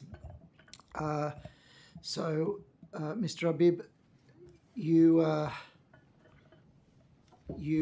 facilitated or had some role in the meeting on the 19th of February 2015 between Mr. Packer and then Premier Baird. Arising out of that meeting was wording in relation to the sightlines clauses that were to be inserted in the PDA and CDA. Did you have any role following that meeting in terms of the negotiations around the sightline clauses? Not in terms of that doc, no. No, okay. So perhaps you could elaborate on what role you did play after that meeting in terms of the issue of sightlines and the resolution that was ultimately arrived at in August 2019 with the sightlines resolution deed. Perhaps could you just elaborate on what role you were playing in that process? So I had no formalised role at the Crown level. Crown undertook its, and I had no decision-making role. Just want to make that point. Crown undertook its negotiations through the development team, but also with its legal team and reporting back to the Crown Resorts Board and the Chief Executive. My only involvement was I attended a number of meetings where discussions took place with the BDA, with Lend-Lease. The times that I attended mostly was because Mr. Bittar was attempting to, and he raised it in his evidence, in 2016, a number of Crown staff were arrested in China, and one of Carl's jobs was to travel to China and attempt to release those staff. So when that happened, I stepped in and attended meetings for Carl. Right. That was largely the work that I undertook. And in terms of the decision to litigate the sightlines issue, did you provide any strategic advice to Mr. I mean, was that a decision that ultimately rested with Mr. Packer himself, or was that a decision that other stakeholders within Crown were part of that deliberation around proceeding or not? So my recollection is that Mr. Packer was not the chairperson at that time when the decision to litigate was taken. He may not have even been on the board. He took a break from the board of Crown Resorts. The ultimate decision would have been made by the chief executive and the board. Again, the advice to litigate, my recollection is, would have come from the development team and the legal team. There were negotiations that took place over, many years to try and resolve it. All sides wanted to resolve it, but unfortunately that couldn't happen, and Crown made the decision that it had to take legal action along with Lend-Lease. And so your interactions with Mr. Robertson, Mr. Tim Robertson, was that in relation to trying to facilitate the settlement? Yes, Mr. Robertson said to me that the BDA was very much trying to settle the matter with Crown and to move forward with all parties and asked could I assist. So my advice to anyone who asked me was that it would be better to try and resolve these issues than to go to court with the government. And that is just something that I believed. Crown's view, their legal advice, they believe was extremely strong. And while the Crown executives at the development level and the legal level attempted to compromise, at the same time, they couldn't reach agreement with the BDA, which ultimately led to the court action. I see. I only have one other question. I wanted to ask you about the process of how the height limits on the Crown Tower went from, I think, 170 metres to 272 metres. Were you in any way involved in the discussion that, or any discussions that led to that additional height being conferred on Crown for this project? So, sorry, Chair, I had no involvement in it, nor do I have any information to add. All right. Does I've got no Mr. Searle questions. have any No questions? questions.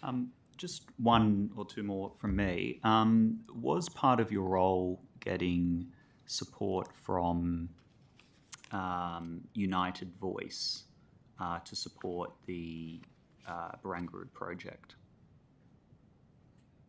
So the United Voice Union was a strong stakeholder in the discussions, because they would be the union that represented the workers. One of the big draw cards for the project, and something that Mr. Packer pushed strongly in all his meetings, was that close to 2,000 people would be employed.